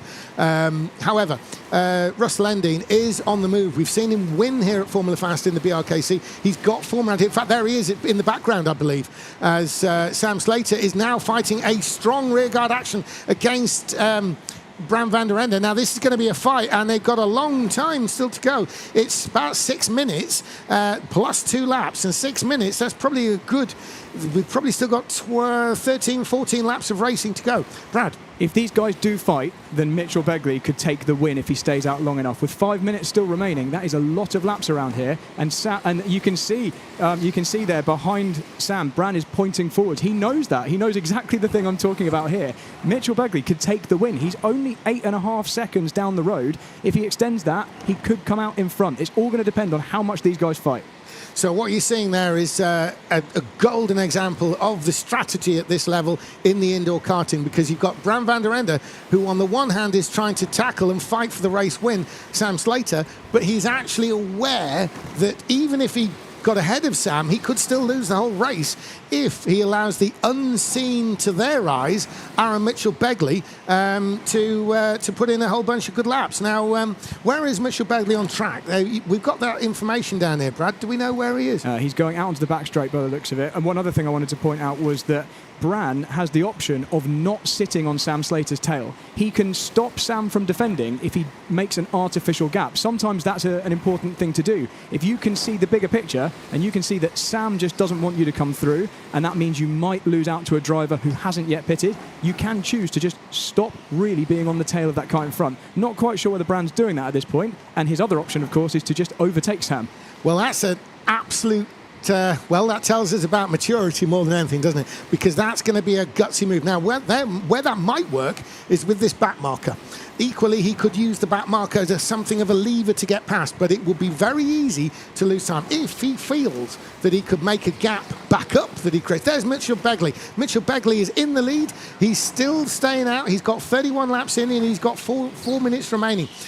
So he does have some time to yet decide whether or not to come into the pits. Bram van der Ende is still the fastest on the track, but it's only just. It's like by 100th. So really nothing in it. There's Aaron Mitchell Begley turning in at the end of the backstretch there, round these final 2 corners. Incredible shots of that. Mitchell Begley crossing the line. Another lap in the lead for Aaron Mitchell Begley. He's into the snail section now. As the 9 there is Carl Stevens, who was here. And here are the race leaders. This is Sam Slater, and there is Bram van der Ende. Now, Bram van der Ende, as this race goes on, his patience is going to come down and down and down. The question is, the pit stop's out of the equation. He can't leapfrog past Sam. He's going to have to do it on the track. The big question is that dangerous in terms of track position to Aaron Mitchell Begley, who has not come in the pits? The real thing that clears it all. Oh, and in the pits, Anthony, with you. Yes, indeed. Adam Sheargold in for his stop. It's 2 greens. He's fine and dry back out on circuit. We did have some pit stop dramas, if I've got time to go over it. Josh Ostick, unfortunately, 2 failed pit stops. Wow. He's had to pit 3 times, and that's why he's at the back of the field on this one. Everyone else so far has been good. We've got more pit action right now as in comes Ben Frankham for his stop. Bit shaky on the first one. He actually clipped the barrier in the middle of the pit lane that is bolted down, but he gets 2 green lights, but he did lose a little bit of time on that one. Comes side by side with Ostrick. Rattling off the pit wall there was Ben Frankham, one of the BSR drivers, Bradley Shepherd Racing team, and they have a number of teams entered in this groups of drivers. So he pulls out of that second position, which allows Sam Slater in. Bram van der Ende is third. Now, it's all really about Aaron Mitchell Begley. Who's in the pit lane now. Yeah, he's just pitted. Yeah, so he's got a green light on gate 1, gate 2. A little slow on the getaway, but it's a green light. Comes out third. Is he going to come out 4th place? He's got the inside, but he hasn't got the speed because he's just come out the pit lane. Can he defend the inside? Yes, he can, is the answer. As they change direction in the snail section, you've got Sam Slater leading Bram van der Ende, and immediately behind is Aaron Mitchell Begley, and Russell Endine has come through to 4th place. So there's Sam Slater in the background, there's Aaron Mitchell Begley, and there is Russell Endine. Now, Russell Endine closer to Aaron Mitchell Begley and has been all race, and he's going to get the bit between his teeth. He knows he's got less than 2 minutes to go. Pit stops are out of the question now. It's all about track position with the driver in front of you. So here is Sam Slater turning into the snail. He's turning left in the snail now. This is where that build-up appears, and can Bram van der Ende get the run on Sam Slater? Bram van der Ende, any deal he made with Slater is probably now null and void, and he's looking to the one side, he's looking to the other, but he cannot make it work. Slater covers the inside. Not really defensive halfway down the straight, but certainly making his kart seem very wide going into the corner as they complete another lap with 1 minute left on the clock. Then it goes to 2 laps, but obviously that becomes the penultimate lap. So if they're halfway around it, it's a lap and a half as they come through the snail section round as the speed builds up. This building of speed here is crucial for the back straight. The back straight is crucial for that final hair, for that last corner there as we're approaching that now. Bram van der Ende, he's making a bit of a menace of himself. He's looking one side, then if Sam counts it, he'll look the other. And Sam Slater, eyes in the back of his head, like all of these guys, he'll know where Bran is as they cross the line, and 38 seconds, so we've still got a couple more laps to go. As into the snail section through the right-hand part. Now they're switching left. This is where that momentum builds. Can Bram van der Ende do anything about Sam Slater, or is Sam Slater going to win this thing? They're coming around the exit of the fast corner on the back part of the track, down the back straight. No, Bram van der Ende is nowhere near close enough to make a lunge, but he forces Slater to cover the inside, which may impair his exit to that corner, and therefore cost some time and allow Bram van der Ende to close up. And it's really close behind with Aaron Mitchell Begley and Russell Endine. Russell Endine is all over the back of Aaron Mitchell Begley. Can Mitchell Begley hold on for a podium finish in this race? As Sam Slater there, he's got 2 laps. Well, they're on their penultimate lap now. There's Slater. Can Bram van der Ende make a move here? Can Sam Slater hold him off? He's going right to the middle this time. He's trying to block all outcomes. Bram van der Ende clearly getting a little bit more racy now as they're going to complete this lap, and then they'll be on the last lap. The final lap starts now. 1 lap for Sam Slater to hold on to this lead and win this race that he's led pretty much from the off when you factor in the lap times. Aaron Mitchell-Begley looks as though he might hang on to third place, but we'll keep a watchful eye on that. But here's the race lead now. This is it. It's all on this bit. The last lap, the last time down the backstretch. Bram van der Ende, no, he cannot do anything. He's trying. He's sideways under braking the kart, switching left and right. Sam Slater, though, 2 more corners. 1 corner, 2 corners. This is it. Just a kink and across the line. It's Sam Slater who wins from Bram van der Ende. Aaron Mitchell-Begley hangs on third from Russell Ending. Ben Frankham. Where's Adam Sheargold? He finishes. What about Mateusz Matus, the early race leader, shoved down to 7th place? Shimon Vershgren is 8th and Carl Stevens 9th. Josh Ostick with 3 pit stops. He got a penalty on his penalty and he's 10th. Down in the pit lane there, Anthony, they're going to be coming to you, but some very close racing for first and for third.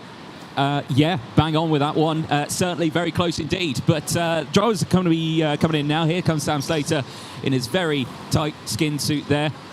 Looks pretty cold. But let's see what he's going to want to say at the end of that one, because he had a really close fight in that one. I think closer than what I think he would have liked in that race. I'm going to dive right down in here and hopefully we can chat with Sam. I'm going to get in the way of everyone right now. Sam, let's have a quick chat. That was a good race for you there. A little bit closer than I think you'd like. Yeah, I wasn't comfortable. I've been watching the kart for a few sessions and I haven't actually seen it win a race, so it's nice to change that. Yeah, indeed. But again, good start to it. You've got a bit of a wait now into your next one. I mean, overall, so far, have you been enjoying this weekend? Yeah, it's incredible. I mean, this is my favourite event of the year, without a doubt. And I think the sheer competition this year is not going to make this easy. So I'm looking forward to it. Excellent. Is it a bit cold? It's a very cold day. My hands are all, frozen solid. Excellent. Well, congratulations, Sam. Well done. Let's see if we can jump in and find Bran, because he's just getting himself weighed up there. Hopefully he was all above board. He's just in here. Mr. Cameraman, I'm sure if you can probably follow me. Bran, let's have a quick chat. There's about 5-10 people in between us and the camera, but let's dive in. Bran, that was a good race. You certainly brought it to Sam there. How are you feeling? Yeah, well, I tried to get closer, but he was covering the insides very good, so I couldn't make a pass, but I tried my best, and P2 is still very good for the first race, so I'm happy. Are you confident you can maintain that pace over the course of this weekend and maybe even get to that final? I hope so, that's the goal, but it's looking promising. Excellent. Well, congratulations. Well done on that P2. Good stuff from the drivers in that heat, but the next heat's coming up very, very soon. Drivers, as you can see, if you pan that camera around, you can see drivers getting in the way. And crucially as well, you keep an eye on that man there, Ruben Boutins. He's suited, he's booted, he's ready to go. This is going to be a fun one. Yes, it is, Anthony, and we'll see what the double world champion can do. Meantime, we've got Brad Philpott with some more analysis and the Brad Pad. Right, so I just want to point out, Sam Slater had a couple of fights in that race. It wasn't just what we saw at the end there or through the middle of the race with Bram van der Ende. He also had to get to the lead in the first place, and that was with Mateusz Matus in front of him. And I think so far this is the move of the weekend. We've got a lot more moves coming up, but tell me what you think of this one. This is extremely clean at the end of the back straight. So Sam's lining him up. He's not right on his bumper pushing him. He's close enough to make a move, though, and dives straight for the inside. And with no contact whatsoever, that's really the key here. He gets into the gap, and by the time they get to the inside, by the time they're both heading towards the apex, Sam is cleanly through. And that was absolutely crucial, and that put him in position to go and take that win. Very interesting point to add to that, Brad, is that you could see Mateusz Matus. He clearly saw Sam and didn't make contact and lose momentum in another place. Yeah. It would have been very easy to get into contact, bundled out wide, and have several karts then come back up the inside on the exit of the corner there. But some great driving on both parts of that one. Matus saw that the sort of game was over in terms of keeping the lead, but he didn't lose second as well. Well, actually, unfortunately, he did. He was bundled right the way down the field. So by being so kind, it really didn't play out well for him. But in that I agree case, with you. The next clip was would have shown us that. Right, so we're moving on to the next heat race, and this is the first appearance of 6-time BRKC winner and double world champion Ruben Boutins from the Netherlands. so long the benchmark in rental karting these days. But it has to be said, he is getting... He's getting shown the way sometimes by some of these younger drivers. Protégés of his, such as Vika Schlitz, are now starting to show him that they are ready to take over as the benchmark figure in karting. So Ruben Boutens, this has been his most successful championship over the years. He's won so many championships. He's been 3 times the champion in his own country, but never has he actually been able to match the performance and results he gets here in the UK. So Ruben Boutens, they've all set their times now. The last qualifiers come through, and it is indeed the former double world champion, Ruben Boutens, who's on pole for an incredible run there by Christopher Ball. Chris Ball has got it up to 2nd place. We'll talk about him in a minute. There's a reason to mention Ben Payne's fantastic 3rd. That is outstanding. Dante Dillon, Matt Clark is good too. We saw him win a race last year. Russ Honeyman, Kobe Koslet, Toby Edelston, and Pongrash Bartha, and another one of the Hungarian drivers, actually, another champion driver from Hungary. Obviously, Ivan Shana kind of paved the way for those guys, and Pongrash Bartha is definitely one of those who's trying to follow in the route set by Ivan Shana, and he's starting here at the BRKC. Jamie Burke rounds him out in 10th, but Ruben Boutens has stuck his kart on pole by just 0.02 of a second from an incredible Chris Ball.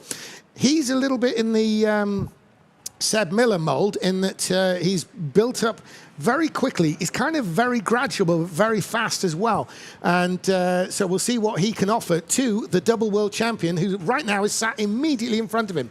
So Ruben Boutens, he's going to lead the way. It's very slow. When's he going to pull the pin? Is it going to be in the hairpin or after it? He's going now. He's got Chris Ball going with him and the rest. Ben Paynes is there in 3rd. Ruben Boutens heads for the Snell section. He gets turned in through the right-hand part. That's the right-hander that counts. And here's the left. And this is all part of that build-up towards the backstretch and the backstretch hairpin where we see so much action. Not least of which from this man who's already pulling out a lead. Ruben Boutens, another one who's actually really pioneered the kart skin suit. He was the first one really on the international scene to be wearing such a suit. And he supremely fit. Ruben Boutens takes part in triathlons and things like this. He's exceptionally fit.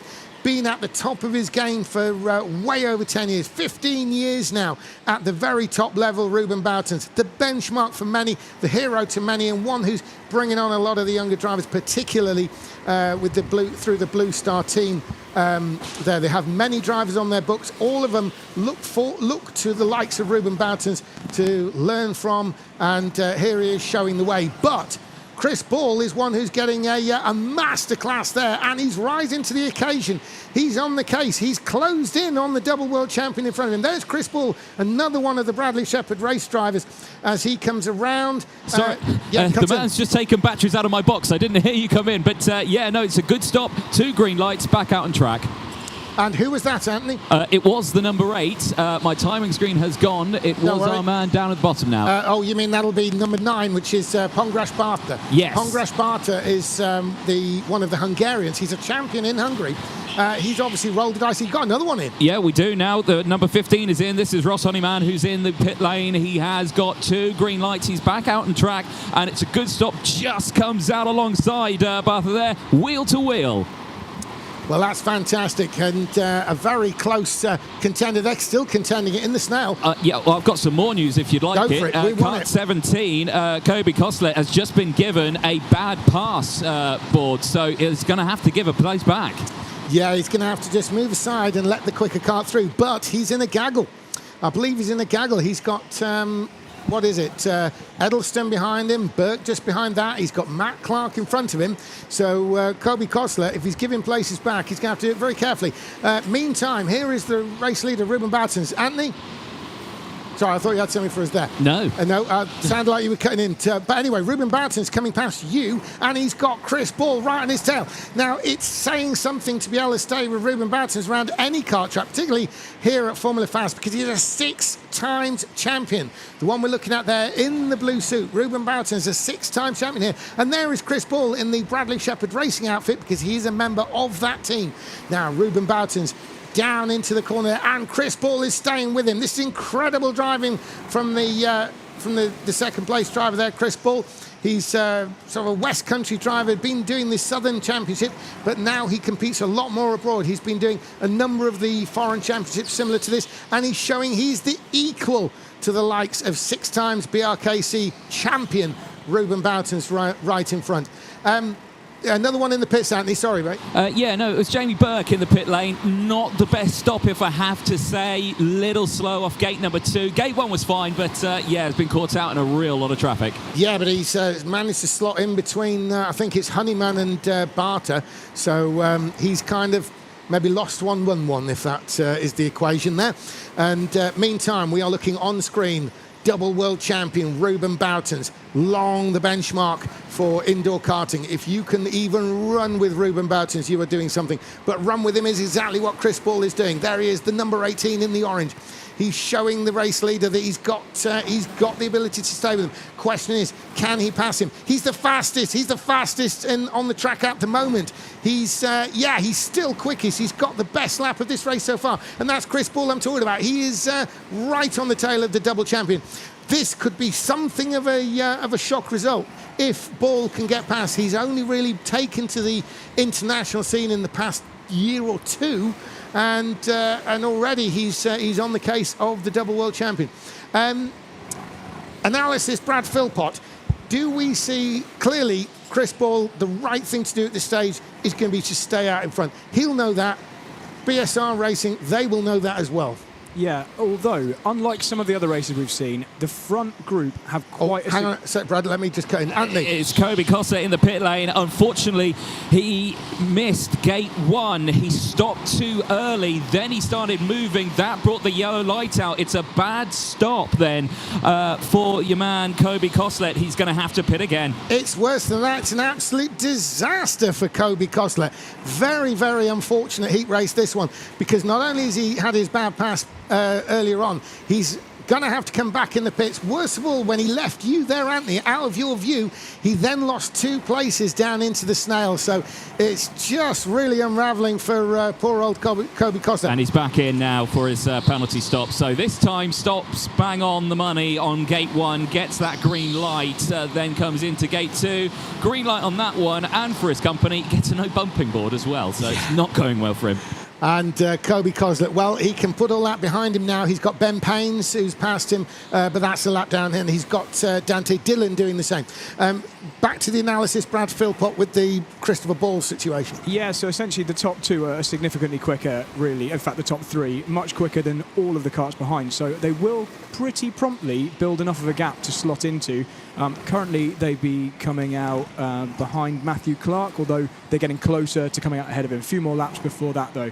At the moment, I'm going to sound like a broken record, but it's going to be down to the P2 driver to overtake the P1 driver on track. Ruben, much like Sam Slater in the last race, is far too savvy to make a strategic error here. So it's really going to be down to an on-track pass, and it looks like Ruben has got the hammer down and pulled away just by half a tenth or so on that lap. Well, Brad, if I can just alter your sentence slightly, I'd like to remove the word strategic, because any error at all from Ruben Boughton's is a very unlikely thing. So Chris Ball is going to have to do something, and what he does is going to have to be good. Whatever it is, it better be good, and it better be now, because Ruben Boughton's is not going to offer this result, that's for sure.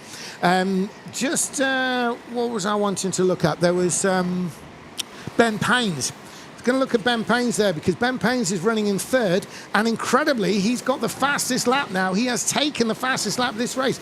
He's been a champion down in the southeast with Club 73. That's the always fantastic Clinton Bell's event there. He's been running Club 73 as a multi-round formula for many, many years, at least 20 years. Clinton Bell's been in charge. They're very much in charge down there at Butmore Park as well, is Clinton Bell. So, you know, he knows how to run a karting event, and if Ben Paynes can win anything that Clinton Bell throws forward, he's doing very well indeed, and that is probably also why he's in 3rd place in this race.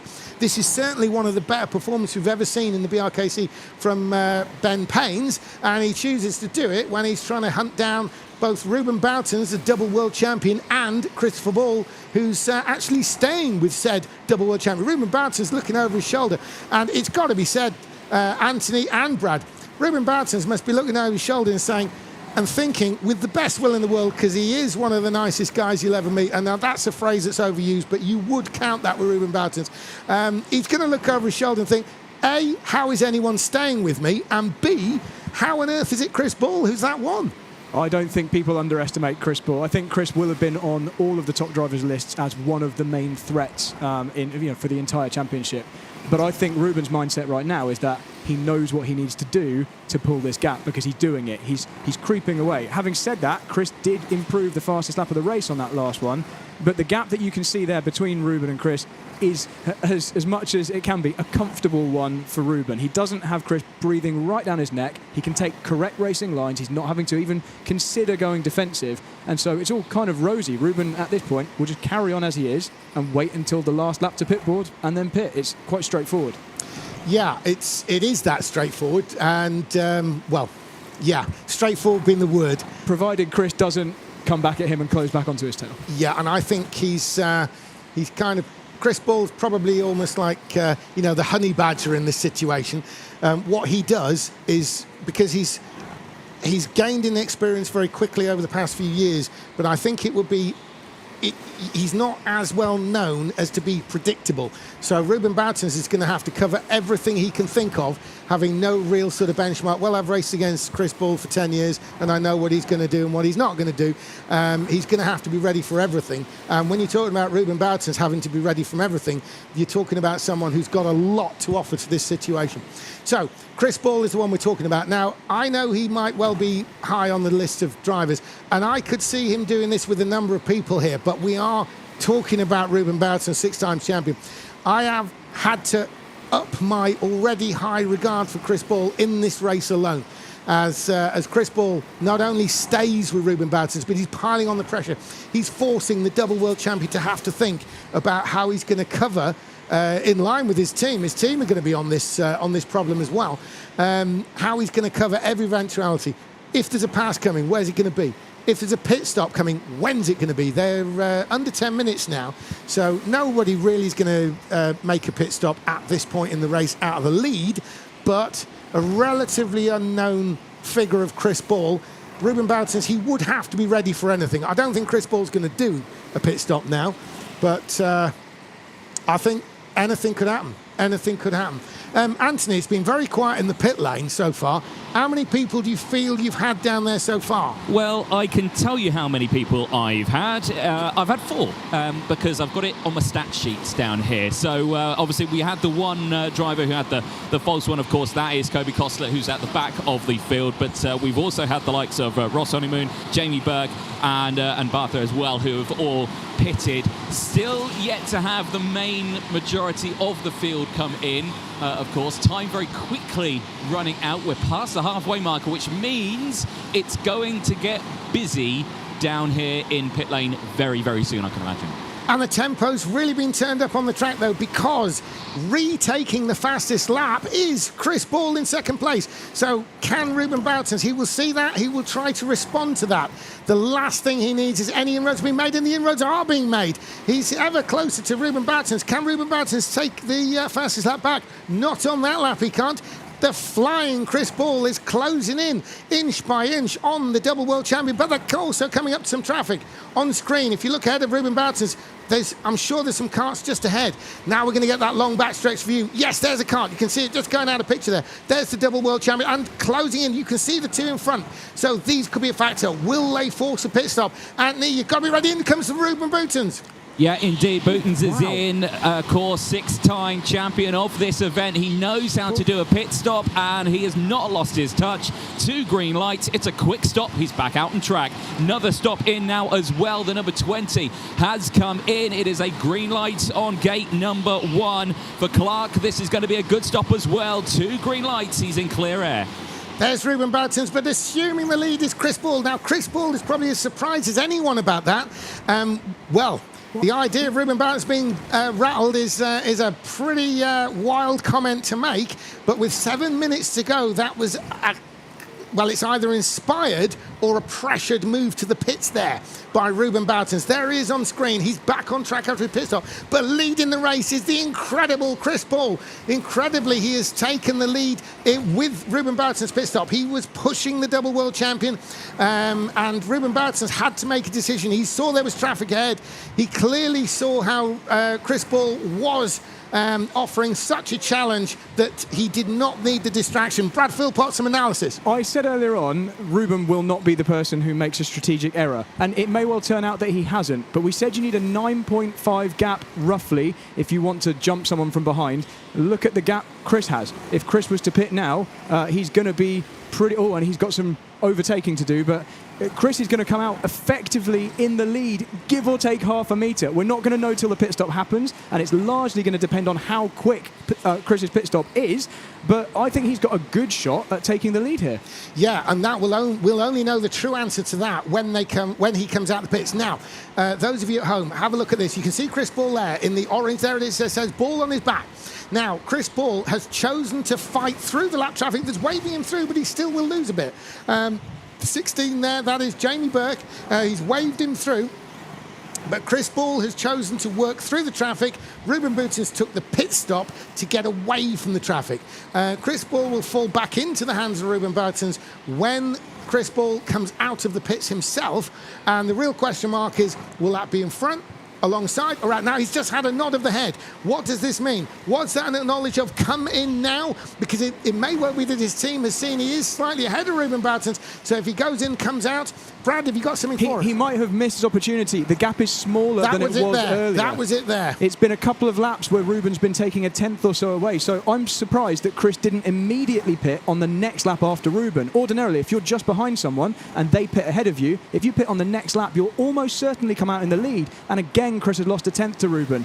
I think Chris's chance was immediately after Ruben pitted, and I'm very surprised he didn't take it. So it's probably now already too late to counter that, so he'd probably be wise to stay on the track until the very end. Will he come in? This is the experience of Ruben Boutons. So Chris Ball has matched him for speed. Ruben Boutons and the Blue Star Racing team, is very likely combination of the two, has read the strategy to ridiculous perfection.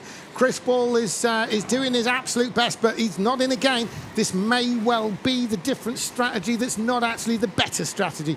Ruben Boutons, if anybody's going to have it covered, it's going to be the double world champion Boutons. Chris Ball is very much new on the scene in comparison, and well, we'll see what happens. So if he wasn't going to pit immediately, as we saw in the last race with Sam Slater, we saw a driver in a battle pit. The other one in that battle immediately pitted on the very next lap to counter that. Chris Ball has chosen not to counter it, so he's relying on speed. Ruben Boutons, the new fastest lap of the race. So Ruben Boutons is doing everything he can. This is what he wanted to do, was to get in, get out, lay down those lap times. Chris Ball, we don't know if he lost time working through the two back markers. We don't think so, because they were pretty generous, but even moving offline can cost at this level. Ruben Boutons, though, has sort of doubled down on that with a new fastest lap. Anthony, I was thinking you might see Chris Ball sooner or later. You're probably not going to see him yet, though, but there are other people who need to come in. I'm surprised, actually, about Chris Ball not coming into the pit lane. Of course, he's got teammates at the side who will be able to tell him, what you're doing. You need to pit at this point. But, as Brad called it earlier on, he should have pitted a fair few laps ago. Yes, you are correct. We have got other drivers who need to pit. In fact, one of them is right here. It's Dante Dillon. He's in for his pit stop. Green lights on gate number 1. Comes into gate 2. No drama. A little early on the stop, but gets the green light on the exit. He's going to come out neck and neck there with one of the back markers, Kobe Koslet, but he's got a good getaway. Other drivers who still need to pit. Ben Paynes is one of them, who's actually now our new fastest lap holder of this race. He is yet to pit, the same as Toby Edelston as well. He also needs to pit, and of course Christopher Ball, as we're well aware. So there's still plenty of action still to come in the pit lane.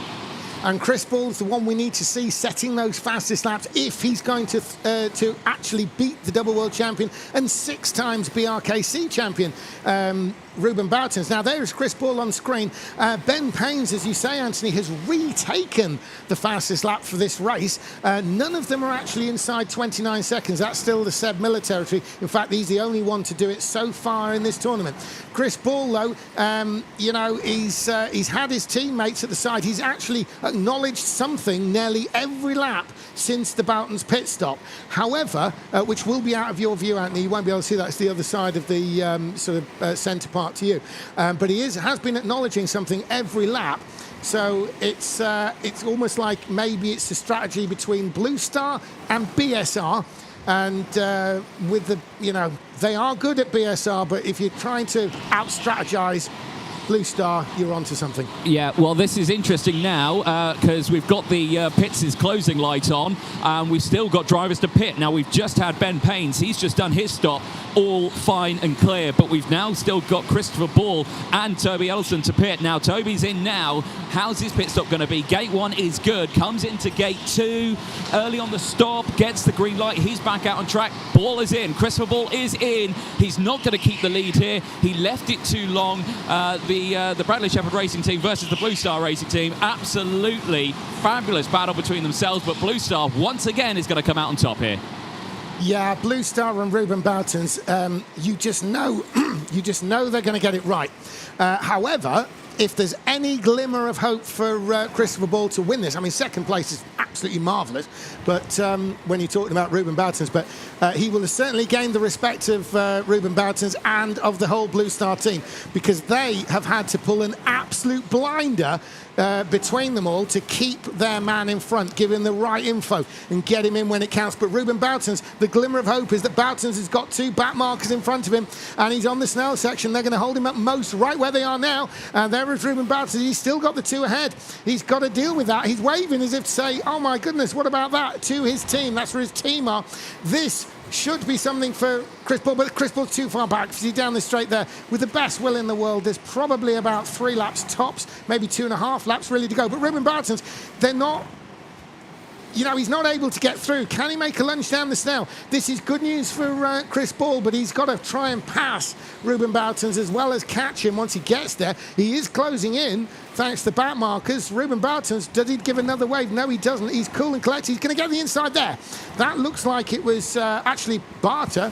Brad Philpott, you got something for us? Well, I think that's pretty much a slam dunk penalty for Jamie Burke there. He received the blue flag and then waited well over a lap to let the leader through. So it wasn't very consequential. Ruben's not really going to lose anything other than half a second or so on track. But yeah, it's a pretty straightforward rule. You have to have allowed the other driver through within a lap.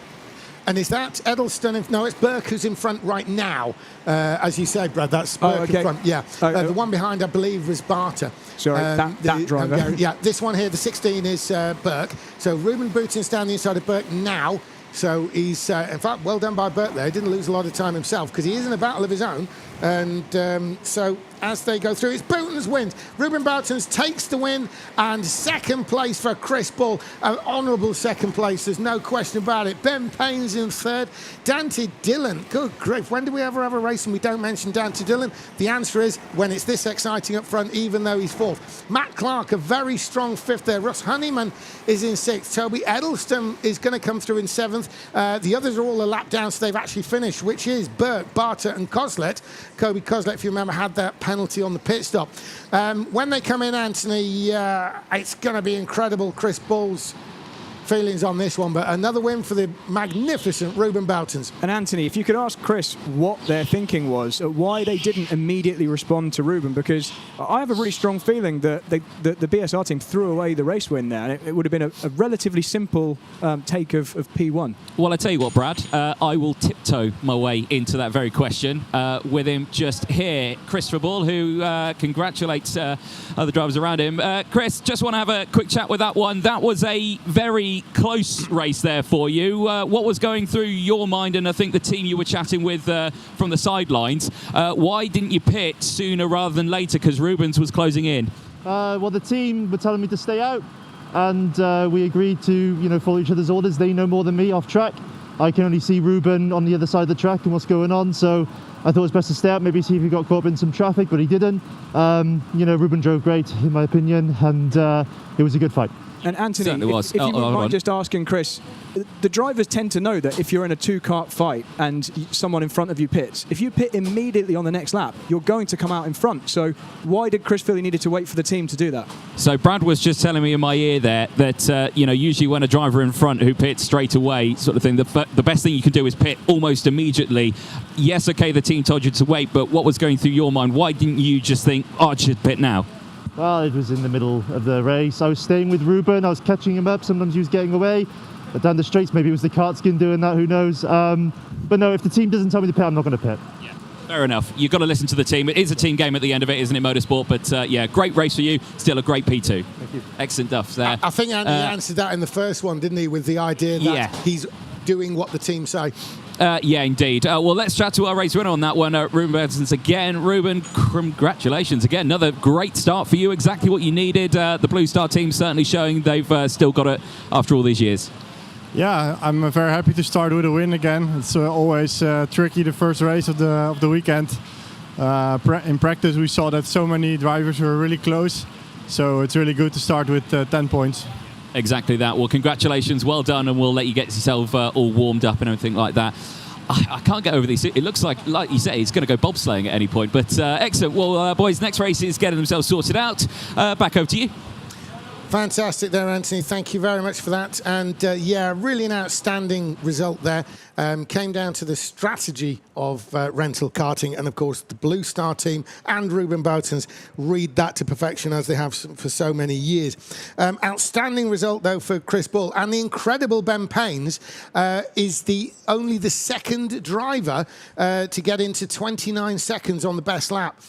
He's a little bit slower than the earlier one, just by a couple of thousandths, which was of course Seb Miller in the previous race, but the two drivers only, and I'm including world champions like Rico Harbosch and Ruben Boutens, only two drivers have been in 29 seconds, Ben Paynes being the other one.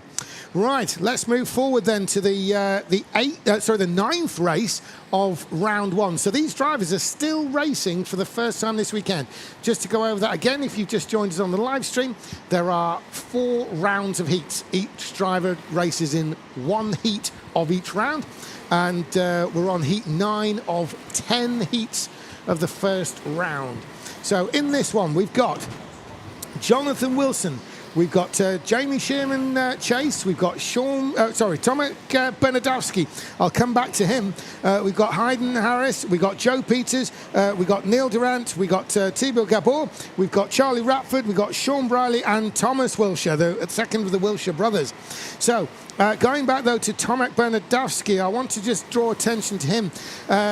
First time we're seeing him here in the UK, but he is an absolute veteran. He's still a very young driver. He's still deemed to be up and coming, but he already has a very, very, very impressive CV. Does an awful lot of karting and wins an awful lot. For instance, he's the champion in Poland of junior. He's the German champion. He's the Swedish champion, class act already. And let's have a look. So the qualifying is complete. We've got Tomek Bernadowski in first place. Incredible run there, Charlie Ratford. We've got Thibaut Gabor there in third place. We've got Thomas Wilshire really holding it up there in fourth. Joe Peters fifth. Jamie Sherman Chase. Hayden Harris. Neil Durant. And incredibly, it's only 9th place for former champion Sean Briley. Sean Briley is only 9th. A potential front runner all day long. Jonathan Wilson is 10th, but Tomek Bernadowski, the one I was talking about, has placed it on pole position ahead of Charlie Ratford and Thibaut Gabor. Gabor, of course, is another of the Hungarian contingent, but also one we've seen a fair bit of over the time. So Tomek Bernadowski, the newcomer, he has taken part in the practice yesterday, but this is his first actual race here at Formula Fast, his first race in the UK, and he's starting pole. So there he is in the yellowy gold helmet. He's bringing him around. Tomek Bernadowski from Poland. He's going to make the start. He's well used to this. He's not used to Formula Fast, but he's used to the format, and that's what counts here.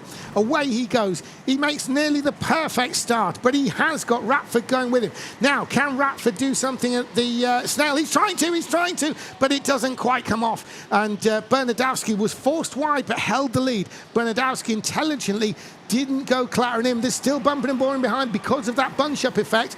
And it looks like Thomas Wilshire there is well in the mix. He's gone up to third place. He's gone up to third, has Wilshire. So there's Bernardowski, there's Rafa, there's Wilshire there in third. And that pushes Thibaut Gabor down to fourth. So there's Tomek Bernardowski, completes the lap in the lead. He's got 20 minutes of racing between him and taking a victory on his debut here in the UK. So Tomek Bernardowski, there he is in the 13 in the blue suit, and there is Charlie Ratford staying with him. Charlie Ratford really leaning out, trying to work the outside of that kart to the maximum to make it turn better with minimal steering. He does not want to scrub those front tyres sideways and lose time as a result. So Bernardowski puts in another lap in the lead. He's trying to open up a gap. Ratford in turn is trying to stay with Bernardowski, and they are both opening a gap to Thomas Wilshire. Thomas Wilshire, though, is looking good in third because he in turn is opening something of a gap as well. This is what we saw in an earlier race, which then re-bunched up. So they ain't out of the woods yet. There's Bernardowski. Bernardowski down the backstretch. Ratford trying desperately to stay with him into that final corner. Bernardowski, there he is. Polish driver, multiple champion. He's a champion in Poland. He's a champion in Germany. He's a champion in Sweden. And still a very, very young driver. He's, yeah. Brad Philpott, you've got something for us. Well, Anthony's probably about to talk about Wilson in the pits there, because that's crucial for Sean Briley's progress, because Sean was bunched up, struggling to make progress. Suddenly, he's had the track cleared in front of him, and he can now just push until he catches up to the back of the next pack. Yes, Jonathan Wilson, good stop for him too. Green lights, and yeah, bang on what you were saying there, Brad. Early stop, but yeah, it's going to be a long game now for him and for the rest of the drivers for when they're going to pit. And analysis, Brad Philpott, can we read into that something of, because he pitted, Briley doesn't have to? Exactly, and Sean obviously had a problem on his qualifying lap because his pace is there. It's not cold tyres. He's immediately now on the pace of the top three. So Sean can make progress provided there aren't karts in his way. So now it's all about how he gets through those karts, whether he strategizes, whether he drives past them on track, and he's already caught up with the fight in front of him. So his next best move may well be to make a pit stop and come out in front of Wilson. So Sean Briley, he's moved up from 9th to 8th, and he's closing in on Hayden Harris there. So Hayden Harris is going to have a rear bumper full of Sean Briley very soon. And meanwhile, we continue to look at the race leader. It's Tomek Bernardowski, the 14-year-old from Poland, despite being the champion in a variety of countries. He's only 14 years old, but look at him. He's driving like an absolute veteran here. There he is, Tomek Bernardowski, the 14-year-old Polish driver. As he comes round into the Snell section, he gets turned in. The beautiful drifting there, through the left, through the right. The sort of drift that doesn't lose any time, but adds speed. He's racing out round this long left-hander.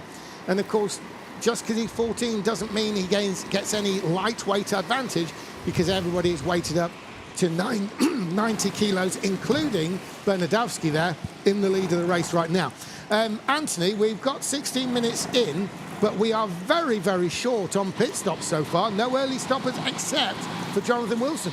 Yes, indeed. Well, we've still got quite a long way to go in this race, but yeah, and indeed, only the one pit stop in the early stages, but lots can happen still. We've seen them coming in thick and fast. We've not actually seen too many of these sort of stacking, as we like to call it, in the pit stops in this stage of the weekend. Everyone's been timing them pretty well, I would say. The one thing that we have seen many of, though, is false stops. We've seen so many yellow lights come in, and in fact, we've got some more coming in now. Briley's in. This last year's champion, two-time champion. Green lights on the first, comes into gate 2.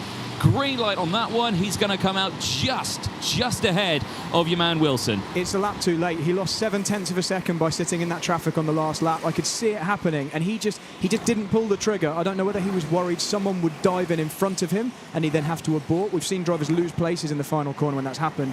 But yeah, in reality, one lap too late there for Sean Briley. And the wonder kid from Poland, Tomek Bernardowski there on screen, continues lead. And another one in the pits, Anthony. Yeah, Neil Durant, who's in the pit lane here now. 2 green lights. He's going to be close here with Briley, but Briley takes it. And that's exactly what Sean Briley needed to do. That lap too late meant that pressure was there. I think, analysis, Brad Philpott, Briley's got away with it.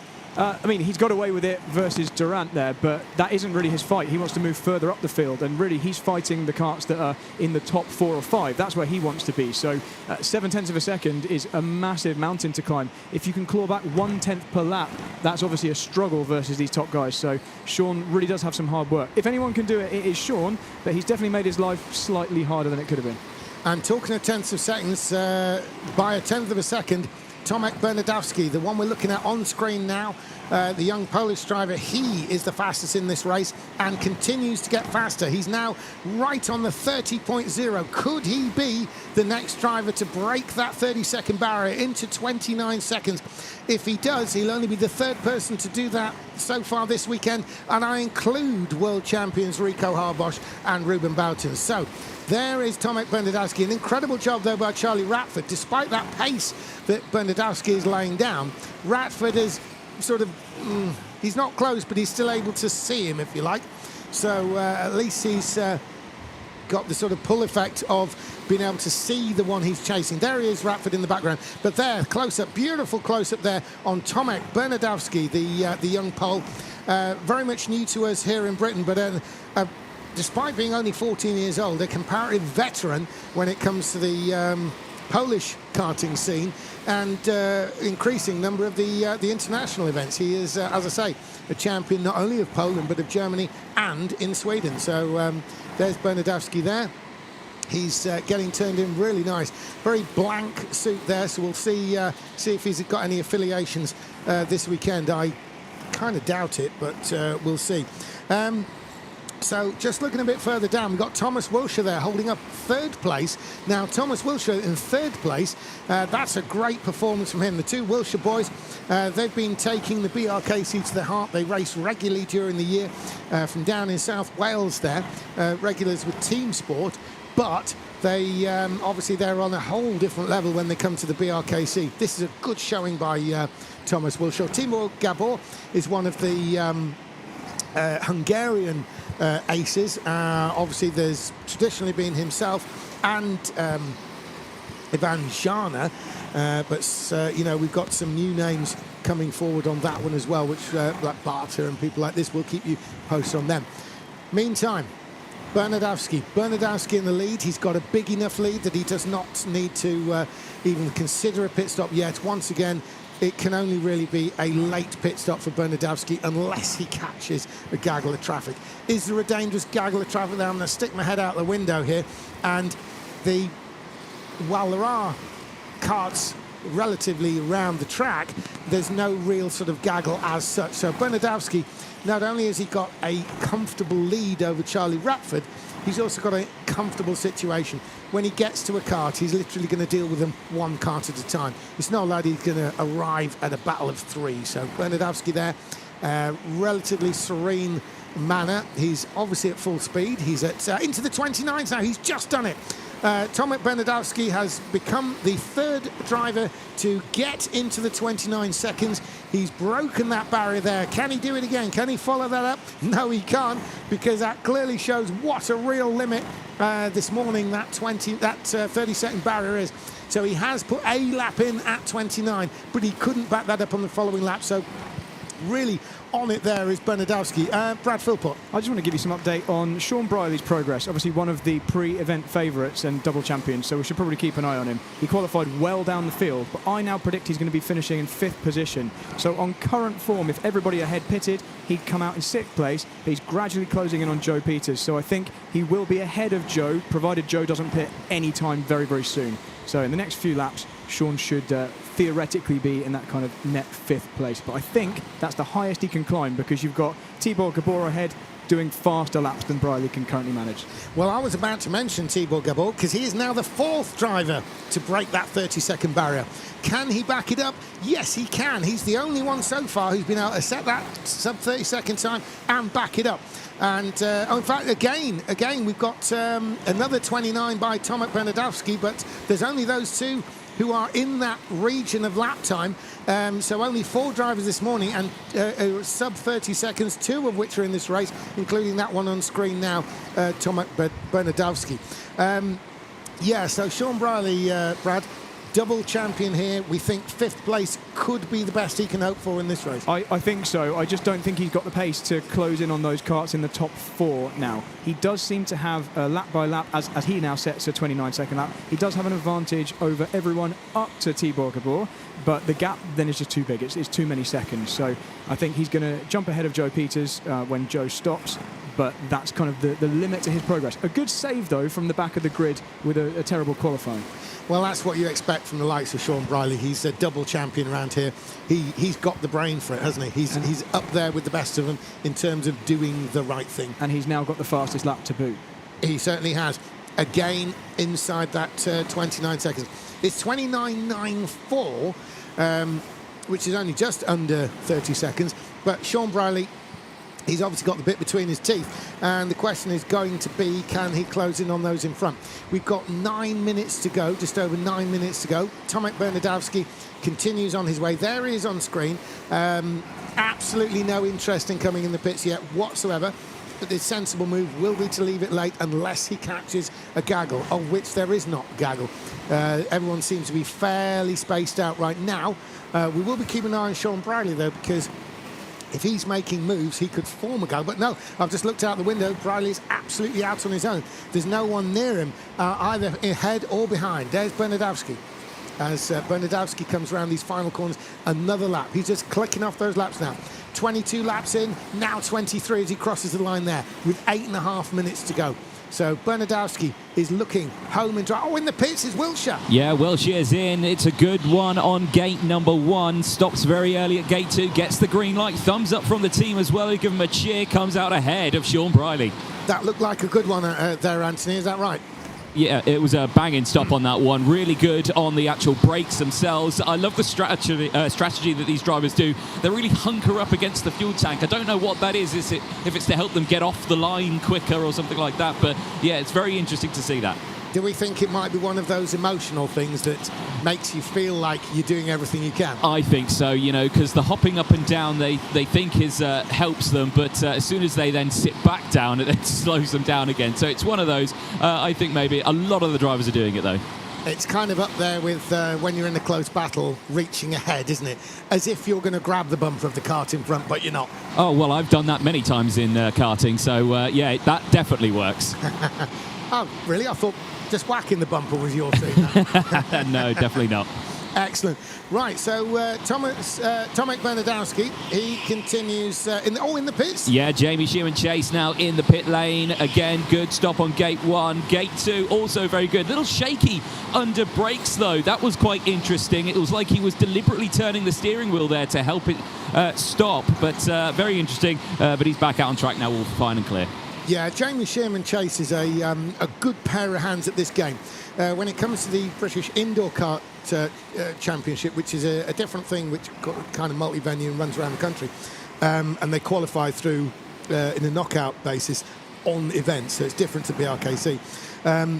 He's actually managed to make the national finals in the past 3 years. So that gives you an idea of the general quality round here. When the likes of Jamie Shearman Chase, a renowned absolute indoor expert here in the UK, is getting bundled down to 9th place, then that says a lot about anybody in the 8 positions ahead. Anthony. Yeah, Hayden Harris now in the pit lane. Green light on gate 1. Gate 2 again gets that green light. Again, he's doing the shaking backwards and forwards. It's not going to help him, but you feel like it works. Brad Philpott, analysis. I want to give you an update on my Sean Briley prediction. In terms of pit stop shaking out, still 5th place is the highest he could get up to, but he is actually pretty significantly closing down on Thomas Wiltshire now Thomas has done his pit stop. So there's always the opportunity for an on-track pass. He's 1.1 seconds behind at the moment. He's going to have to close him down and make a move, but you can see they are really, really close together as they go across the start line right now. And that was very robust there. That was Tibor Gabor, the Hungarian, making a move on Charlie Ratford. Now that is for 2nd place, as Ratford got bundled out of that Thibaut Gabor, quite robust, but probably deemed fair as they come, as we're looking still at Bernardowski. But yes, it is. It's come up now on the screen. You can see there Thibaut Gabor is listed in second place ahead of Charlie Ratford. They are in a tight battle. They're obviously 6 seconds back from Tomek Bernardowski, and that's a little bit of an ask, that. Tomek Bernardowski is coming up to sort of the first bit of lapping he's been asked to do. Looks like Jonathan Wilson, is it? Yeah, looks like Jonathan Wilson to me. And yeah, Bernardowski 29.8. Before then, Anthony. Yes, indeed. Number 16 in the pit lane, Charlie Ratford, now in for his stop. Gate 1 is good. He's a little eager on gate 2, but he gets that green light and crucially comes out ahead of Thomas Wiltshire and Sean Briley. That looks like a pretty strong stop there, Brad, from Ratford. Yeah, he's looking good. Oh, in the pits, race leader in the pits. Sorry, yes, there, indeed, it is Tomek Bernardowski. He's in, green light on gate 1. Again, he's one of those drivers who likes to push the kart forward as much as he can. He's got clean track, clean air. That's a beautiful stop. Yeah, and out he goes and still in the lead. Well, actually, no, he's lost the lead, sorry, to Thibaut Gabor, which means he's ahead of Joe Peters, but it's a comfortable margin there on Joe Peters. So Bernardowski will continue to lay down the laps. There's 4 minutes to go. Thibaut Gabor has taken up the actual lead, but he has to make a pit stop. The 20 there in the background is Joe Peters, and that's actually positioned on the track with Bernardowski we're looking at there. There's Peters in the background. So Gabor, who's out of shot, he's leading the race, but he has to come in the pits. Now, Brad, sorry, that's all right. Yep, you were about to say something when we had to go to Bernardowski. Well, there's just battles all over the place shaping up now as we come to the end of this race, and that Briley on Wiltshire battle is now getting right to a head as Wiltshire actually starts going defensive. We really don't know exactly how this is going to end, which is quite nice. Fastest lap of the weekend, as you mentioned, set by Bernardowski there, so he's looking fast, but several drivers in the 29s in this race. I think this is the fastest I've ever seen BRKC heats this early in the event. So they're going to be munching through the fuel, and Briley is really looking to attack now. Yeah, it's really getting rapid out there, and it's getting racy in the Wilshire-Briley area. Is Hayden Harris in the middle of... No, he's a bit too far back, isn't he? Ratford, Wilshire-Briley area is starting to heat up a little bit as we look at the race leader, Tomek Bernardowski, the 14-year-old wonder kid from Poland, already national champion in 3 countries. He's clearly got aims to do that, to add the British Championship to his tally. But currently leading is Thibaut Gabor, the Hungarian. Where he comes out will probably be somewhere in the region of maybe 3rd place, possibly 4th if he gets any delays. Ratford, Wiltshire and Briley, but the Briley situation, Briley, you were thinking, Brad, that he could be 5th at best. He's got to tackle Thomas Wiltshire for that, and then he will be 5th. Well, actually, I think... On screen now. Yeah, he's going to be 5th once Joe Peters pits, so he is already effectively in 5th. It's this move here that, if he can make it, will move him up to 4th, which would be an excellent damage limitation session in a pretty tough heat after a bad qualifying. So this, I think, is really the main battle left to be settled in this race, and Wiltshire looks like he knows where to place the kart to prevent Briley coming through. Now, Thomas Wiltshire there. He's in the yellow suit with the white helmet. Race leader in. Oh, race leader. Race leader in the pit lane now. It is Thibaut Gabor. Green light on gate 1 and 2. And he's got clear track now. He's come out ahead of Charlie Ratford. Yeah, it's all comfortable gaps right at the front, but it's this battle for 4th that's the one that could change before the end. So not long to go for Briley to make this move. And viewers at home, that's the battle you're looking at this very moment. In the white helmet with the yellow suit is Thomas Wiltshire, the Welshman. He's part of the Ratio Drag team. Ratio Drag means red dragon, racing dragon from down in Wales there. And he's battling to hold off Sean Briley. Now, Sean Briley is going to make a move. He's up the inside. Now, what? Oh, yeah, Thomas Wiltshire managed to stay out the wall. Will Briley have to give it back? Well, he's giving it back anyway. That precludes any sort of race control involvement, but that has allowed, is it Joe Peters to close in on the pair? I think it is. This is now a 3-way fight with Sean Briley, the middle of that sandwich there. So there's Thomas Wiltshire. He's resumed in his original position. He's in the middle of the road there. That's completely the most opportune defense, the best defensive line there. Sean Briley's going to make another move. No, he can't make in the same place, but will this happen now in the snail? Thomas Wilshire's kind of had some sort of warning. There's only less than a minute now, half a minute to go before we get the 2-lap call. Everybody's been in, correct, Anthony? That is correct. Everyone has pitted. Yeah, well, this is about to kick off because we're exiting this now. We've got that long left-hander. We're coming down the backstretch. What will Wilshire do? He goes to the middle of the road to cover all sides. He makes it through the hairpin at the end intact. He's just got to hang on there for a couple more laps. Sean Briley's going to have something to do about that, and Joe Peters could get the pair of them. He's closed right in. There he is, the third of the three. So turning in is Thomas Wilshire, the Welshman. This is a great show from him. Sean Briley wanted so much more from this that he's going to be very eager for those points to be taken from Wilshire. Leaning out, he's building up through this long corner to the backstretch. Down the backstretch he goes. Wilshire knows about that. He's got the defensive line going on there as they turn through. Can Peters do something though? Because if Sean Briley tries something, he could get caught napping by Joe Peters. So they're on the last lap now. Tomek Bernadowski's going to complete that lap any second, I'm sure. But we're looking at the battle, and it's the battle for fourth. Thomas Wilshire there is leading Sean Briley. What's going to happen here? It's going to kick off surely on this last lap. This is the last time down the backstretch. Can Sean Briley do it? If he does, it's going to be here, but he's already been covered by Wilshire. Surely Wilshire's got it. And Tomek Bernadowski has won the race, but what's going to happen for fourth? Bernadowski wins it from Gabor, and it's going to be that order as it was. Thomas Wilshire from Sean Briley, Joe Peters for fourth, fifth, sixth. But Tomek Bernadowski, he's turned up in the UK and he's won at his first attempt of any race here at the BRKC. Tomek Bernadowski opens his account with a win. The 14-year-old wonder kid from Poland. We've got Tibor Gabor, a great showing there by him, but his best result in the BRKC. In second place, the Hungarian. Charlie Rapford, very strong third place. Thomas Wilshire in fourth. Sean Briley probably a little bit disappointed overall that he'd like to have won this one, but he's fifth. Joe Peters, Hayden Harris, Neil Durant, Jamie Sherman Chase, and Jonathan Wilson is in 10th place. Anthony, down to you in the pit line. Thank you very much, James. Let's head over to our race winner, who now steps out of his kart, Tomek Bernadowski, who absolutely dominated that one. Tomek, if we could catch a quick word with you. Brilliant. Fantastic. Your first time racing in the UK, your first race out on track, you come away with a win, and by quite some way. Congratulations. How are you feeling? Yeah, thank you. It was really nice race. I had a really good kart. I was just pulling away every lap by a bit of a distance, and you know, safe pit stop and then a win. Yeah. Pit stops are pretty nailed on that one as well. How are you finding them? Was it quite tricky to get used to that one? Yeah, they are basically stop and go with a little bit of a time, but yeah, they are just easy. Cool. So it all going well for you on this one, and you're feeling confident about you can make it to that final later on in this weekend? Yeah, I hope so.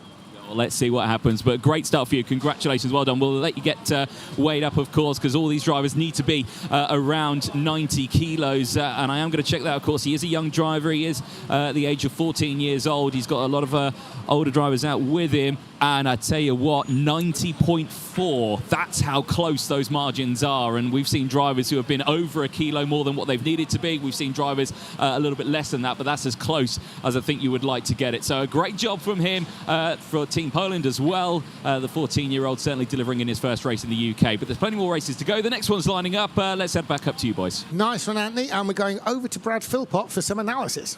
Yes, so we're going to look at, first of all, the move from Sean Briley, which he ultimately gave up of his own volition on Thomas Wilshire. So let's just watch that. You guys can judge for yourself. In slow-mo, you see into the final corner, very similar to the Selena Balnega move earlier.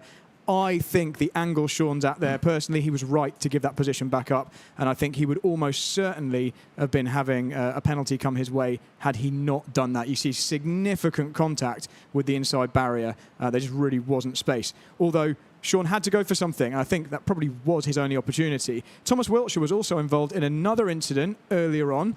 So on the opening lap, we see Charlie Rapford trying to take the lead. Didn't quite pay off, but that was kind of inconsequential. As we then round the snail section and head out onto the back straight, look at the yellow kart there of Thomas Wilshire coming down the inside just here, making contact with Tibor Gabor and pushing him wide. That I thought at the time that might have elicited a penalty, but I think no further action from race control. Yeah, good call there, Brad, and probably even bigger good call from Sean Briley for actually realising that's going to be a bit marginal. I'll give it straight back. I'll probably lose less time. So the next heat race is coming out. Now, this is heat 10 of round 1. That makes it the last one of this round of heats. Now, the drivers we're seeing are racing for the first time this weekend at this event. And so this is the last time people are in their first heat race. In this heat race, we have Harley Smith, Ben Luff, Gabriel Kinter, Konrad Bilak, Melodika Hubkes, Danny Hale, Anton Schöppler, Theo Rafter, Luke Evans, and Kieran Kennis. So they're the 10, and the times are starting to come in. It's Melodika Hubkes, and it's been beaten by Harley Smith. Still Harley Smith up top there. Kieran Kennis got, but Schöppler, the American Anton Schöppler, another one who's a regular around. Gabriel Kinter goes up to second place. A great showing there by Gabriel Kinter. Lives in the UK, but Portuguese ethnicity there, Gabriel Kinter. Luke Evans moves up to fourth place. That pushes Melodika Hubkes down to the 5th place. Kieran Kennis is 6th. Theo Rafter 7th. Danny Hale is in 8th. Ben Luff 9th. And Konrad Bilak is in 10th place. So Schöppler, the American, will lead the way by 0.2. So there we are. We can see Schöppler there with the dark helmet, the orange and blue suit at the front. They're already talking about how this is going to go. We can see 2 normal suits, including one the BSR team with Kinter there in the orange and black. And then we go one step further back for Harley Smith. Behind that, Harley Smith is Luke Evans. They're just adjusting his suit and actually just messaging there, just go, go, go to Harley Smith. So in other words, don't worry about me. You just drive forward, and Harley Smith will probably not come under too much attack there by definition from Luke Evans. Brad, you've got something. So is that one of the biggest gaps we've seen between P1 and P2 in one of these sessions, but then with some of the closest gaps from 3rd place backwards? You've got barely anything between P3 and P10. Quite frankly, yes, it is. The majority of that is, I think you're looking at the difference between national level driver right now and international driver. Obviously, Anton Schöppler, he's an American on the move. He does a lot of different races, and looks like we've got a kart change coming up. There's one coming to you, Anthony. It is Konrad.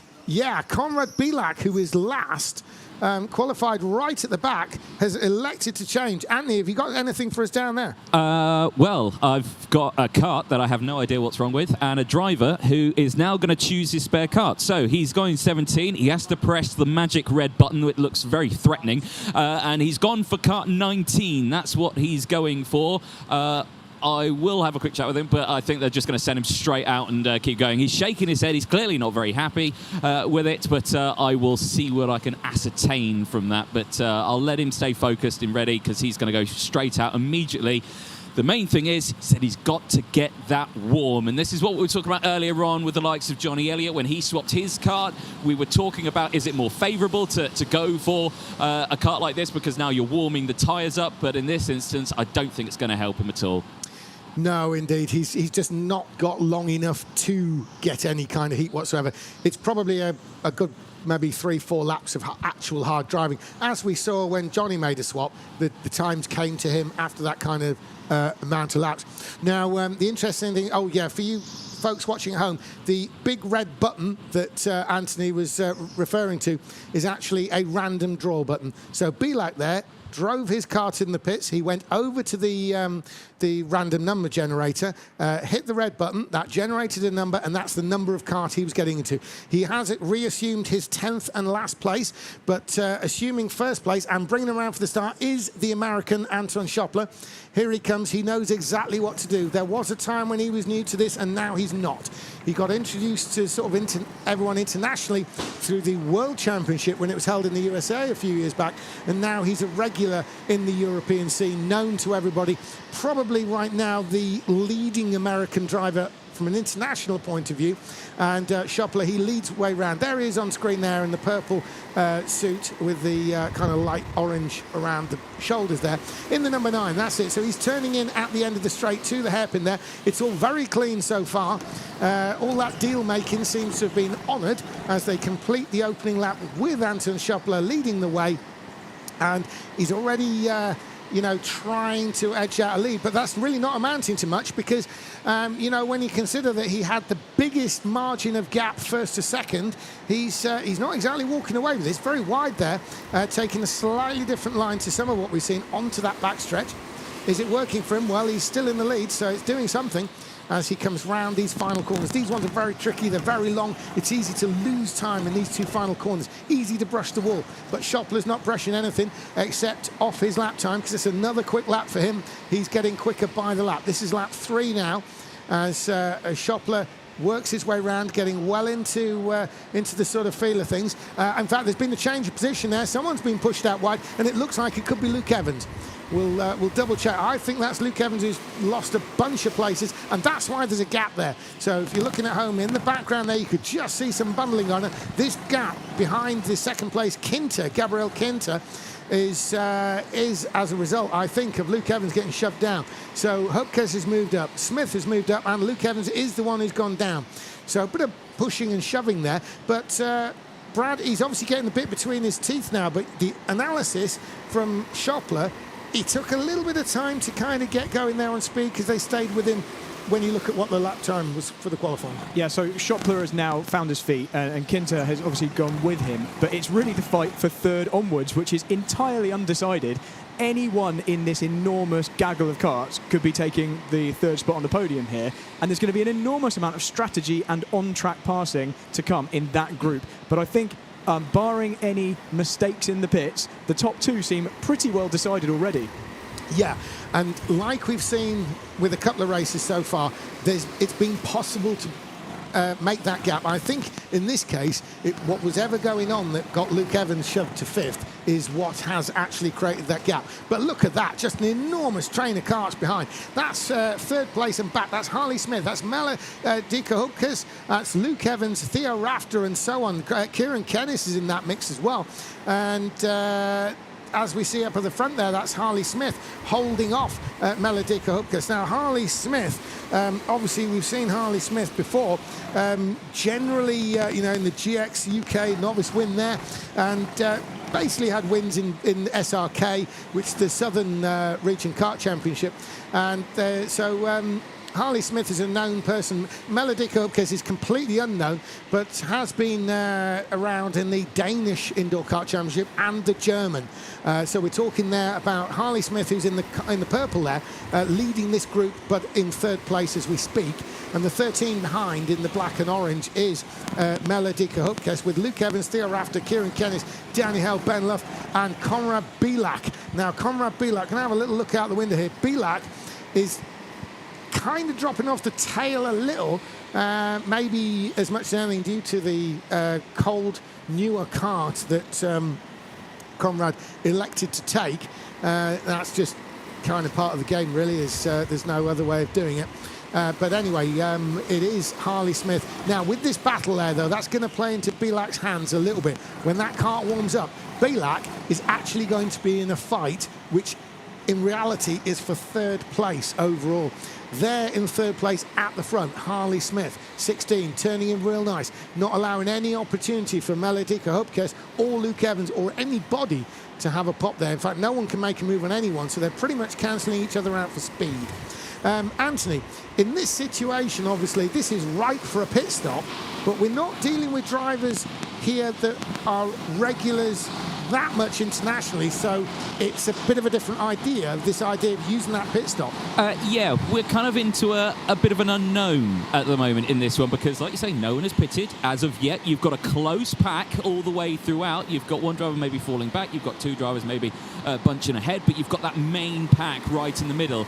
And this is where it starts to get interesting for everyone of what sort of strategy they want to pull. I think this could be one of those races where we're not going to see much in terms of strategy in those pit stops. It could just be a case of who are we going to see at what point. I think it's just going to be a kind of random draw in this one. But again, I could be completely wrong like I always am.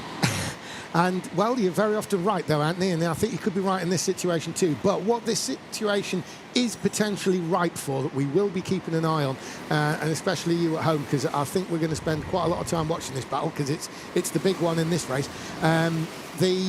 If this group stays the gaggle as it is, this is right for a perilous late dash to the pits. This is situational, although there's still 14 minutes to go, so what I'm saying may end up being completely irrelevant. But if this carries on without a pit stop in the earlier or mid stages, this could be exactly where people are falling over each other in the pit stops later.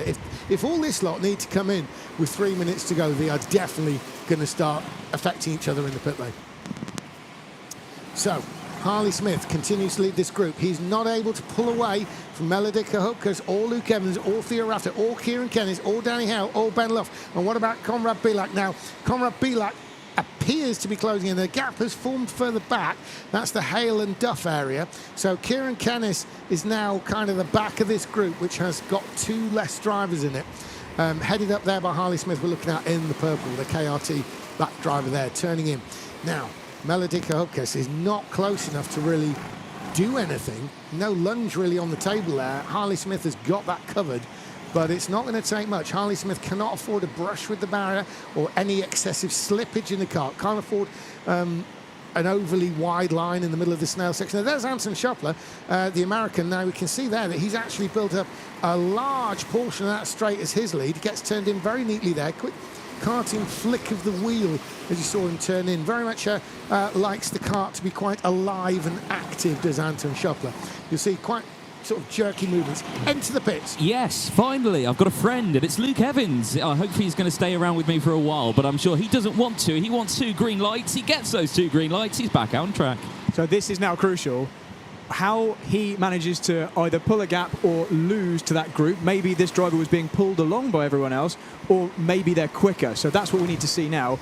This is where everything's sparked, and that battle in the midfield is going to come alive. This is also where the European regular experience comes in, because obviously Luke Evans, if you remember back early in the race, we saw it on screen, Luke Evans got bundled out of 3rd place.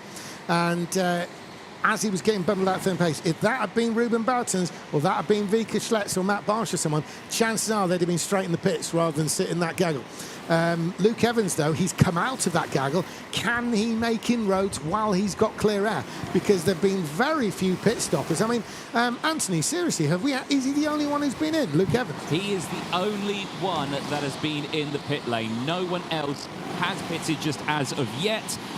We are nearing that halfway mark, so it's going to be a very busy second half. Yeah, so going back to what I was saying earlier, the longer this goes on, the more tripping up possibilities there are in the pit lane. There's some waving, and Brad, you've got some analysis. Well, Luke Evans is doing the job immediately, down to a lap time quicker than all of the karts in that bunch that we're watching. So is this where Luke starts to pump in the fast lap times? If he keeps doing that, he will jump ahead of some of these karts. That's absolutely right there, Brad. Luke Evans is doing exactly what he needed to do. In fact, if anything, he'd probably wish he was out of that gaggle earlier, but he's done it, he's thought about it, and he's made the move, and that move is already seeming to pay off. We've got one driver under 30 seconds, this really sort of elite 30 seconds group, and that is Anton Schoppler. No one else in this race is able to get there, although it has to be said Gabriel Kinter is very close with a 30.04. But yeah, Luke Evans 30.1, he's laying down those times.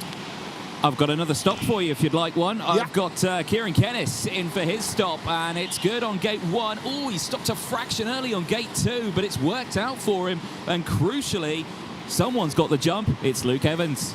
Yeah, Luke Evans, in fact, he's got a really good jump there. I think Kieran Kennis will be quite surprised at that. As Luke Evans, he's getting the job done. Brad, are we finding Luke Evans is still on the money for lap time? Yeah, 3rd lap in a row he's been in the 30.1s, and all the karts ahead of him are in the 30.4s or 3s, so he's really making inroads into that battle that he was amongst earlier on. So those watching at home, if you're new to this sort of format of having a pit stop, this is the more international style of karting as opposed to what would be traditionally in Britain. What you're seeing here is literally how and why pit stop strategy works. Luke Evans, he was originally actually at the front of this group. He got bundled into the middle of it, decided they were holding him up, came in the pit lanes, into the pit lane. Now he's able to set the lap times because he's running on his own in clear air.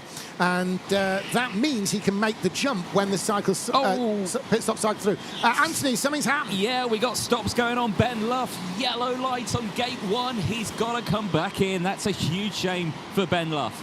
Oh, it's so tight in the pit stops, isn't it? All you got to do is go in there and wait for the light. But everyone has to cut it so tight that we've seen several penalties already. In fact, we've even had somebody a penalty on a penalty. Anthony, another one. No, I don't. No? Okay, No, I thought you were cutting in there. No. So, yeah, that's fine. But anyway, so we'll keep an eye on continued progress of Luke Evans, because he's now up a position. In fact, he's under 30.1. Brad Philpott with analysis of that. Yeah, it's exactly what you're saying. He's now actually going even quicker than the times it looked like he needed to. So just into the 30.0s there with the 30.099. He's doing exactly what he needs to do. And in fact, he's quicker than everyone up to third position. So he's got some really good potential here, maybe to clinch a podium. Absolutely. You rule out Anton Schoppler, he's way up the road. You rule out Gabriel Kinter, he's also way up the road. But Harley Smith and backwards, this is the battle. And I'll include, there's a message there. Harley Smith has just had a message. Will this be a pit stop for Harley Smith? Anthony, get ready for the third place driver to come in. He's got one right on his bumper there at Melodika Hupkes. But will this be Harley Smith in this time? Is he coming in? No, he's not. No. He did have a signal there, and he actually acknowledged it. So someone was saying something, we know not what. Yes, I know nothing from where I am. Unfortunately, where all the teams are is on the other side of that big wall you for can't me. see it. We could see it. Yeah. But obviously, if he was coming into the pits, you'd be the one with a absolute front row seat. Now here comes Anton Schoppler. He's not going to pit. Next up, Gabriel Kinter probably won't pit. There's 8 minutes to go. But what about Harley Smith? No, not this time either. But he has got Melodika Hupkes behind him, and they have pulled it forward. Brad, with some analysis there, can you give us any heads up on Luke Evans? What's the outcome situation with Yeah, so again, it looks like he's making progress towards that potential third place. Harley Smith has just put in his own 30.1 on that last lap, but last couple of laps have been a little bit slower, so it's looking very, very tight. He's in this 10-second window at the moment, so we've already spoken about this a few times, the gap you need in order to come out in front. I think Luke Evans needs to just close slightly more, so the next few laps will be crucial. And again, Harley Smith pumped in a 30.1, so he's doing his very best, but Luke Evans is closing 10th by 10th. He's in the 30.0s. And we're back there with Harley Smith. Now, Harley Smith is fighting something of a rearguard action against Melodika Hupkes. Now, will Harley Smith know the reality of the Luke Evans situation? Luke Evans, another 30.0, and that is comfortably faster than anyone in front of him except the flying American Anton Schoppler and the incredible Portuguese Gabriel Kinter. They are the only ones who's faster than Luke Evans, and Luke Evans is down in 8th, and he's trying to make inroads into that massive gaggle that he pitted out of. This is pit strategy to a T. It's working for him. Harley Smith is getting more signals. Maybe that was just keep going, keep going, keep going. He acknowledged it, as he has on every lap. Melodika Hupkes is certainly staying with Harley Smith, as neither of them are coming in the pits. They've pulled out a bit of a gap there. You can see his visual now. You can no longer see Theo Rafter behind, no longer see Danny Hale behind there either. And Conrad Bilak is further back. And then it's Luke Evans, and he's made a pit. Now, in the pits, Bilak, I believe. Yeah, it is. Conrad Bilak is in the pit lane. Green on gate 1. Gate 2 is good as well. Clear track ahead. This could be vital to gain a few positions here. So, bit of analysis. We can go back to Brad Philpott. Brad, looking at the screen there, we've got Conrad Bilak, who had to switch car. Oh, in the pits. Yes, indeed. Now into the pit lane is the number 13. This is Melodika Hupkes, who's coming in for the stop. It's a bit eager on gate 2. Yellow light comes out. He'll have to come back. Another penalty, and this time it is for Melodika Hupkes. Melodika Hupkes from the Netherlands has Harley Smith's in, and Harley Smith is somebody's sorry, in. a different purple suit is the leader. Race leader in the pit lane. Schoppler gets the green light on gate number 1. Gate and 2 Smith. And you're getting Smith. Is good. You're getting Smith. Yeah, he's in as well. So this is crucial right now. It's getting busy. Green light on gate number 1. Gate 2. Also very good. It's all Evans fine has and done dry.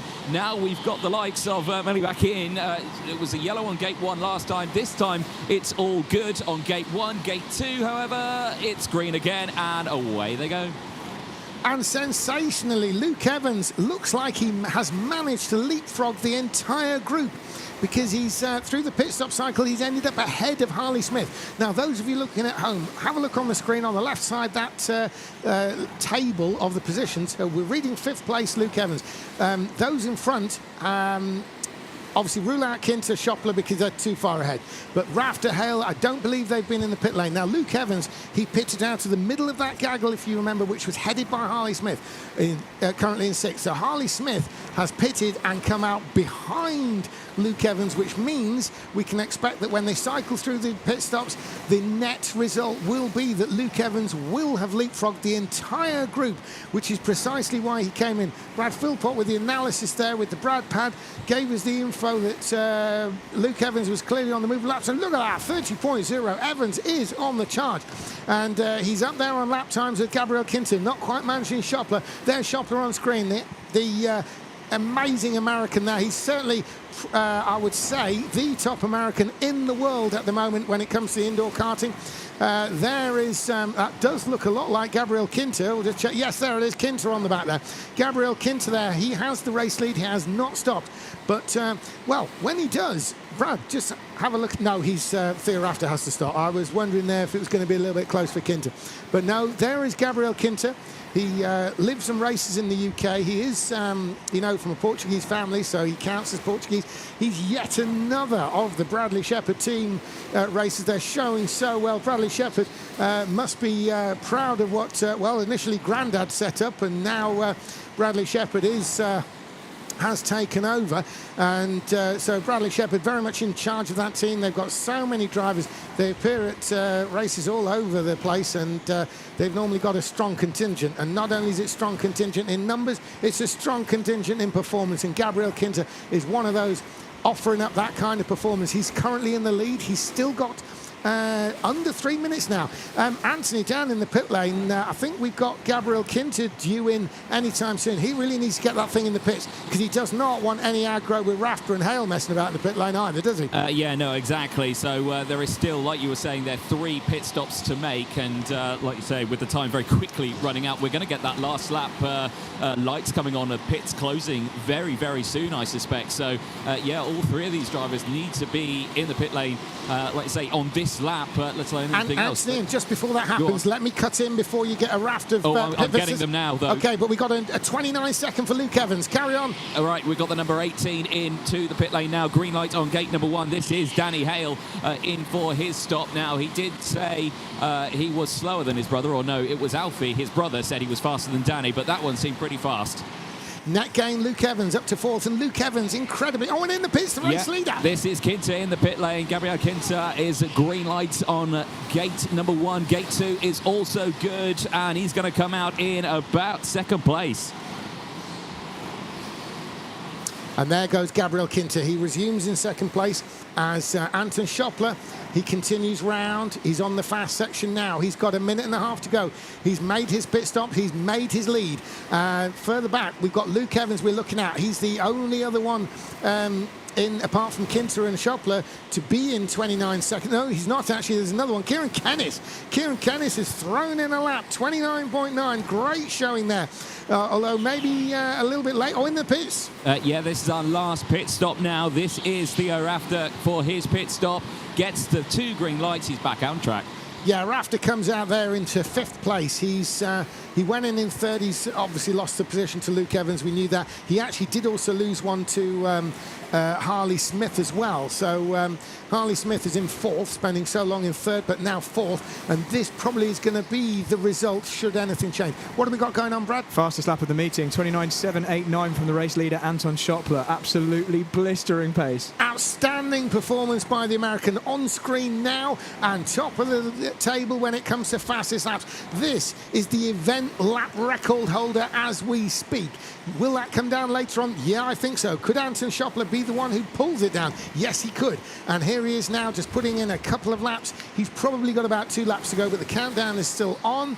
We'll see what happens. It's either going to be 2 or 3, probably 2. He is coming to the back of another driver. Is that Ben Luff? We'll have to double check. And Ben Luff, oh no, that's the gap. I thought Ben Luff had managed to get under 30 seconds as well, but no, it's still Schoppler who's the fastest on the track, and he's actually closing down on Luff as we speak. There is Luff in the white suit in front of him. Ben Luff, is he going to go a lap down? There's going to be 1 lap to go at the conclusion of this. Now, will Anton Schoppler be content to follow Ben Luff. He might as well. He's nothing to gain from challenging Luff. He's only putting him a lap down. He's not actually making up any position. All he can do is end up bundled into the wall if Luff doesn't see him coming. But Luff has seen him coming, and Luff moves out of the way. Very sporting there by Ben Luff. Even though it's the last lap, he waves and allows the race leader through. Anton Schuppler gives him the thank you wave as well. And here comes Anton Schuppler. He's opened up his BRKC account for 2025 with an emphatic win by the American. There he goes. He takes the win. Gabriel Kinter surely going to be second. And Luke Evans is, what, within just 3 seconds of second place, Gabriel Kinter. So the top three have all crossed the line. Smith, fourth. Kennis, fifth. Theo Raft is going to be sixth, surely. Yes, he is. And then it's going to be Danny Hale and Bilak who changed cars. Ben Luff's a lap down. He's now finished. And Miller Dicker Hupkes is into the 9th position. Anthony, they're going to start coming into you now. But what a win there by the American Anton Schuppler. It was all right, wasn't it? It wasn't too bad. That was an emphatic performance, that. Yeah, he seems pretty happy about it as well, so celebrating before it even stopped. But as you can see, he's P2 in the pit lane, but he's P1 out on track, so good stuff for him. We are going to have a chat with him when he steps out of the kart, but as you can see, with his hand actions there, very happy chap indeed. Right, let's actually jump in now. Anton, brilliant stuff for yourself there, I think. I think you can get up now, I think. Yeah, go on. If you get in trouble, blame it on me. Right, Anton, brilliant stuff for you there. Exactly what you needed. Great start to it. And how are you feeling after that performance? I mean, I feel pretty good. I was hoping to win this heat, but I got 3 more to go and the job's not finished, so. It certainly isn't, but we were speaking just briefly before you started that race, your fraternity out in the US. So what are they going to be thinking after that race? They'll like I'm bringing home some medals for them. They'll be happy. Excellent. Well, go collect one of those medals because you've got to go and stand on that #1 spot and get your photo taken. Congratulations there to Anton Schuppler, but he's got to get weighed first to make sure he's over it. Look at that. He's got I don't even know what that is. It's like a flat jacket, but no, he's 90.6. He's just on the mark there for Anton Schuppler, so absolutely perfect. He's delighted with that one as well. Gabriel Kinter just here as well. Gabriel, I just want to have a quick chat with you. Solid drive for yourself there. Are you happy with the P2? Yeah, to be honest, I wanted to try and win this heat. I think Anton just had a bit of a better kart on the straights, but I think with the kart I had, I just maximised the result I could get. So overall, quite happy. Excellent, spot on, well done. We'll let you get yourself warmed up and everything like that. Plenty more races to go for him. I want to jump in here to Danny Hale as well. Danny, I want to have a quick chat. Interesting drive for yourself there. How do you feel it went for you? I think, well, in practice I was struggling, so I'm happy with how I did. The kart was like, it weren't the best, it weren't the worst, but I use that as like almost to get grips with the track, so hopefully in the next heats I do better. You're racing with your identical brother, twin brother, Alfie, aren't you? You're both here this weekend. Alfie said he's faster than you. What do you say about that? Well, I think I'm faster than Alfie, so well, I guess we'll see today. He's been quicker than me here, to be honest, but I don't know, maybe I'll catch up. Excellent. Well, let's see what happens. Well done on your first race. We'll see you out there later on. Plenty of stuff yet to go. I think there's a bit of a break now, though, guys, because the track's going to be changing, I believe. The karts are going to get a bit of a refresh as well. There is plenty more action, though, here for the BRKC. But, boys, back up to you in the box.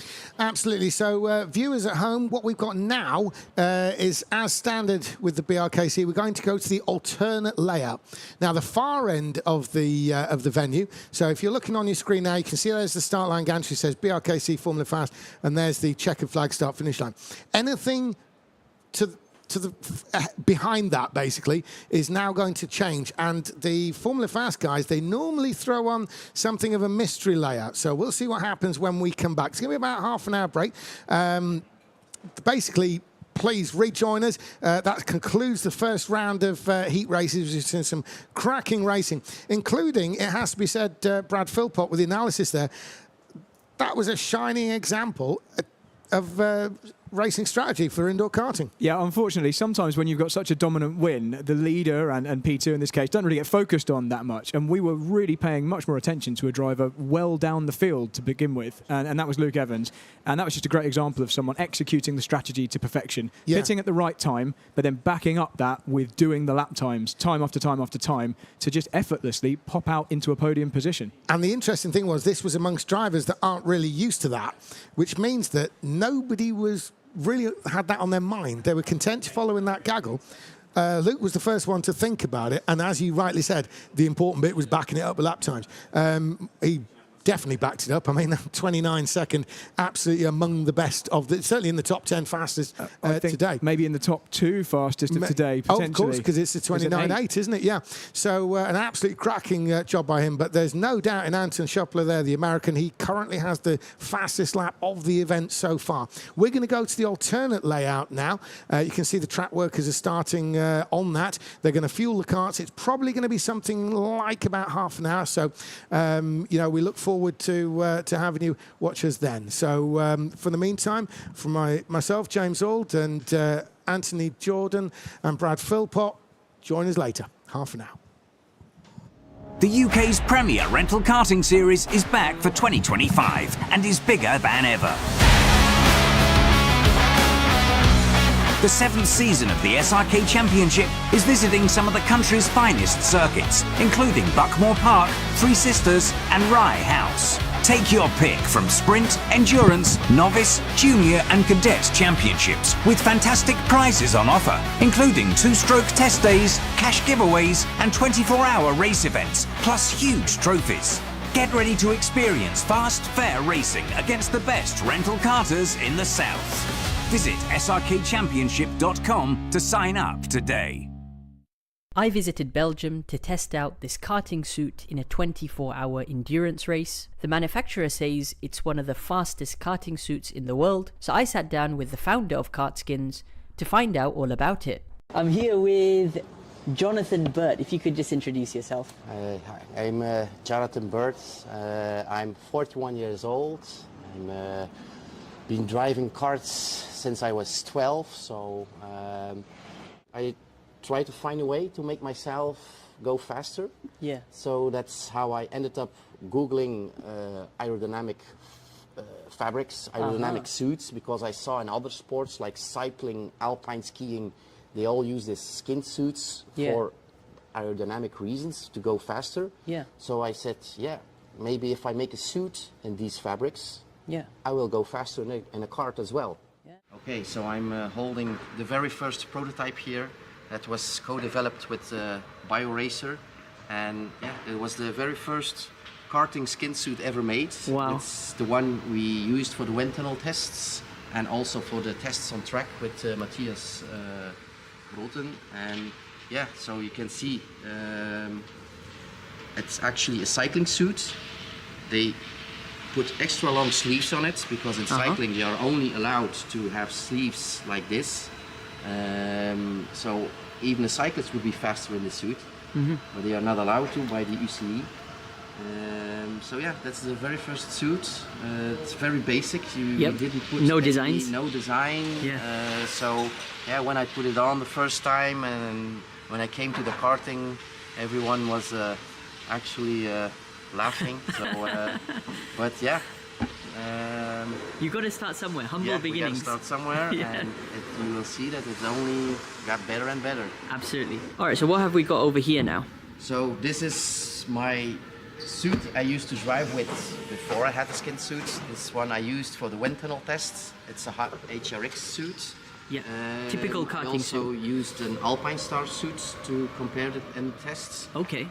But you can immediately see a karting suit has a lot of wrinkles in it. If you just touch the fabric, this fabric has zero friction. You have the aero sleeves, so that's the high-tech advanced fabric that BioRacer developed. And you see these stripes in the sleeves. They enhance the aerodynamic performance of the fabric. Okay, so this is the suit I used in the Kart World Championship. Though it's already with a nicer design. It's actually a copy of my of the design of my HRX suit. Okay. We have, as you can see, you can print any logo on it, and high quality. So this is the original suit on the left. This is the original suit. And it's been converted to a skin correct. suit. As you can see, there's a lot of less fabric used than in a normal suit. Yeah. You can see the aero stripe fabric So the design, we put it everywhere. yeah. We put it on the legs Yeah, and even the body. You can see the lines on the suit there. Yeah. But you can see the design translates over very nicely. It's so very similar. Just an exact copy of this design. So this is a better representation. So on. So as you can see, the suit is a lot shorter, but still it's the same size.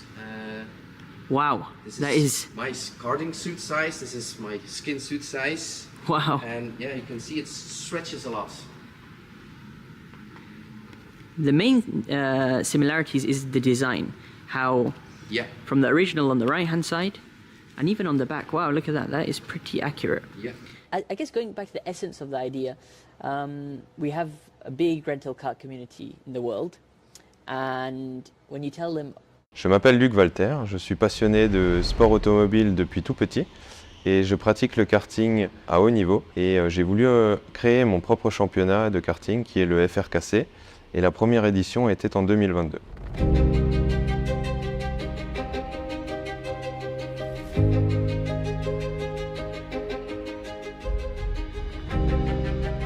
Le FRKC, c'est très simple, c'est un championnat de karting de location où nous sommes basés au Metz Kart Indoor. C'est un championnat qui se déroule sur un jour où les 100 pilotes auront l'opportunité de rouler durant 5 manches distinctes, puis les 48 meilleurs seront qualifiés pour les demi-finales et ensuite les 16 meilleurs pour la finale. Le vainqueur de ce championnat aura l'opportunité de concourir au championnat du monde de karting gratuitement. And then we start the match races. Yeah, first against Johan Medard was really good. Then against Ian Lepela was also very good. And then against the world champion in 2019, Michael Schüttler. And then we drove the final. Directly after lap 1, I was pulling away a little bit. Then I thought in lap 4 or 5, I think, I come in the pits, I will let them drive alone. It's difficult for them. And you saw it directly, and for me, I knew it would be a comfortable win. And now I'm sitting here, so I'm really happy with the result.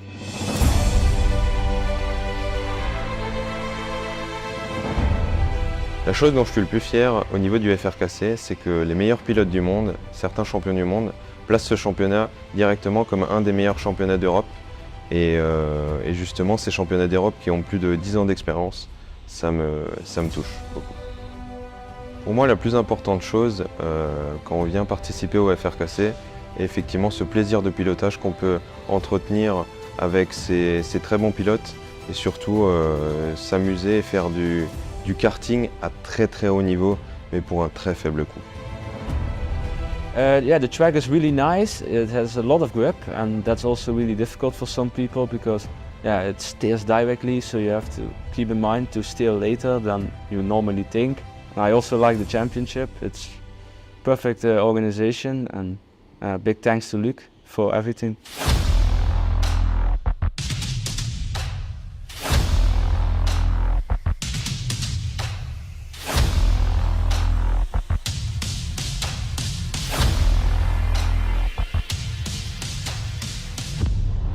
Pour moi, le FRKC est bien plus qu'un simple événement parce qu'au-delà de la course qu'on réalise durant toute la journée, les personnes continuent à s'amuser, à discuter ensemble, à pouvoir entretenir des bonnes relations et c'est le plus important pour moi. Yeah, of course, I will come back. I will defend my title, of course. Pour conclure, je voulais vous rappeler que le FRKC, c'est un événement de haut niveau, c'est un événement de plaisir et c'est un événement très accessible.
Je m'appelle Luc Walter, je suis passionné de sport automobile depuis tout petit et je pratique le karting à haut niveau et j'ai voulu créer mon propre championnat de karting qui est le FRKC et la première édition était en 2022.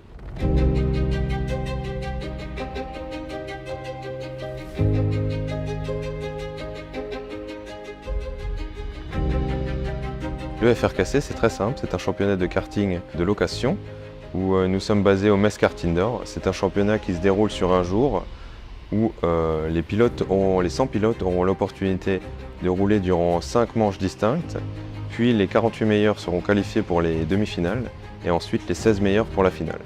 Le vainqueur de ce championnat aura l'opportunité de concourir au championnat du monde de karting gratuitement. And then we start the match races. Yeah, first against Johan Medard was really good. Then against Ian Lepela was also very good. And then against the world champion in 2019, Michael Schuttler. And then we drove the final. Directly after lap 1, I was pulling away a little bit. Then I thought in lap 4 or 5, I think, I come in the pits, I will let them drive alone. It's difficult for them.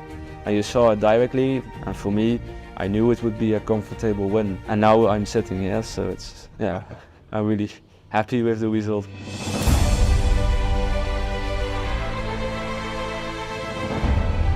La chose dont je suis le plus fier au niveau du FRKC, c'est que les meilleurs pilotes du monde, certains champions du monde, placent ce championnat directement comme un des meilleurs championnats d'Europe.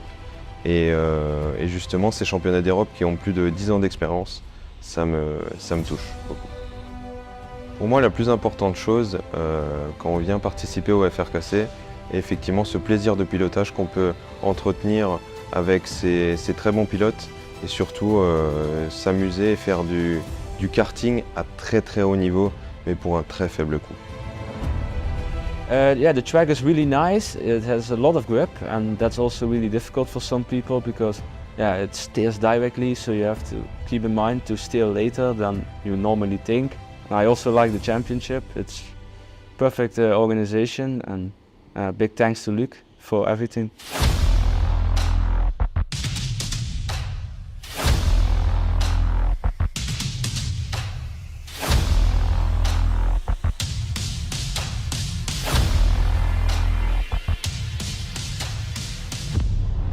Pour moi, le FRKC est bien plus qu'un simple événement parce qu'au-delà de la course qu'on réalise durant toute la journée, les personnes continuent à s'amuser, à discuter ensemble, à pouvoir entretenir des bonnes relations et c'est le plus important pour moi.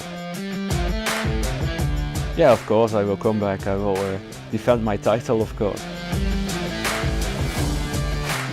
Pour conclure, je voulais vous rappeler que le FRKC, c'est un événement de haut niveau, c'est un événement de plaisir et c'est un événement très accessible.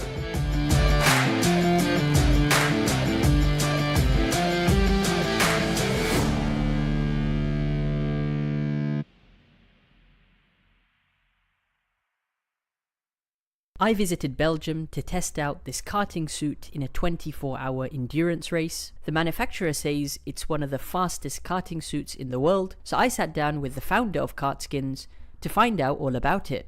I'm here with Jonathan Burt. If you could just introduce yourself. Hi, I'm Jonathan Burt. I'm 41 years old.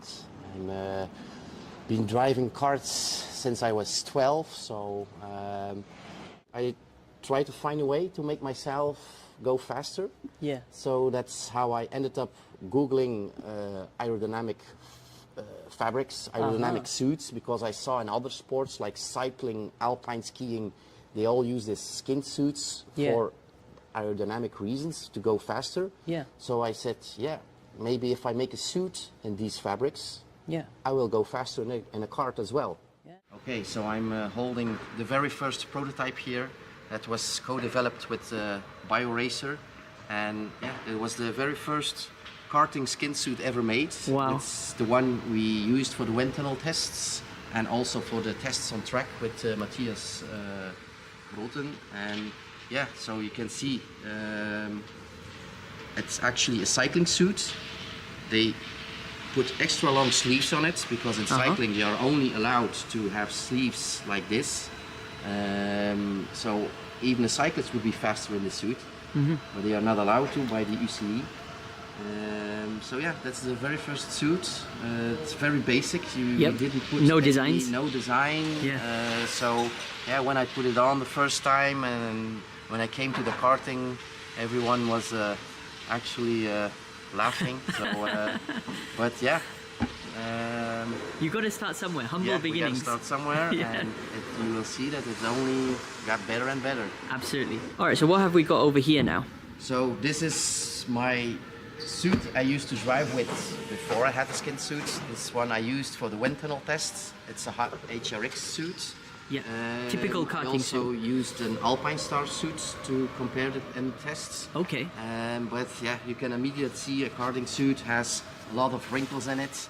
Yeah, if you just touch the fabric, this fabric has zero friction. Yeah, you have the aero sleeves, so that's the high-tech advanced fabric that BioRacer developed.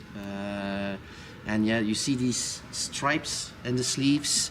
Yeah, they enhance the aerodynamic performance of the fabric. Okay, so this is the suit I used in the Kart World Championship. So it's already with a nicer design. It's actually a copy of my of the design of my HRX suit. Okay. Yeah, we have, as you can see, you can print any logo on it in high quality. So this is the original suit on the left. This is the original suit. And it's been converted to a skin correct. suit. As you can see, there's a lot of less fabric used than in a normal suit. Yeah. You can see the aero stripe fabric. So the design, we put it everywhere. We put it on the legs and even the body. You can see the lines on the suit there. Yeah. But you can see the design translates over very nicely. It's so similar. Just an exact copy of this design. So this is a better representation. So on, so as you can see, the suit is a lot shorter, but still it's the same size. Wow, this is my karting suit size. This is my skin suit size. Wow. And yeah, you can see it stretches a lot. The main similarities is the design. How from the original on the right-hand side, and even on the back. Wow, look at that. That is pretty accurate. Yeah. I guess going back to the essence of the idea, we have a big rental kart community in the world, and when you tell them The UK's premier rental karting series is back for 2025 and is bigger than ever. The 7th season of the SRK Championship is visiting some of the country's finest circuits, including Buckmore Park, Three Sisters and Rye House. Take your pick from sprint, endurance, novice, junior and cadet championships with fantastic prizes on offer, including 2-stroke test days, cash giveaways and 24-hour race events, plus huge trophies. Get ready to experience fast, fair racing against the best rental karters in the South. Visit srkchampionship.com to sign up today.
Afternoon, everybody, and welcome back to Formula Fast here in Milton Keynes.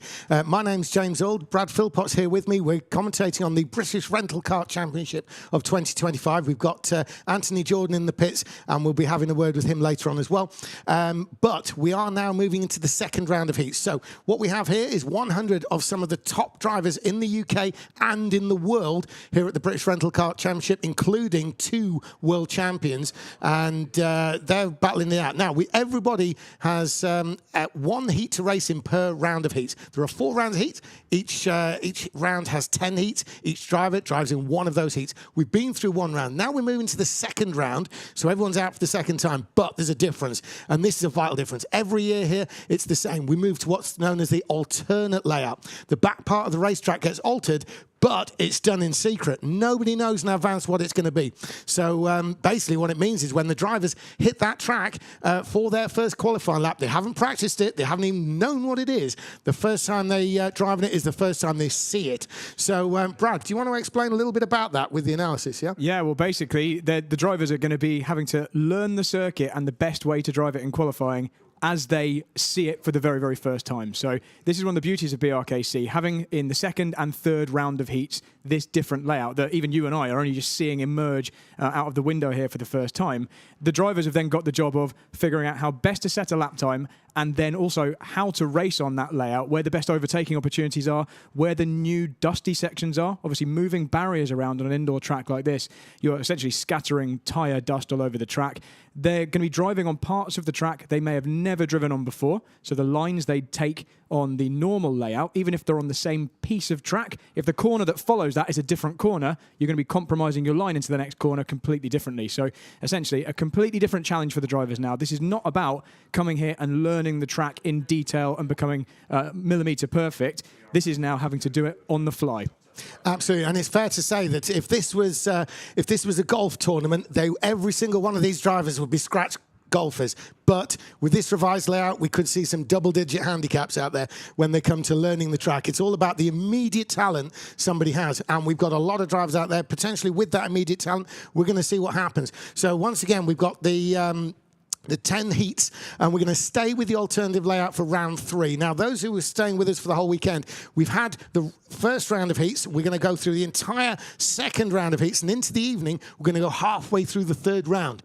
That'll take us through to about 10:30, 11 o'clock at night. So when we come back in the morning, starting at 8 in the morning tomorrow, we're going to conclude those the second half of the third round on the revised layout, and then we're going back to the regular layout with the famous snail section here at Formula Fast in Milton Keynes, and then we'll be keeping that layout for the semi-finals beyond that and the grand final itself. Now, bear in mind, these drivers, top 3, get free entry into the World Kart Championships, and the winner is racing for is going to get £1,000 first prize. Brad, that's got to be the best profit in all of motorsport in the UK. Like you always say, James, in terms of how much they've had to spend to come here, maybe you could argue some of the drivers coming from very, very far afield. We've got quite a few Americans here, for example. They might have spent a bit more, but if you live in Milton Keynes and you win the event with barely any practice, you probably have made quite a good profit there. And if we take an example of Ruben Boutens, he's actually he's from the Netherlands, he's Dutch, he's actually won this event a record 6 times, which means he's wandered out of here with £6,000. Not too bad. Yeah, he's definitely done very, very well, and I think his trophy room has as well. It looks like the drivers are in the karts ready to begin qualifying, so we're going to see exactly how they tackle this layout in any moment now. Absolutely. Without further ado, we're going to go trackside. We've got Anthony Jordan in the pit lane. Anthony, it looks like all the drivers are lined up and ready to go. They certainly are, yes. They're all suited and booted, ready to get going. There's the last few checks on the track just being made. A little bit of sweeping up to happen here. But I've got to say, this new layout that we've got out here, from my point of view where I am in the pit lane, that turn 1 now looks pretty scary if you're a driver here. It's a completely different racing line. They've got to brake now, going over effectively the start-finish line. So again, if you can be later on the brakes here, you can actually really benefit your time going in towards turn 1, of course, crossing the timing loop. But this is a very interesting layout here. I'm curious to see what's going to happen. Anthony, if I can cut away from you, we've got a marshal who's just actually looking around the track with a kart. So if he does a complete lap, we're going to follow that. In the meantime, analysis, Brad Philpott, this is a layout we have never seen as an alternative, not even close. This is Formula Fast. When we go to the alternative layout for the BRKC, we have never seen it remotely looking like this. There's challenges across the board here. Putting a fast lap here is going to be very hard. Yeah, this has quite a few very interesting features, this layout, and every year it amazes me how the team at Formula Fast managed to come up with something different. And again, this is definitely something different. So as Anthony was mentioning, or maybe it was yourself, drivers may well be having to brake across the start line to get a good line into the hairpin. Are we going to see drivers absolutely launch across the line at the end of their flying laps and potentially have accidents into turn one? It's going to be very, very dusty at the edge there. Certainly the scope for a wide line, isn't there? For sure. Potentially a new overtaking opportunity at what would normally be the beginning of the back straight. It's now a hairpin left, and that then feeds into what we would traditionally know as the snail, but at a much lower speed. And then following the snail, you've got a couple of hairpins, which then lead you into some 90-degree turns onto a very, very dramatically shortened back straight.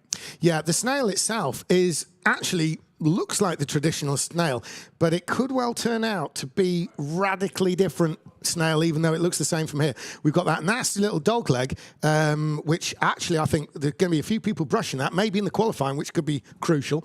It does also shorten the length of straight because traditionally, obviously, we talk about being a long backstretch, but the actual acceleration has begun exiting the snail. And there's almost like 360 degrees of turning, getting increasingly faster. So driver's on the throttle all the way before you even get to the backstretch and down. So that's a lot of speed and momentum there. And now all we've got is a dog leg and one third down the backstretch. So there's 2/3 of the backstretch in existence.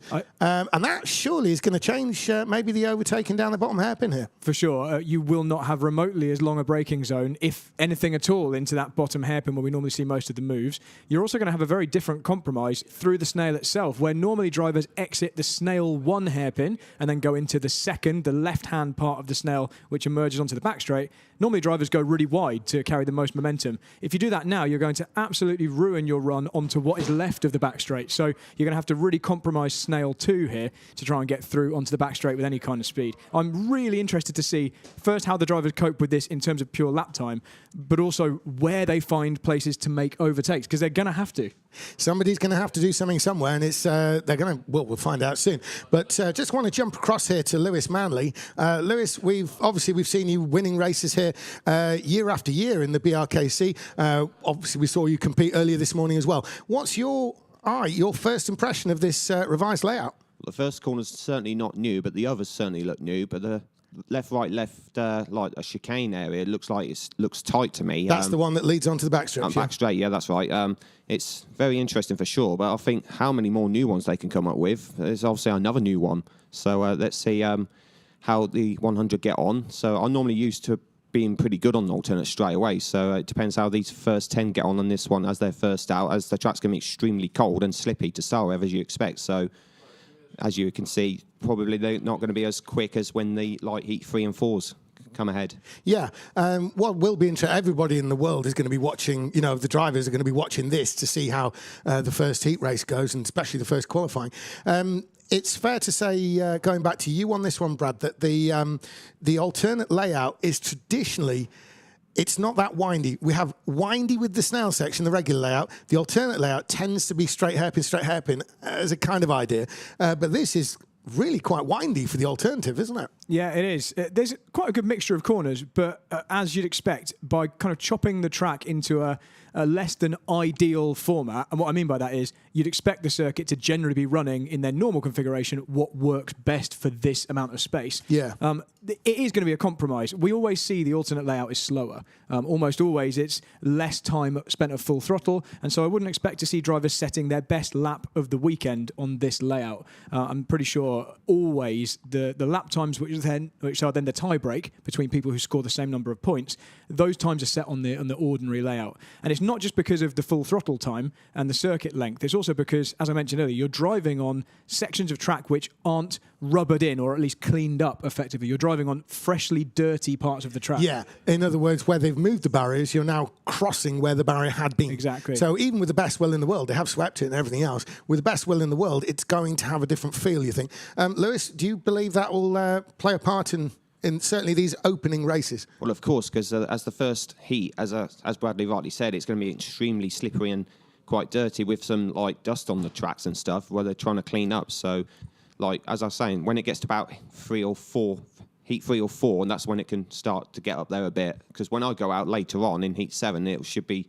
pretty much at its normal conditions. So I can see this times probably being the longest layout in terms of the best times on the alternates, as in like Sam was normally saying, Sam Slater, this is 31 to 33s. But my prediction was it could potentially around be about the mid-30s, but maybe for the first few, yes, and then it'd probably get down to like roughly around about 33s, 32s, but we'll have to see how quick the drivers do on the alternate layout. And viewers at home who may be more used to, say, outdoor racing with the various formulas here in the UK, what really it's a case of they would be looking to how quickly the track kind of rubbered in.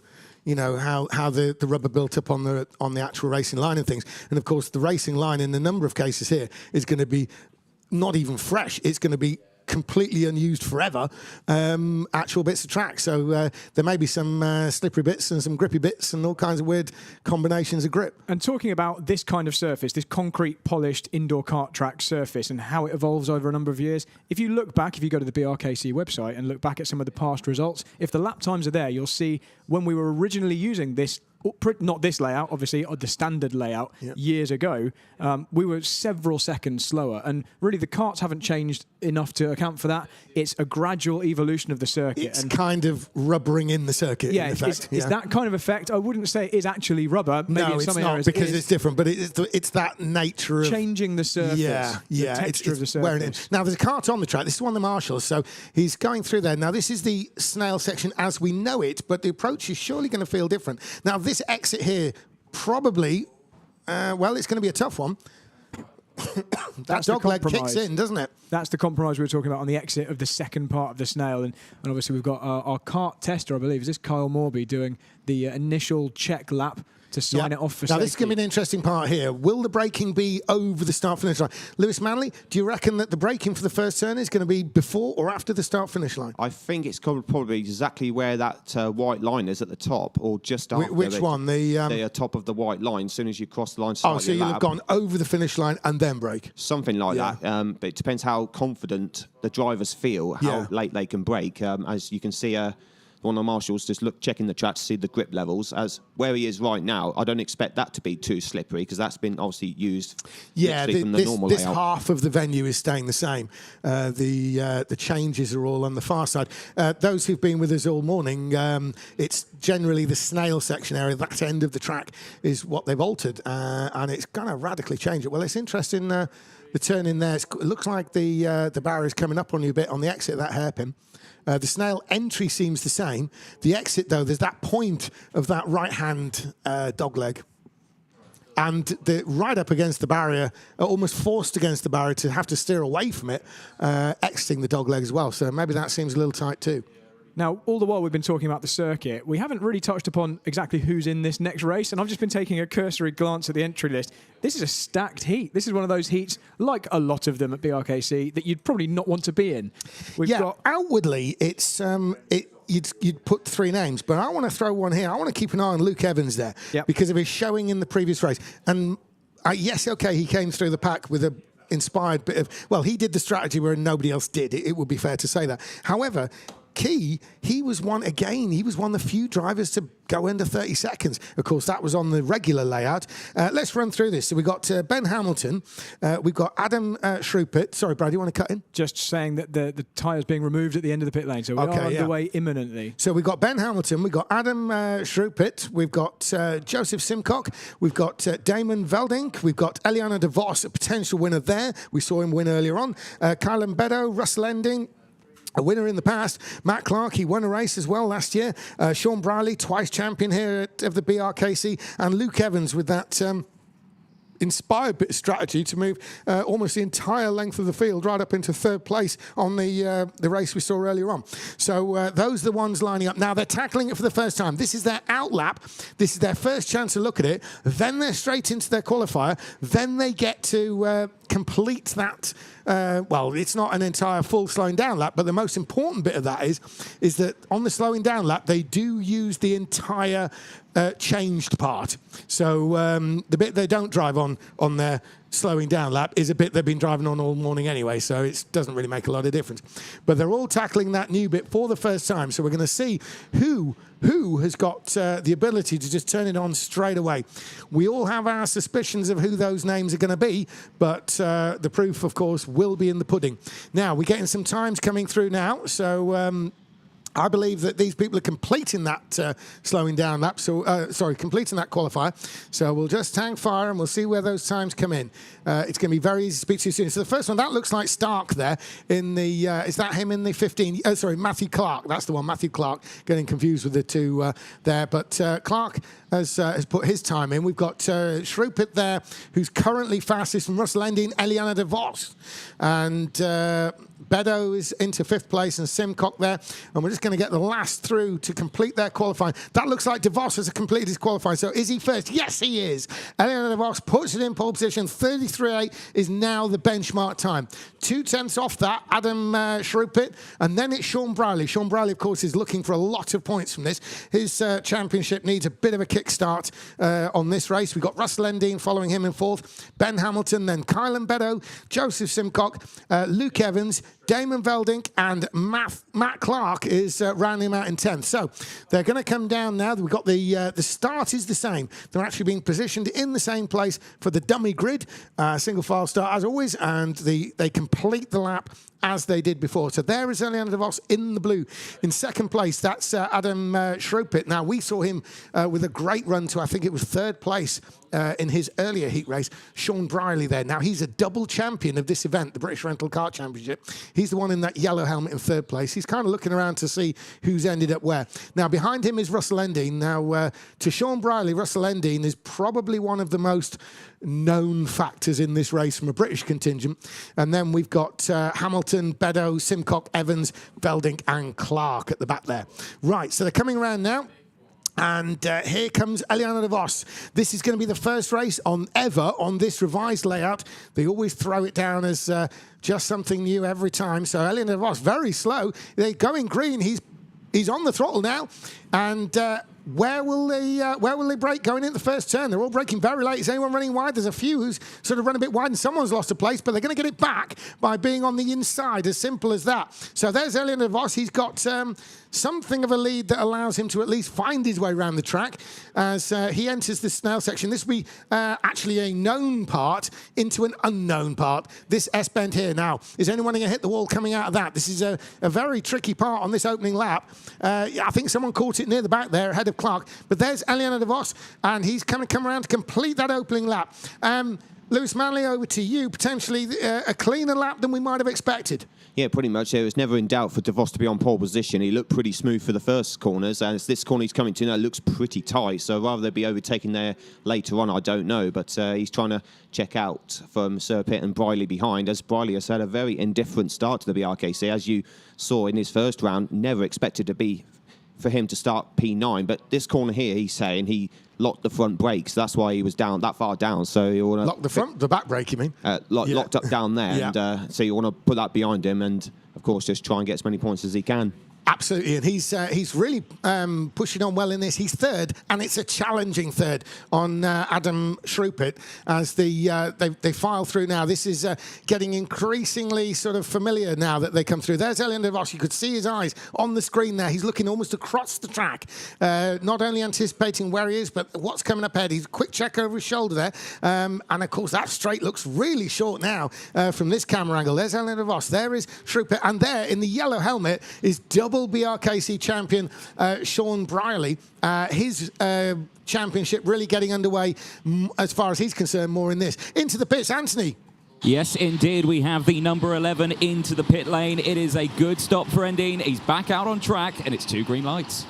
Brad, analysis. Yeah, Russell dropped down a place on lap 1. I think he maybe lost it into that new hairpin on the back. I didn't see it happen, but I did see him emerge behind. So he's obviously decided he's got the pace. He's been bundled down, but wants to just get on with it now. And I have a feeling that with limited overtaking opportunities, with shorter braking distances on this version of the track, strategy is going to become even more important than it normally is. Absolutely. And for this first heat round where they're tackling it for the first time, might there be something to be said for, if you are in the middle of the field, to almost take an early pit stop, to just get out of it, and then you'll settle into it better rather than having a distraction of a pit stop later on? Will that play a part? Lewis, do you feel that could be a strategy people employ or not? Potentially, yes. As you can see, if they want to get held up, then they may pit and try the undercut. But again, at the same time, the next one ahead may just do it in the next lap the opposite. So, as you can see, De Vos is pulled away slightly from the second and third place guys, Sherpitt and Briley.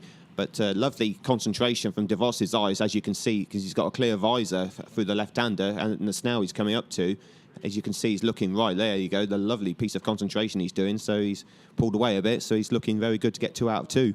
Absolutely. Eliane De Vos there, one of the best drivers in the world. He's taking the challenge of this revised layout there. He's trying to balance between feeling his way through the new track. He doesn't want any mistakes that, bouncing off walls here and grazing that. He doesn't want things that are going to randomly slow him down, but equally he does need to keep the speed, and he's definitely keeping the speed because he's opened it up to just over a second now, that gap. That's by far the biggest we've seen. Adam Shrupit, far from chasing Eliane De Vos down now, is really fighting a rearguard action against Sean Briley. The new section there, De Vos, he's making it look very smooth indeed. Affair was, of course, running at the wall coming out there, but that doesn't seem to be a problem now. Brad, we're seeing the field sort of extend out a bit. What are we seeing on times? Yeah, Briley doesn't have the option to pit away from Shrupit at the moment, so he is going to just have to keep going with him. But I've got a feeling that on this layout, we said that there's a gap of time that you lose when you make a pit stop, but it's not exactly that gap that you need if you need to jump the kart in front. I think you're going to need an even closer gap with the way the karts exit the pit straight into a hairpin. Yeah. If you were a blocker before, you're really a blocker now because it's a very, very tight right-hander. So I think you're going to need quite a big overlap to get past the kart in front. And you're going to be practically on the limit of the steering of the kart to get round that if you're forced to stay on the right. So if you came out alongside somebody. And remember, what we normally see is the kart that's stayed on track, the kart that's pitted earlier, who then comes out and sees a kart emerge from the pits in front of them, they have this run, they have this momentum, which by the time they get into the snail, they're then right back on the tail. They're not going to get to use that momentum here because there's a hairpin, so they can't carry that extra speed they've got. Well, for the sake, when we're talking about the snail, there's actually 2 points of, where that momentum's broken, 2 points of broken momentum. Not only the first corner, but the new hairpin on the back left corner there of the racetrack. So that murders any sort of snail momentum. Over to you, Lewis Manley. When it comes to leaving the pit lane here, it's going to probably be crucial not to be in a position of being held to the right-hand side of the track. Exactly, because when you're out the pit lane, you've got the inside line and the advantage. So it depends around the outside if you're slightly ahead, if you've got enough momentum to get ahead, because the second corner, you've got the inside yourself through the long left-handers. So there's a little pass at the snail section, so there's a position gained. Luke Evans on Benjamin Hamilton, I believe. Yeah. We could well see a swap there. We'll have that confirmed when they cross the line. Talking of racing, though, it's getting pretty racy on screen now. We've got Adam Shrupit, the Polish driver. He's fending off. Oh, in the pits? Yep, we have Benjamin Hamilton in the pit lane for his first stop of the race, and his only stop, I should say. 1, 2 green lights. He's heading out onto the track. No drama, no traffic. He's got a clear track. Yeah, that was about as routine as you could want for a pit stop, really, wasn't it? He's on the money there. Talking of on the money, though, Sean Briley is trying to build up points to keep himself in contention. Each driver scores points in 4 rounds of the heat races. They have 1 heat in each round. Then the top 30 go through to the semi-finals, and then from that they qualify through into the final itself. Now, it's all about continuing to score in the semi-final. So Sean Briley, if he's going to make, get a berth in the final on this, he's got to have a lot of points, not only in the heat races, but the semi-final too. But the heat race earlier, he didn't score so well. So this really is something he needs to get knuckled into now. So there's Sean Briley on screen in the yellow. Lewis, Sean's got a lot of work to do, but it is doable, do you think? It certainly is. He's dropped that slightly. It's just pulled away slightly, but Sean's still keeping with him as De Vos has checked out from them two now. So De Vos seems he's got this in the bag. He looks cool as a cucumber out the front, so he's looking very good for 2 out of 2 for sure, but rather Sean will get second from Adam later on. It's all about the pit stops, whoever pits first, undercuts or overcuts, so that's what Sean will be thinking right now. Yeah, and it looks as though finally the two we're looking at here are second and third, and if you consider the position of the second place driver, Adam Schruppit, the one in the predominantly white helmet, he has now lost the ability to see race leader Elena de Vos. They're over 12 minutes to go, 13 laps in, but he's lost the ability to see de Vos, and such has been de Vos's pace. Now, Sean Briley, if he wanted to win this race, being able to get a Schruppit now would have been a good thing. Analysis, Brad Philpott. Sean Briley, might he be advised to actually make a pit stop, or do you think it's too late for anything like that? Oh, I think it's the same old story. If he stops before the kart in front of him, the kart ahead will then potentially just pit on the next lap and definitely come out ahead. Do you think Schruppit will think of that? I think he probably would do, yeah. Having said all that, if Sean were to pit now, he's going to come out in traffic. There's only been 2 stoppers so far, and so Sean will come out in very close proximity to a number of karts. So he's kind of hemmed in at the moment. He can't use that strategy option. As always, the best thing is if he overtakes him on circuit. And in the pits, Anthony. Joseph Simcock in the pit lane. He's not happy with his stops. He got 2 green lights, but he did this on his last heat as well. He's just frustrated at his pit stops, and I think it's because he keeps hitting the barriers in the pit lane. He's got to be careful of that, but yeah, there's 2 green lights, but he's not a happy chap.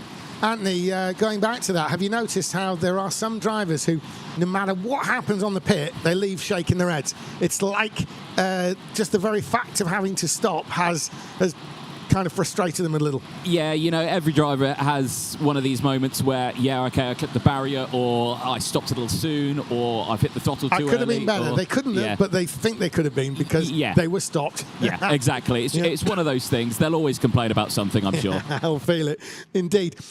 Meantime, though, that battle still rages, second and third. We've seen that on screen now. It is Adam Schruppit leading Sean Briley. That's second and third. Sean Briley so far hasn't, not only has he not been able to make anything work, there doesn't seem like there's anywhere he can find to get any kind of run on Schruppit. Lewis Manley, we'll go over to you on this one. Does it look as though there's any gap that Sean's able to find? It seems it looks tighter on the screen, so rather it's tighter in his view, I don't know, but only the Snell section could be his best hope, because turn 1 is too risky to pass, and especially their second of the new corners that they're coming to right now looks pretty tough. We have a pit at number 20. Yeah, it's Kalimbano who's in the pit lane, and he's had the 2 green lights. He's back out on track. He's just come in behind Endine, but it's a good stop nonetheless. And Brad Philpott. The one thing playing in Sean's favour here is if he does want to start having some nibbles, if he does want to start attacking, they've got around about a 4-second gap before Endine. Now, that sounds strange because Russell Endine's down in 6th position, but he really is the 4th position driver right now when you work out the pit stop. So I think Russell is comfortably in 4th. Luke Evans is doing a really, really good job. But I think once he pits, he is going to be just slightly behind Russell unless things change. So what I'm saying is Sean has the option of losing some time because they're not going to be catching de Vos, so he can attempt something and even give the place back if it goes wrong and they lose time. Absolutely, and if you've recently joined us, because we've been talking about this earlier on as well, just to sort of really clarify that position, if you look at the score on the left-hand side of your screen back at home there, right? Okay, so we're talking about Adam Schruppit in second, Sean Briley in third. Now, yes, there's Luke Evans. Yes, there's Damon Veldink. But then there's Russell Endine. Now, Russell Endine's been in the pits, and we're considering 10.5 seconds as being what sort of is the time spent in the pits, the added time, if you like, of making a pit stop. So Russell Endine, who's been in, versus Luke Evans and Veldink, who have not. As you can see from that, Russell Endine will clearly leapfrog those 2. The danger then, from Sean Briley's point of view, becomes Russell Endine. He's not worried about Luke Evans because Luke Evans has stopped, nor has Sean Briley. So he has that real 8-second gap, as you can see, 4 seconds to 12. However, Russell Endine has been in, and 19 seconds back. If Sean Briley actually starts losing time in his pursuit of Schruppit, that could become a very real problem. Why is it a problem? Because Russell Endine has won BRKC Championship races here before. Brad Philpott. And Endine is currently one of the very fastest on track. Second fastest car car on track right now is Russell. He's going 0.3 quicker than the Struppet and Briley battle. So if you then look back to that scoreboard, sorry, 0.3 was it? Quicker than those two. two. So 0.3 is what's coming down by the lap. Russell Endine currently in 6th, having made a pit stop, versus Sean Briley, who has not made a pit stop. When the pit stops cycle through, Russell Endine will clearly be ahead of Evans and Vending. It's about whether he catches Briley. Now, we're currently dealing with about 15 seconds. We'll keep an eye on that on the screen. So you guys at home, if you keep an eye on that, we're looking for that gap. 4.9, obviously down to 20 for us landing. That's about 15 seconds near us at the moment. So look for that either opening out or coming down, because at the moment that would clearly mean that Sean Briley would come out right now, maybe 4 seconds ahead of Russell Endine in real terms. Russell Endine has been in the pits. Sean Briley has not. Okay, so Anthony, just want to go over to you for a second. We've got just under 7.5 minutes in. It's a longer lap, so it's going to take, and the times are a little bit slower. So there's probably going to be less laps in this race. How many people have we got to come in? And is there anyone in danger of running out of time? Well, we're actually 7 minutes to go of this race. We are 13 minutes in. And 4 drivers have pitted, 6 yet to pit. It's going to get busy in here very, very soon. But like you say, at the moment, there are so many drivers, well, mostly up in that sharp end. Of course, Eliana De Vos, he's pretty clear at the moment, 4.5 seconds clear. But for Struppet and for Briley, this is going to be interesting of who's going to pit first out of those two. Yeah, and currently lap times are slightly to the wrong side of 10% slower compared to the regular snail section. So that's got to play a part in terms of how many laps you have available in order to make that pit stop. They can't pit on the last lap. That's a crucial thing here. So it may well be that we get people sort of bunching up in the pit lane itself. And needless to say, that's not good if you're getting held up while someone is dead stopped in front of you making a pit stop. Meantime, here he comes, Eliana De Vos, to put another lap in first place. We're looking at the battle for second. Struppet versus Sean Briley. As they come across the line, start another lap. Neither of them are in this time around. Nor, for that matter, is Luke Evans by looks of it, or Velding. No, they continue round. And so, Anthony, it's one lap closer to some kind of massive stack up in the pit lane. Yeah, I'm kind of looking forward to it, if I'm brutally honest, because it's been pretty lonely in here with only those 4 pit stops in such a long period of time. Because, I mean, a 20-minute heat is still a long race for these drivers. But yet again, leaders coming round. No one at this moment in time has chosen to come in the pit lane. So, again, it's a very interesting scenario that we're seeing on this new alternate layout. But I guess people are just unsure about how this track is going to fare with the pit stops at this stage. Yeah, and going over now to Lewis Manley. Lewis, with quite a few people still to make a pit stop, do you feel that it could get busy in the pit lane as we get near the end? We've only got 5 minutes. Yeah, pretty much, because only half the drivers have pitted, or 4 of them, in fact. As I say, it's not a good idea if you pit behind someone, as I've said in the past. So if Briley, I don't think Briley will do that. Oh, into the pits now, second 21. Place. Yep, it's all kicking off now. Okay, Adam Struppet into the pit lane. It's good at gate number 1, in towards gate 2, gets the red light, waits for the green, gets it. Where is he going to come out? He's neck and neck with Evans, but Evans just gets through. He's behind Luke Evans. Now, Anthony, Luke Evans has not been in yet. Is that right? That is correct. Luke Evans has not been in, so he does have to pit. So it's, again, a bit of traffic he's got to deal with. But if he leaves it a long time, that could be bad news for Adam Struppet. Brad Philpott, you want to come in? And remember what we were saying about how there could be an even bigger advantage to being the second car in a pairing to pit on this layout, because you're so going to block the inside of turn 1. So Sean now has been released. Can he pump in some fast lap times? On the basis of that last lap, maybe not. He's around what he was doing before. If he can get some 33 3s or 2s on the board, he might just be able to leapfrog and move up to second place. So Sean Briley, just to cut in there, is now under big pressure to lay down some times in his pursuit of Adam Struppet. Adam Struppet's going to be held up by Luke Evans by the looks of it. He has to fight his way through here. He's not going to lap down or anything like that. He's going to have to race it or take a bit of a loss of time. Now, that is good news for Sean Briley. How late is Sean Briley going to leave it? So, Lewis Manley, what would you be doing now if you were Sean Briley? Would you stay out longer or come in now, do you think? There's about a minute and a half till he has to pit, so he's trying the overcut on 21, as Luke Evans is ahead, that hasn't pitted yet. So it's all about who gets second or third. But it's going to be very close, but it depends how quick Briley's pit is. As 21 had a little go, but just put his hand up in apology, so he'll move on from that. So it depends if Sean Briley pits this lap. So he's coming around here. No, he continues on, as the race leader has as well. So it'll be pretty tight for second. Absolutely, and Adam Shrupert there had a bit of a moment. Obviously, such matters cost time, and time is not something he can afford right now. He can't really see where Sean Briley is. He's fighting a rearguard action. We're talking about the 10 and the 21 here. Adam Shrupert now has caught up with Luke Evans. Oh, in the pits. Yeah, we've got a couple. So Damien Veldick has come in. He is stopped nicely at gate 1 and gate 2. We also had Matthew Clark in for his pit stop, but he got a yellow light. He then also subsequently came in for his penalty stop, but that was all good. So we've had a fair few stoppers now, but we're 2.5 minutes to go of this race. That light on the gantry for the pits closing is going to come on very soon, and now it's starting to kick off. Yeah, no, so this is Luke Evans into the pit lane now.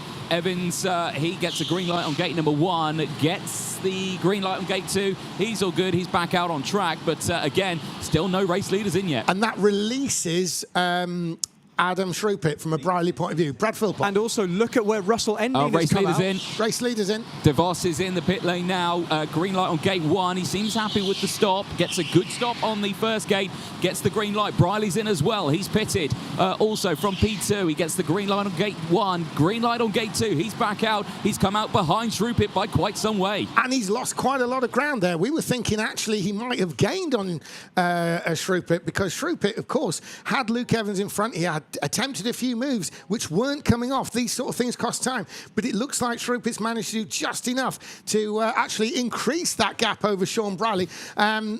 Lewis Manley, Sean Briley looking at a third place best result here surely now. Yeah, certainly. Shrupert has put more of a gap on Briley. Shrupert stop was really quick, as Briley was pretty steady, as DeVos was also steady. There's no point taking risks when you've got a 4.5 second lead. So with 1:20 left, as he's definitely got it in the bag. So Shrupert's got P2 and Briley P3. So he'll be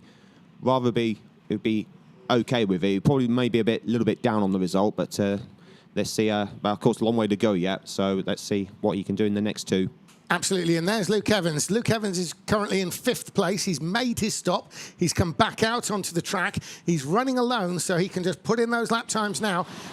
Anthony, have you got someone down in there? Well, no, I've got no one down here. All the pit stops have been done, but to go off the conversation that you have between Briley and Shrupert in terms of their pit stops, Briley was 0.6 slower on that pit stop than what Shrupert was. Shrupert gained 0.6 of a second on his pit stop lap. And quite frankly, that's probably the real gap on the track. How do we read that, Brad? Or it's more than that, isn't it? Yeah, I think actually Shrupert was saved because Evans was lapping pretty quickly in front of him. So when they were both together, he wasn't really being held up. There was a lap where one of them did a 0.3 and the other a 0.4, whilst Briley was in the 33.6s. So I think it's a combination of Shrupert doing well on his undercut and Briley having a slightly slow pit stop.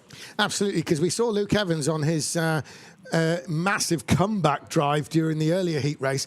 Of course, he is certainly no slouch, and he obviously seems to have helped Shrupert maybe a bit, keeping him honest, keeping him pulling forward, almost like a pacer, if you like. He's paced Shrupert, and that has helped Shrupert. But we're looking at Eliana DeVos. He's got a lap and a bit to go now, and Eliana DeVos there, the Dutchman, he is also wearing one of the skin suits as Eliana DeVos makes his way around. He's got this one in the bag. Surely now he can't lose it. He's on the final lap. There he goes. He's really adapted well to this revised layout, as you would expect of a driver of his caliber.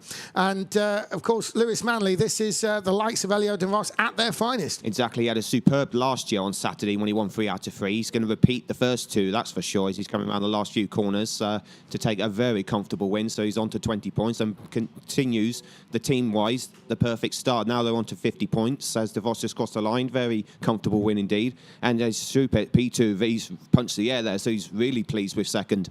Adam Shrupert. So Eliana DeVos wins, and Adam Shrupert comes through in 2nd place. A very, very strong race-long battle with Sean Briley. Briley wasn't able to overtake him or make really any attempts to do so, but you can bet your life that if Shrupert had given anything at all, Briley would have been straight through. Russell Endine has come through into 4th place. That's a good result there. Luke Evans cements his growing reputation in 5th place.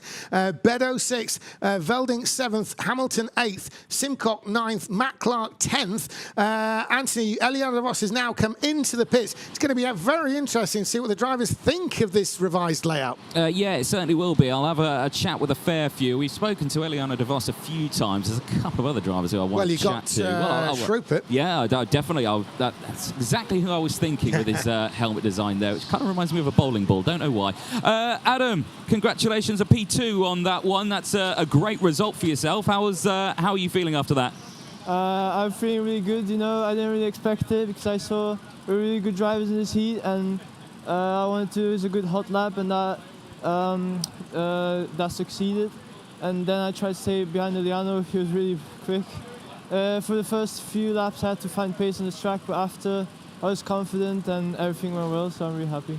You seem to prefer this alternate layout because it was a P5 earlier on the original, but now with this one, a P2. So clearly something you prefer about this one. Are you looking forward to your next heat? Yes, I do prefer this one. It's more technical to the first one and a lot of difficult corners. I really like it. I'm really looking forward to the next heat to race on this layout. Excellent. Well, congratulations. Well done. We'll see you out later on. I want to quickly chat with last year's champion, Sean Briley, who's just getting himself weighed. 92.8 is all fine. Let's just have a quick chat with Tyler Mays here about the alternate layout, of course, because a few tips may be going in his way. So I won't disturb their conversation. But Sean, you're clear now. Sean, good result for you there, a P3 after the P5 earlier on. Are you happy with the results you've had so far? No, absolutely not. No, but it is self-inflicted, really. The first heat during qualifying, my brakes locked on down into the hairpin, but before that it was already pretty scrappy anyway. Did enjoy coming back through the fields. In this one, this circuit doesn't have a top end. I got 18, which is really good on the other layout because there's lots of top ends. This doesn't have it. But I maxed out with what I could. I don't know what Sherpit did in his pits, but that was a blinder. So it is what it is. I'll still keep pushing, but a couple of wins and win the semis, I can still make the final. But otherwise, I think someone else is taking it home this year. Well, let's see what happens. Still a long way to go. You were just chatting there to Tyler Mays. Were you giving him a few tips about the alternate layout? Yeah. It's a good layout. There is potential for overtaking.